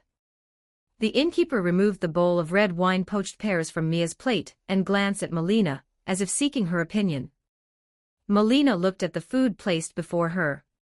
She had no intention of being a picky eater. After learning of Mia's request, the innkeeper left and returned shortly with the food she had asked for. Boiled cabbage. In this era, raw salads were not as popular as they would be in later generations. Of course, plain boiled cabbage had no flavor. The innkeeper poured a sauce made of vinegar, honey, and garlic over it. Before he returned, Mia had already finished most of the meal that had not been taken away. Soft white bread and rabbit stewed with peas and spices. It made Mia feel quite content, almost forgetting her home. It brought back some memories of her past life. After wolfing down her meal, Mia collapsed onto the bed with a sense of relief. Turning her head, she saw Melina still eating slowly and deliberately. How does it taste? Mia, lying on the bed, rolled over and propped her head up with her hand to ask. At least in Mia's opinion, this meal was far better than the wild vegetable and beast meat stew in the lands between. Melina nodded. She held her spoon and treated every bite with the utmost solemnity. Mia quietly gazed at Melina's profile. About what to do in this world in the future. Marika's Grace must be able to choose different worlds according to her wishes. She wanted to become stronger, and wanted to know how to become a qualified leader. And then, the Grace had transported her to Britain. Mia felt that meeting Artoria was not a coincidence, but something preordained. What she sought would surely be found in that young girl, who would one day become the King of Britain. What a coincidence! Mia thought to herself. Artoria was undergoing her training to become a king. She was also undergoing her own training to become the Elden Lord. Perhaps she could travel with Artoria later. Well, that's decided. When Artoria and the others are about to leave, she would just tag along. Also, she needed to find the village tailor tomorrow to mend the holes in her traveling clothes.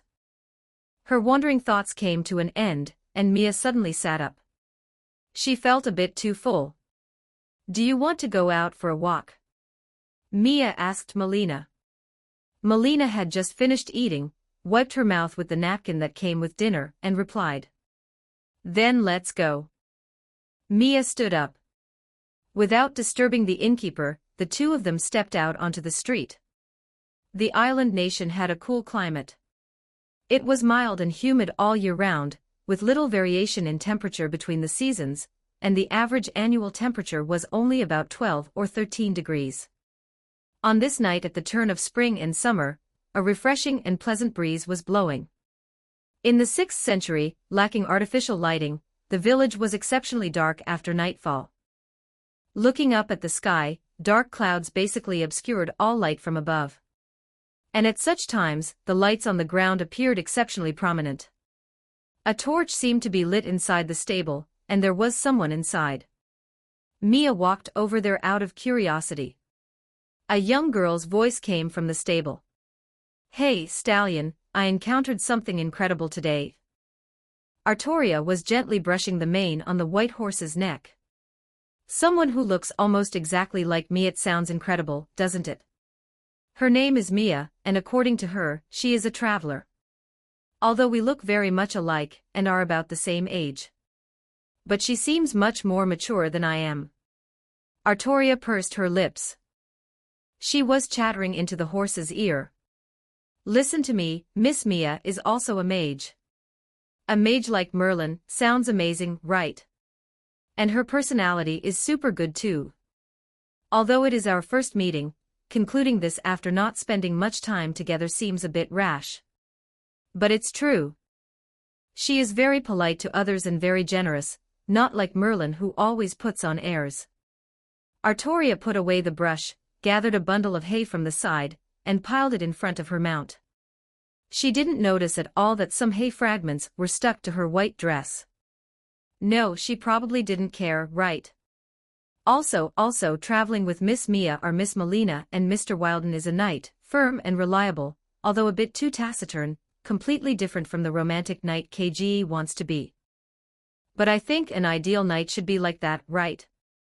Artoria, as if talking to herself, poured out her true feelings to the oblivious animal. She heard footsteps outside the stable. Like a child who had done something wrong, she immediately turned around and saw someone outside who was both familiar and somewhat strange. Familiar because of her appearance, and strange, of course, because they were not yet acquainted. Miss Mia. And Miss Melina. She hurriedly brushed the hay fragments off her body in a panic. "Good evening," Mia greeted Artoria.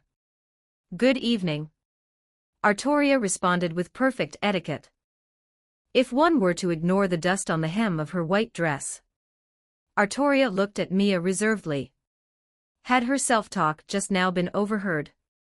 Gossiping behind someone's back was undoubtedly against etiquette. "Still taking care of your horse at night?" "Yes," Artoria replied, "after all, a horse cannot grow fat without night grass." Mia examined the white steed behind Artoria.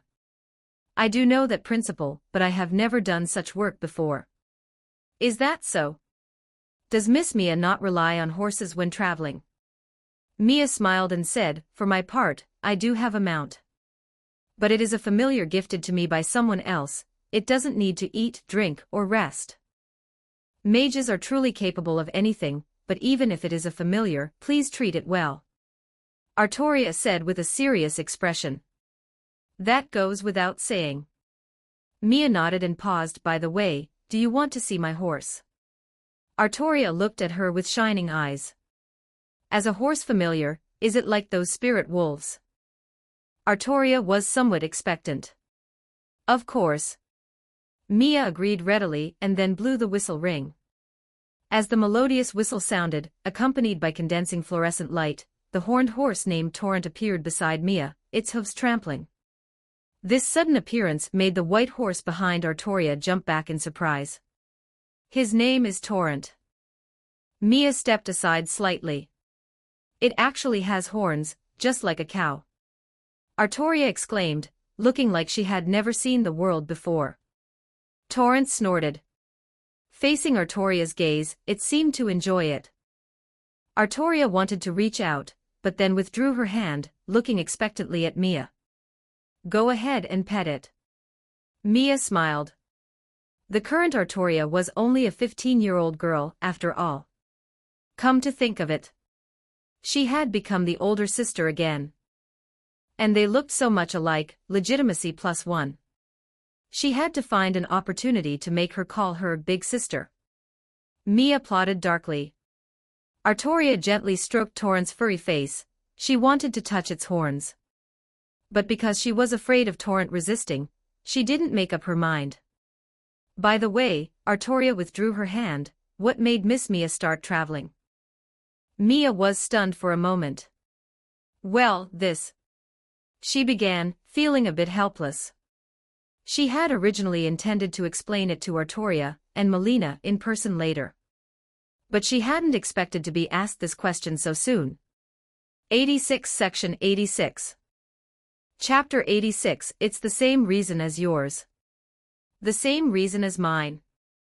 Artoria couldn't immediately understand. Then, Mia replied, it is to be able to become a qualified king. Chapter 65. When the stars of Earth shine, second update. Here is the second update. Even though it was stated clearly, Artoria still didn't quite understand. Because she herself was the king of Britain. After all, she was the one who drew the sword in the stone, and what Merlin had always told her was that she was to become the king of Britain. So, which country was Mia the king of? With doubts in her heart, Artoria asked exactly that. I come from a place called the Lands Between. Mia tilted her head and glanced at Melina beside her. Melina hung her head and said nothing. The Lands Between.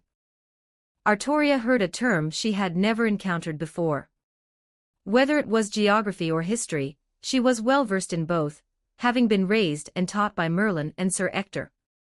She knew the legends and history orally transmitted by the Celtic people by heart. She also understood a thing or two about the myths of distant Rome. But whether in geography, history, or myth and legend, she had never heard of a place called the Lands Between. Mia did not stop speaking. If I were to explain in detail, I'm afraid one night wouldn't be enough. So let me give a simple explanation. My homeland, the Lands Between, is a realm located at the intersection of many worlds. Artoria tried hard to think. She had not systematically studied matters of mysticism. After all, from a young age, she had been taught with the goal of becoming a knight. If Merlin were here, upon hearing Mia's words, he would certainly be able to understand more precisely what kind of existence the Lands Between that Mia spoke of was. If it were him, he would probably spout some obscure and difficult terms like the outer side or the inner side. But unfortunately, Artoria did not have the rich knowledge of mysticism that Merlin possessed. If one had to say, her knowledge reserve regarding mysticism was at most that of a relatively well-read ordinary person, and it didn't even touch upon being a mage. Of course, she wasn't stupid, and soon, she asked Mia based on her own understanding. The other worlds you speak of, are they existences similar to the Land of Shadows? The Land of Shadows was the netherworld in Celtic mythology that received the dead and departed souls. It was perfectly fine to consider the Land of Shadows as the world of the dead. Since the Land of Shadows was the world of the dead, then the place where they stood at this moment could be called the world of the living. Since there was a world of the living and a world of the dead, it was a logical argument that other different worlds could exist. In Germanic mythology, the world tree Yggdrasil connected 9 worlds. These legends might not be true descriptions, but to Artoria, this was indeed easier to understand. Mia nodded. It is indeed a similar existence. Communicating with a smart child was truly a pleasure. She continued, in order to become the king of the Lands Between, I came to this world to train myself. Then, she deliberately pretended to be surprised. However, are you also a future king? Since she had this ability to travel between worlds, her skin should also be correspondingly thick. Otherwise, it would be difficult to integrate into other worlds. Although that is so. Artoria blushed with embarrassment. but I am still working hard to be recognized by the sword of selecting kings. So I am also in the midst of training. So, Mia smiled brightly, it seems we have many things in common. A look of joy appeared on Artoria's face. It feels like I've made a friend. Mia said with a rather doting tone, things like making friends don't need to be said out loud, everyone will have a tacit understanding. And in Artoria's heart, the competitive spirit, when facing a peer, was finally hard to suppress. Since they were both young girls advancing on the journey to become kings. In that case, why don't we compete to see who can stand on their own first? Artoria's suddenly jumping train of thought made Mia hesitate a little. Wait a minute. What is there to hesitate about? This is an invitation from Artoria Lily. Once she figured this out, Mia immediately nodded and agreed to Artoria's proposal. Artoria happily reached out to Mia, and subsequently, their two palms were tightly clasped together. Since that's the case, let's travel together from now on. Taking this opportunity, Mia made the proposal to travel together. As for Artoria, she immediately agreed without a second thought. Only then did she come back to her senses. I still need to get the consent of Brother Kay and Merlin for this. Artoria, can you please handle this? Handle it for me. It's already very late, isn't it? Mia began her cajoling. I'm not very familiar with Merlin and Kay, and it probably wouldn't be good to disturb them now, so could you please do it? Then, all right. The Night Princess, who could not refuse others, accepted this commission. Then, a step ahead of Mia, she trotted away from the stable. Oh right, she had just stepped out but turned back. Good night, Natalie's. Once she finished speaking, she disappeared without a trace. Recalling the cute face of the youthful Artoria, Mia nodded profoundly. Come, Torrent. Torrent shook its mane and returned to the whistle. Walking out of the stable, Artoria was already gone. I am here. It seems we will have to stay in this world for quite a while. This is a very beautiful world, Melina replied. Just having arrived here. But just seeing those vibrant villagers and experiencing the kindness given by others. Seeing the life that, after the shattering, no longer existed in the lands between. And the pure smile that bloomed on Artoria's face, which seemed to be Mia's.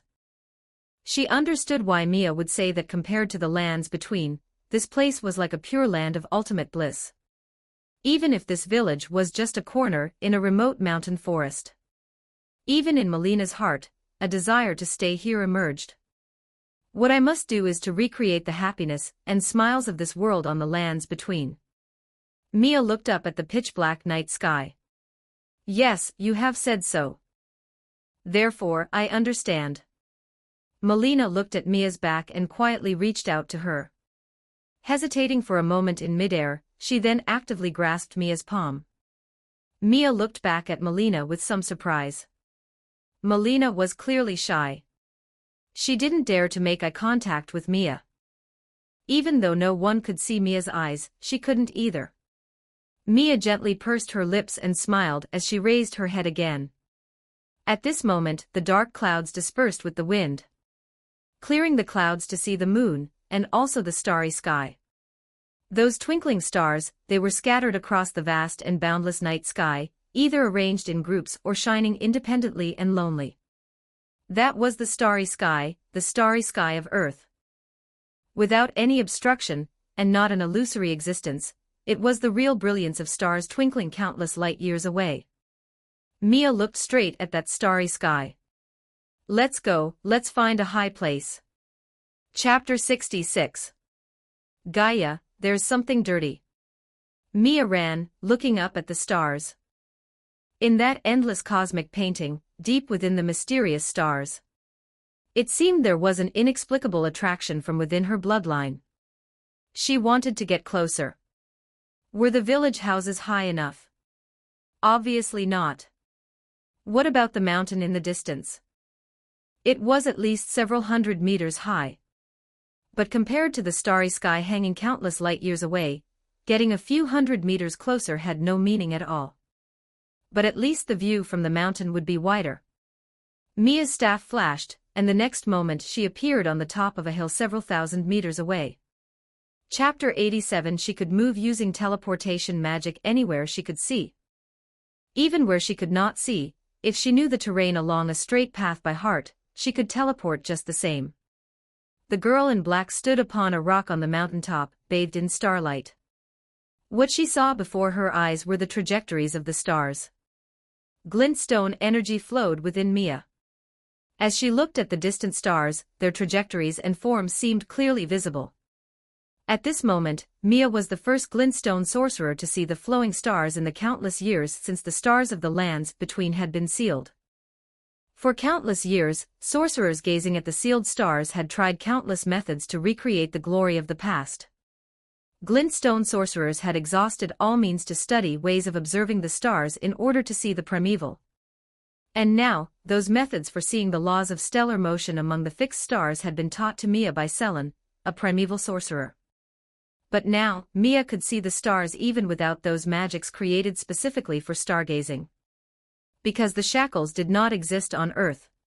However, the strength gained from the training she had undergone, risking everything to break those shackles, still remained. The stargazing magic created to break the seal of the stars was now freely stretching out all the mystery it contained toward the starry sky in this world where no such seal existed. Perhaps the Mia of today was even more closer to the stars than any sorcerer since the creation of glintstone magic in the lands between. She stood on Earth, yet she could feel herself walking toward planets countless light years away. Facing north, the girl could clearly see the brightest North Star. Memories from her past life told her that was a star 445. 3 light years away.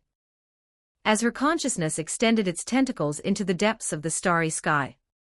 That light, that North Star, was no longer as it appeared 445. 3 years ago. Her consciousness had detached from the ground, transforming into a meteor traveling faster than light, soaring through the sea of stars.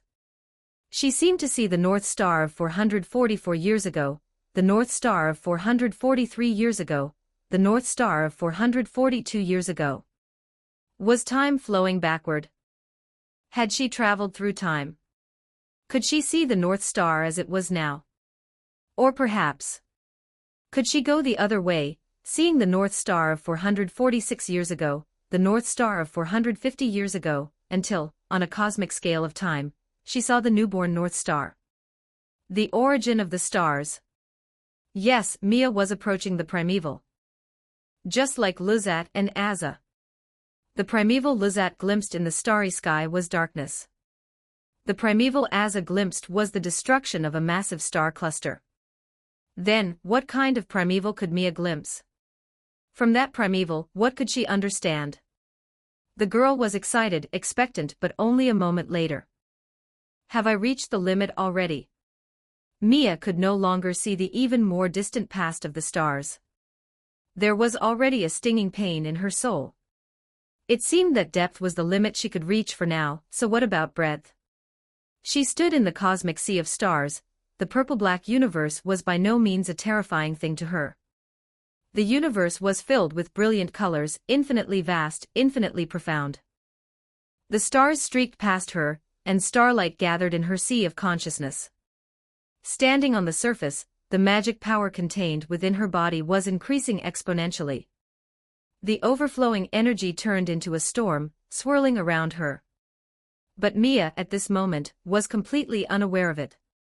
She saw the galaxy spanning the sky, saw the spiral arms of the galaxy, saw the gorgeous and charming color blocks of the nebula.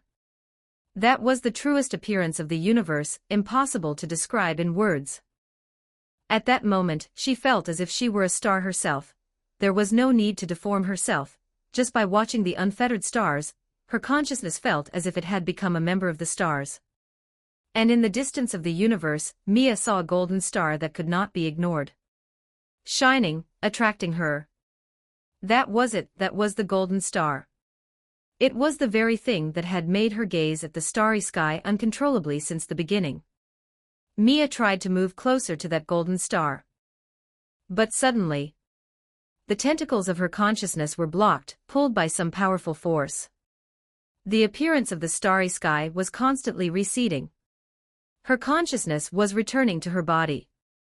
She saw the golden planet getting further and further away from her. The stars before her were no longer clear, covered by a layer of white veil. The starlight was also blocked. Who is it? There was some force trying to seal those stars. It was trying to seal her, to seal the tentacles of her consciousness reaching into the starry sky, preventing her from approaching that golden star. She resisted, using all her might to resist the energy pulling her back. The tentacles of her consciousness, carrying magic power, constantly bombarded that silvery white veil. But it was desperate and futile. In the girl's mind, there were no other thoughts. She wanted to break through that sudden seal. She wanted to see that golden star.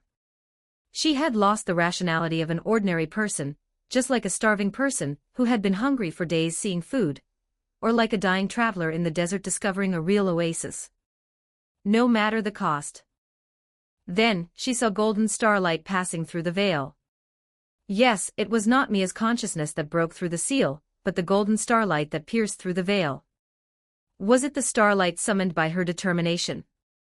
The person or thing that had placed the seal on Mia wanted to block the golden starlight that had come through the seal. The veil before Mia became increasingly opaque, a pure white seal against the starry sky, aimed only at her, was taking shape. But at this moment, in the infinitely wide, infinitely vast universe, more golden starlight emerged from the stars. Among the white, blue, cyan, and red stars, the golden starlight overwhelmed everything, flashing one after another. Within it was contained a supreme power capable of overriding everything, capable of dominating everything. The golden starlight shone, no, it bombarded that white seal. In her ears, there came the crisp sound of something cracking. Cracking like dry land illuminated by scorching sunlight, it was that seal, imposed on Mia by who knows who, or what. Another sound. Instantly, the seal receded. Not because it shattered, but because the person or thing that applied the seal actively withdrew the seal on the starry sky under the impact of the golden starlight. Was it a compromise? The white dissipated before her eyes, and from behind it came that golden starlight that Mia longed for. The starlight, which had easily torn through the seal with supreme power, gently entered Mia's sea of consciousness. That light was so familiar and intimate. Calmness returned to the girl's consciousness. A supreme power that surpassed everything and could not be profaned. It was just like an invisible hand, stroking the girl who was stargazing. That hand seemed incredibly heavy. Mia felt the fingers of the great power, withered and stiff, as if it were the palm of a late-life old man. It stroked her in an extremely habitual, but no longer flexible, manner. After a moment's pause, the invisible hand was withdrawn.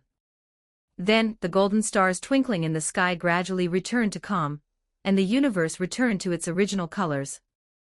At the very end, Mia seemed to hear a sigh of relief from someone or something in her ears.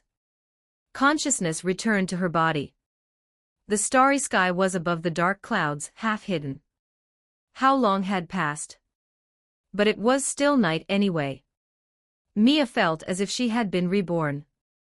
If the power Melina had converted from runes had allowed Mia to take a step up, then this stargazing experience was like taking an elevator up several floors. Whether it was her understanding of glintstone magic or the strengthening of her own power, she had reached a height she had never experienced before. However, to truly glimpse the primeval, her current focus was far from enough. But she had achieved progress from 0 to 1. The girl lowered her high-held head, and the situation around her surprised her. Is that glintstone? She saw that on the ground within a radius of about 20 meters around her. The vegetation had disappeared. 88 Section 88 Instead, countless cyan and blue glintstones pulled themselves out of the earth and soil, then, centering around her, they tilted in a counterclockwise vortex. Between those crystal-clear glintstones, apart from their inherent blue and cyan, golden colors flowed as well. Mia observed with surprise the glintstone crystals beneath the stone slab she was standing on, appearing like a forest of spears. The vegetation hadn't disappeared, rather, it had been crushed and broken by the emerging glintstone crystals. She tried calling out, "Lady Mia." The latter appeared instantly by her side, unable to hide the worry in her eyes. "What just happened?" "It is like this," Mia learned from Melina's words. These cyan blue glintstones with faint hints of gold were formed by the magic that overflowed while she was stargazing. After listening, Mia's throat moved and she swallowed a mouthful of saliva. The entire area of 20 meters, dense with glintstones so packed there was nowhere to step, was all condensed from the magic that had overflowed from her body. Just the overflow of magic had reached this extent. In Selen's records, even when two primeval sorcerers were cultivating, there had never been such an anomaly. Mia lowered her head, her palms still looked fair and white. Although it is said that as primeval sorcerers recreate more magic circuits within themselves, enabling them to cast more and more powerful magic, they become more like glintstone. But she didn't seem to show any signs of turning into glintstone. However, those glintstones gave Mia inspiration. Overflow. Overflow. She recited silently in her heart. She then reconstructed the formula she had created back when she wanted to manufacture glintstone. Using overflow as the keyword, she reconstructed and modified the formula. Be filled. Mia aimed the circular glintstone at the tip of her staff at her palm. After a faint light flickered, a regular-shaped glintstone crystal appeared in Mia's hand. Unlike the two hollow gems containing no magic that she had just created and given to the village elder and the innkeeper. What Mia held in her hand now was undoubtedly a glintstone possessing magic. She probed her attention into it. Although the circuits within were incomplete, it was indeed a glintstone capable of being used as a staff core or for item crafting, and capable of conducting glintstone magic. Mia felt a wave of dizziness, and the objects before her blurred. This was a manifestation of her focus being about to be depleted. Was the stargazing just now too draining? She took out the cerulean flask and drank a large gulp. Although the consumption was great, correspondingly, her limit had increased quite a bit. She yawned. Well, this wasn't an issue with her blue bar. She was just simply a bit sleepy. Melina, let's go back. There were so many glintstone crystals that it was truly impossible to find a foothold, but in the face of teleportation magic, this was not a problem. Before leaving, Mia still hesitated for a moment. She pondered how to deal with the mess she had left behind. After a while, unable to think of a solution, Mia decided to leave it alone. As for the issue of leaving behind an unsolved mystery, don't you think that's cool? This is really cool. Later, when hearing rumors from others, she could chuckle to herself that thing was created by me. Chapter 67. Let's travel together with Lily. If there is anything in the human world that can be called happiness, it is probably waking up naturally after sleeping in a warm bed, hugging a beautiful girl. The sleeping Mia opened her eyes. She didn't know when, but she had already stuck to Melina like a sloth. The side profile of the girl in front of her presented a tranquil beauty in her sleep. Mia felt her hand going numb. Just as she was trying to gently change her posture to pull out the hand pinned beneath her, Melina opened her eyes. Mia stopped moving and tilted her head to look at her. Morning. Morning, Melina replied. When they first fell asleep last night, there was still some distance between them.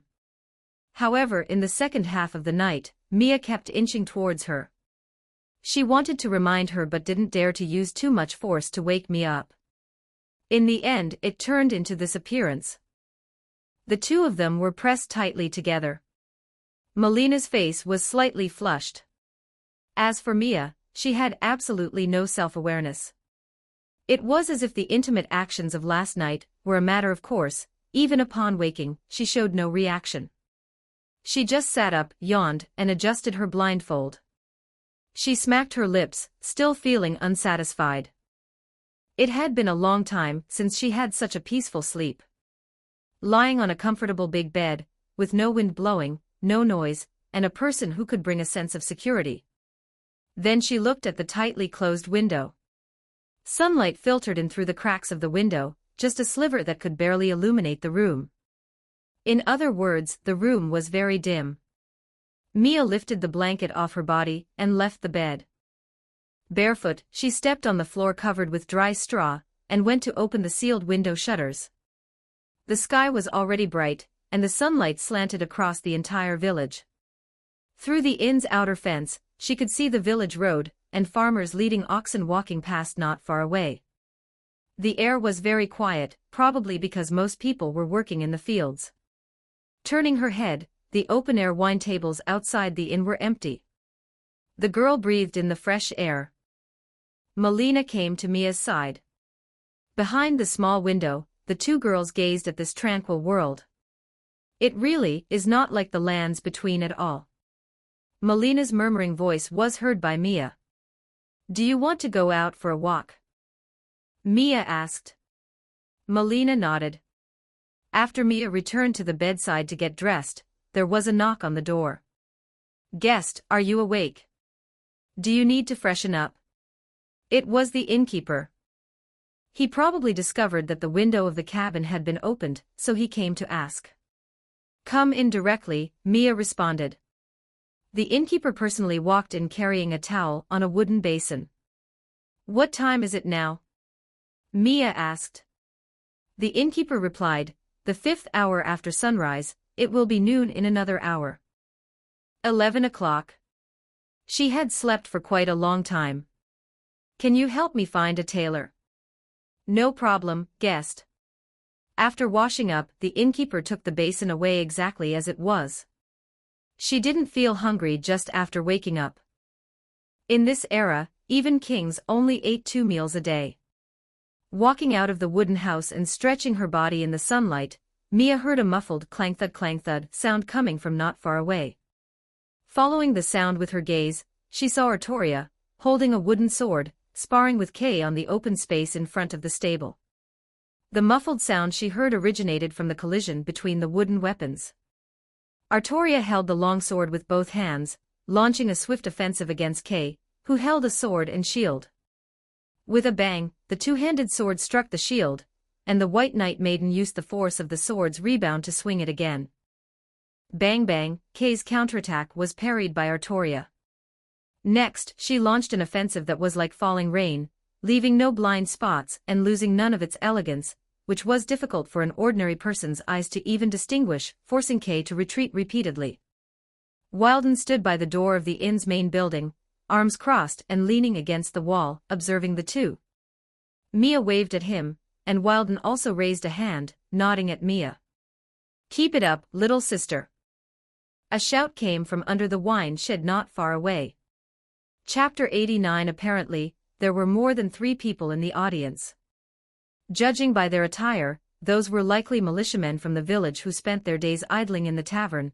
Because the village was so peaceful, they didn't even bother wearing armor.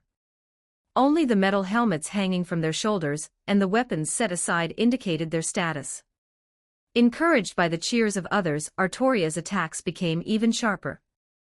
"Can't the young knight even beat a girl?"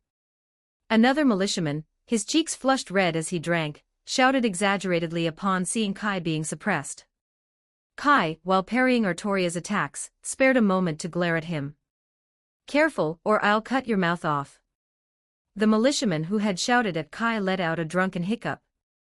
However, the fact that Kai could still find time to bicker with the audience while under Artoria's assault suggested that his condition wasn't as dire as it appeared. Artoria followed up with 3 heavy downward strikes, forcing Kai to leave deep footprints in the sandy ground. Just as everyone thought Artoria would keep slashing until Kai was forced to his knees, she suddenly shifted the direction of her attack. Multiple heavy, powerful attacks to wear the opponent out, followed by a sudden, unexpected quick strike to take the initiative. Her longsword reached the end of its downward arc, then suddenly transformed into an upward thrust. If the enemy remained in a posture of holding their shield high to block the overhead strikes, the thrust would easily pierce their abdomen, which was left undefended by the shield. However, before Artoria could land the thrust, Kai suddenly lowered his body, and his wooden sword tapped her forearm from the side. The Night Princess's longsword fell to the ground. The outcome was clear. Your strength and speed are excellent, but you still need to study the timing of your transitions more. Watching Artoria retreat several steps while clutching her wrist, Kai, acting as her instructor, offered his earnest commentary. I thought I could beat Brother Kai this time. Having a competitive spirit is a good thing, of course, but you must be careful not to be controlled by it. Artoria sighed, rubbed her slightly swollen forearm, and picked up the wooden sword that had fallen to the ground. Kai noticed Artoria's discomfort and walked over quickly. Are you okay? I'm fine. These things are bound to happen during training, Brother Kai, please don't take it to heart. Kai frowned, where is your protective gear? Artoria stared at the ground with a guilty conscience. We left in such a hurry that I forgot to bring it. It was that guy Merlin, wasn't it? Kai rolled his eyes. We didn't even have time to prepare. You pulled the sword in the morning, and we left in a rush that afternoon. If Father hadn't been prepared, we wouldn't even have enough rations. After saying this, he looked around indignantly. Where is Merlin? Where did he go? However, Merlin was nowhere to be seen. Instead, he saw Mia. Artoria also followed his gaze, and saw the two people, who had been standing on the side the whole time. Oh, Miss Mia, good afternoon. Artoria called out to Mia. Morning, not caring at all that it was almost noon, Mia offered a morning greeting. You can just call me Mia. Although there's no need to call me Miss Mia. I would be very happy if you called me Big Sister Mia. Mia nodded to herself. Regarding the battle just now, Mia commented, a very spectacular fight. By the way, Wilden, you were watching too, right? Do you have any thoughts? Thoughts?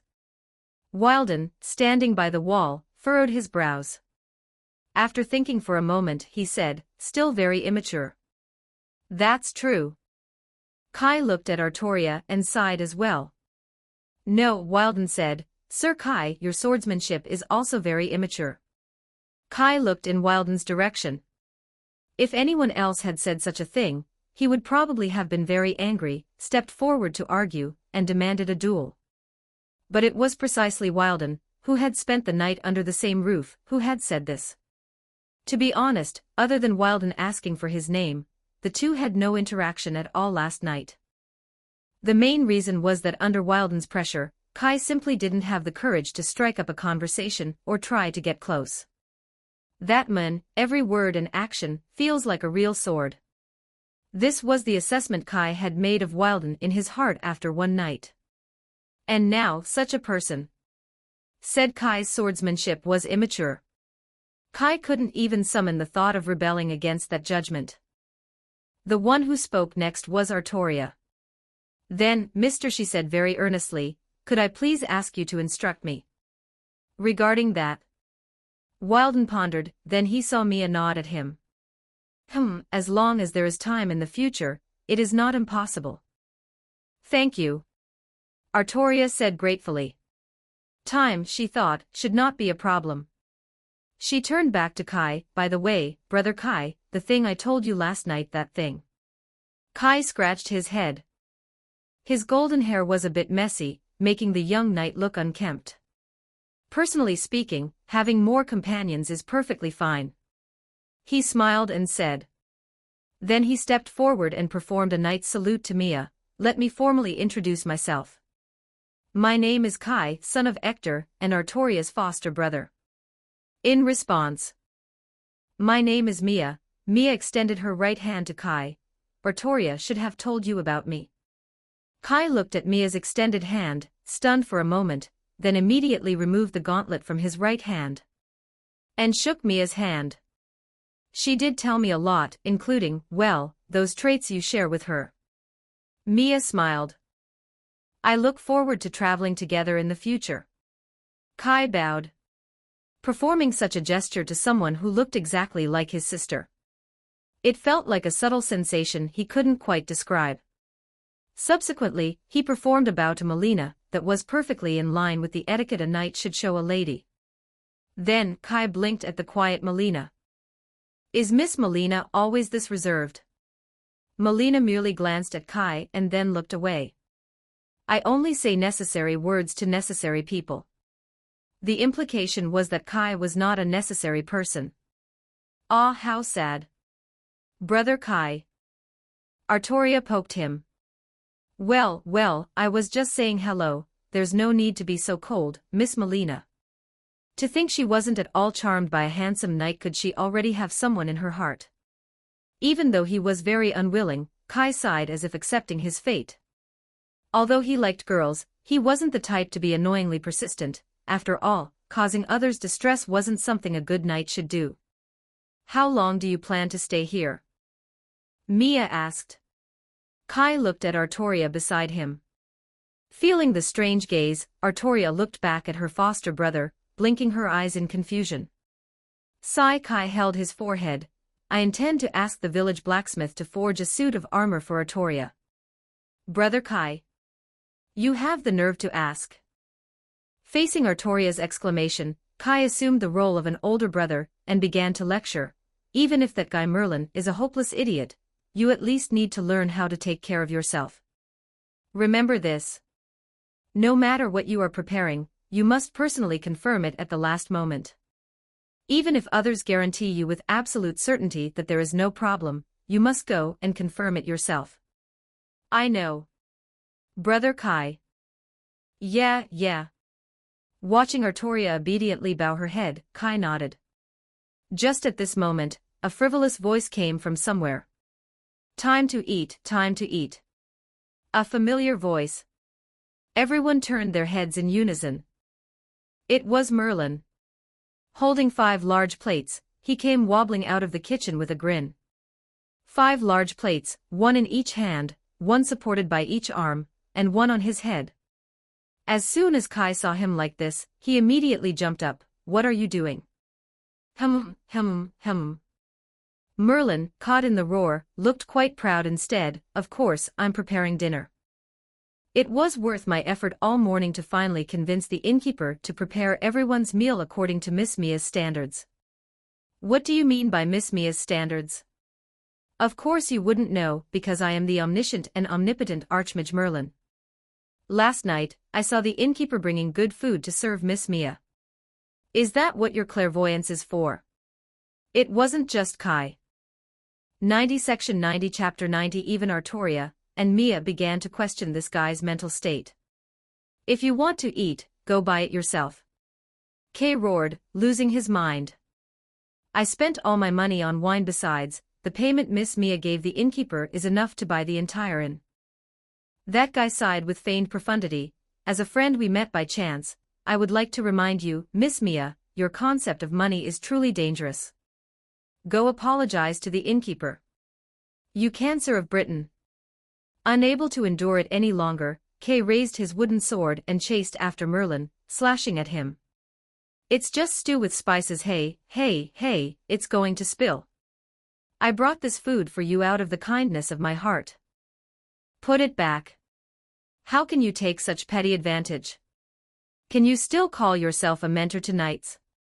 Ah, Artoria, you surely support your most omnipotent teacher Merlin, right?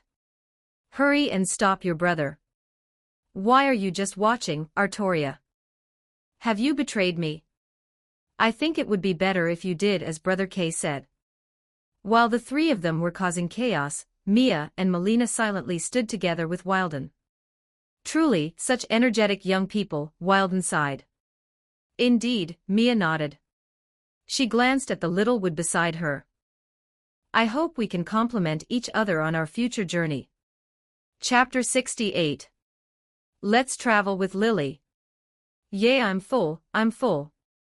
Merlin lay on the chair, completely lacking decorum, happily enjoying the afternoon sun.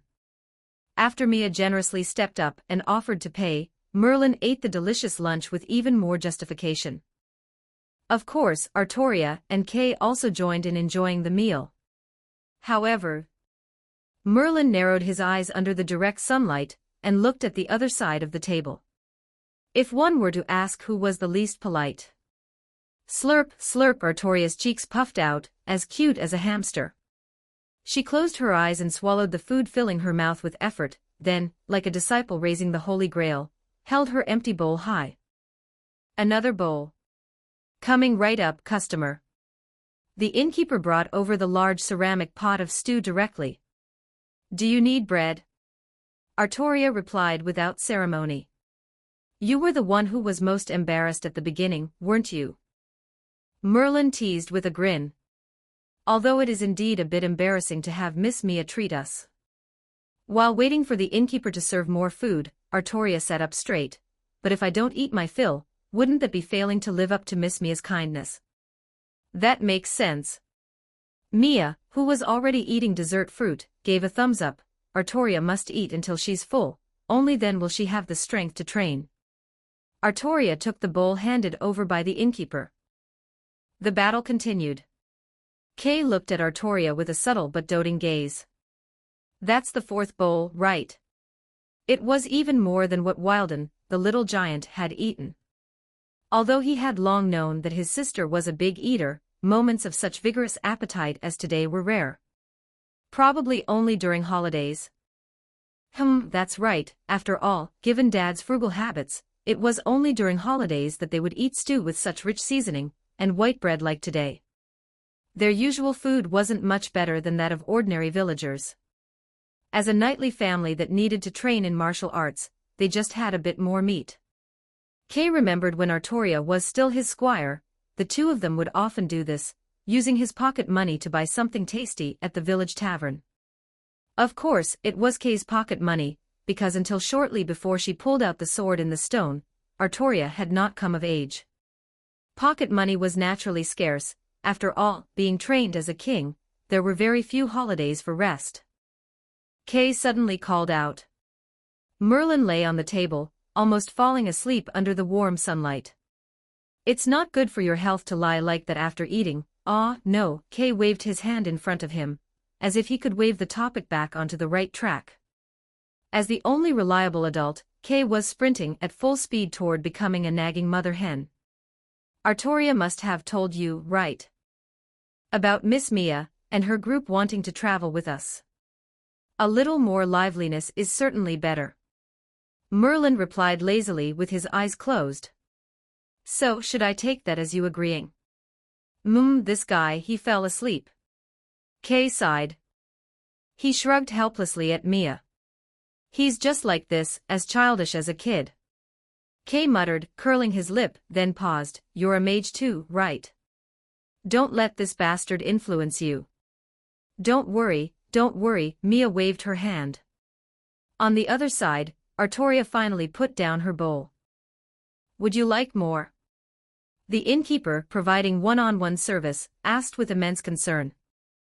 Artoria wiped the corners of her mouth with bread, and then popped it into her mouth. Thank you for the hospitality, I am full. She didn't look like she had eaten so much food at all. Her stomach hadn't grown at all. As expected of the Red Dragon of Britain, her capacity was astonishing. As long as you're satisfied. The innkeeper beamed as he took away the clean bowl. 1/3 of the large pot of stew had been wiped out by the girl in front of him. He didn't think about earning less money at all. Being able to witness such a massive appetite, the tavern owner felt it was his great fortune. He even developed a desire to feed her. What should I have the kitchen make for dinner? As he carried the tableware into the room, he glanced at the hams hanging in the pantry. After lunch, the afternoon was not spent idling. Kay wanted to take Artoria to find a blacksmith to forge a suit of armor. As a squire, Artoria naturally knew the importance of armor, so she didn't say any superfluous words like no need to bother. It is worth mentioning that after Mia learned where the two of them were going, she followed along with Wilden. She also wanted to ask the blacksmith to make a suit of armor. Even if she positioned herself as a spellcaster, she couldn't go without protective gear. In the previous battle with Morgott, Mia, having no defense, had suffered a bit. If she could add some protection for herself, she could at least hold on a little longer when facing powerful enemies. Although, if it were an enemy like Morgott, the effect of armor probably wouldn't be much better than cloth clothes. But having it is one thing, and when to use it is another. It's impossible for all enemies to have the strength of Morgott. As for Wilden, Mia only knew he was a former Godric's soldier. Although he had plate gauntlets and greaves, he only wore chainmail under his surcoat. After all, Wilden was the main frontline tank, so upgrading his armor was quite necessary. For people, no 5. Melina and Mia were inseparable. After asking a certain lucky villager, that villager stutteringly pointed out the location of the blacksmith shop. Relax, we aren't bad people. Kay helplessly pacified the villager, who was terrified in front of the imposing Wilden. Turning a corner, everyone saw the high furnace in the blacksmith's courtyard. The blacksmith was sitting at his workstation, hammering a silver bracelet. After stating their purpose to the blacksmith, the old blacksmith with short, stiff white stubble measured Artoria's size like a tailor. If it's armor for her, does it need to be made larger to leave room for growth? Artoria indicated that it was not necessary. Things like a knight's plate armor must be the best fit to be the best. Please ignore why there would be plate armor in 6th century Britain when it wouldn't appear until the 12th century, if you ask its type moon. In her future training while traveling the world, encountering battles was a certainty, so the armor Artoria needed was armor that could perform at its full potential right now. If one thinks too far ahead, it would instead make the armor's current effectiveness poor, which would be a loss that outweighs the gain. I understand. Are there any requirements for the style? Artoria thought for a moment. The pauldrons can be omitted, and the breastplate should be designed in the way most suitable for movement. It doesn't matter if the defensive area is smaller. MHM, the blacksmith nodded, eyeing Artoria. One more question. If you are to wear armor in the future, will you wear a skirt or pants as the lining? For now, I suppose it's still a skirt. I understand. The blacksmith nodded. Then came the requests from Mia and Wilden. Don't forget to like and subscribe to Novels Wonderland.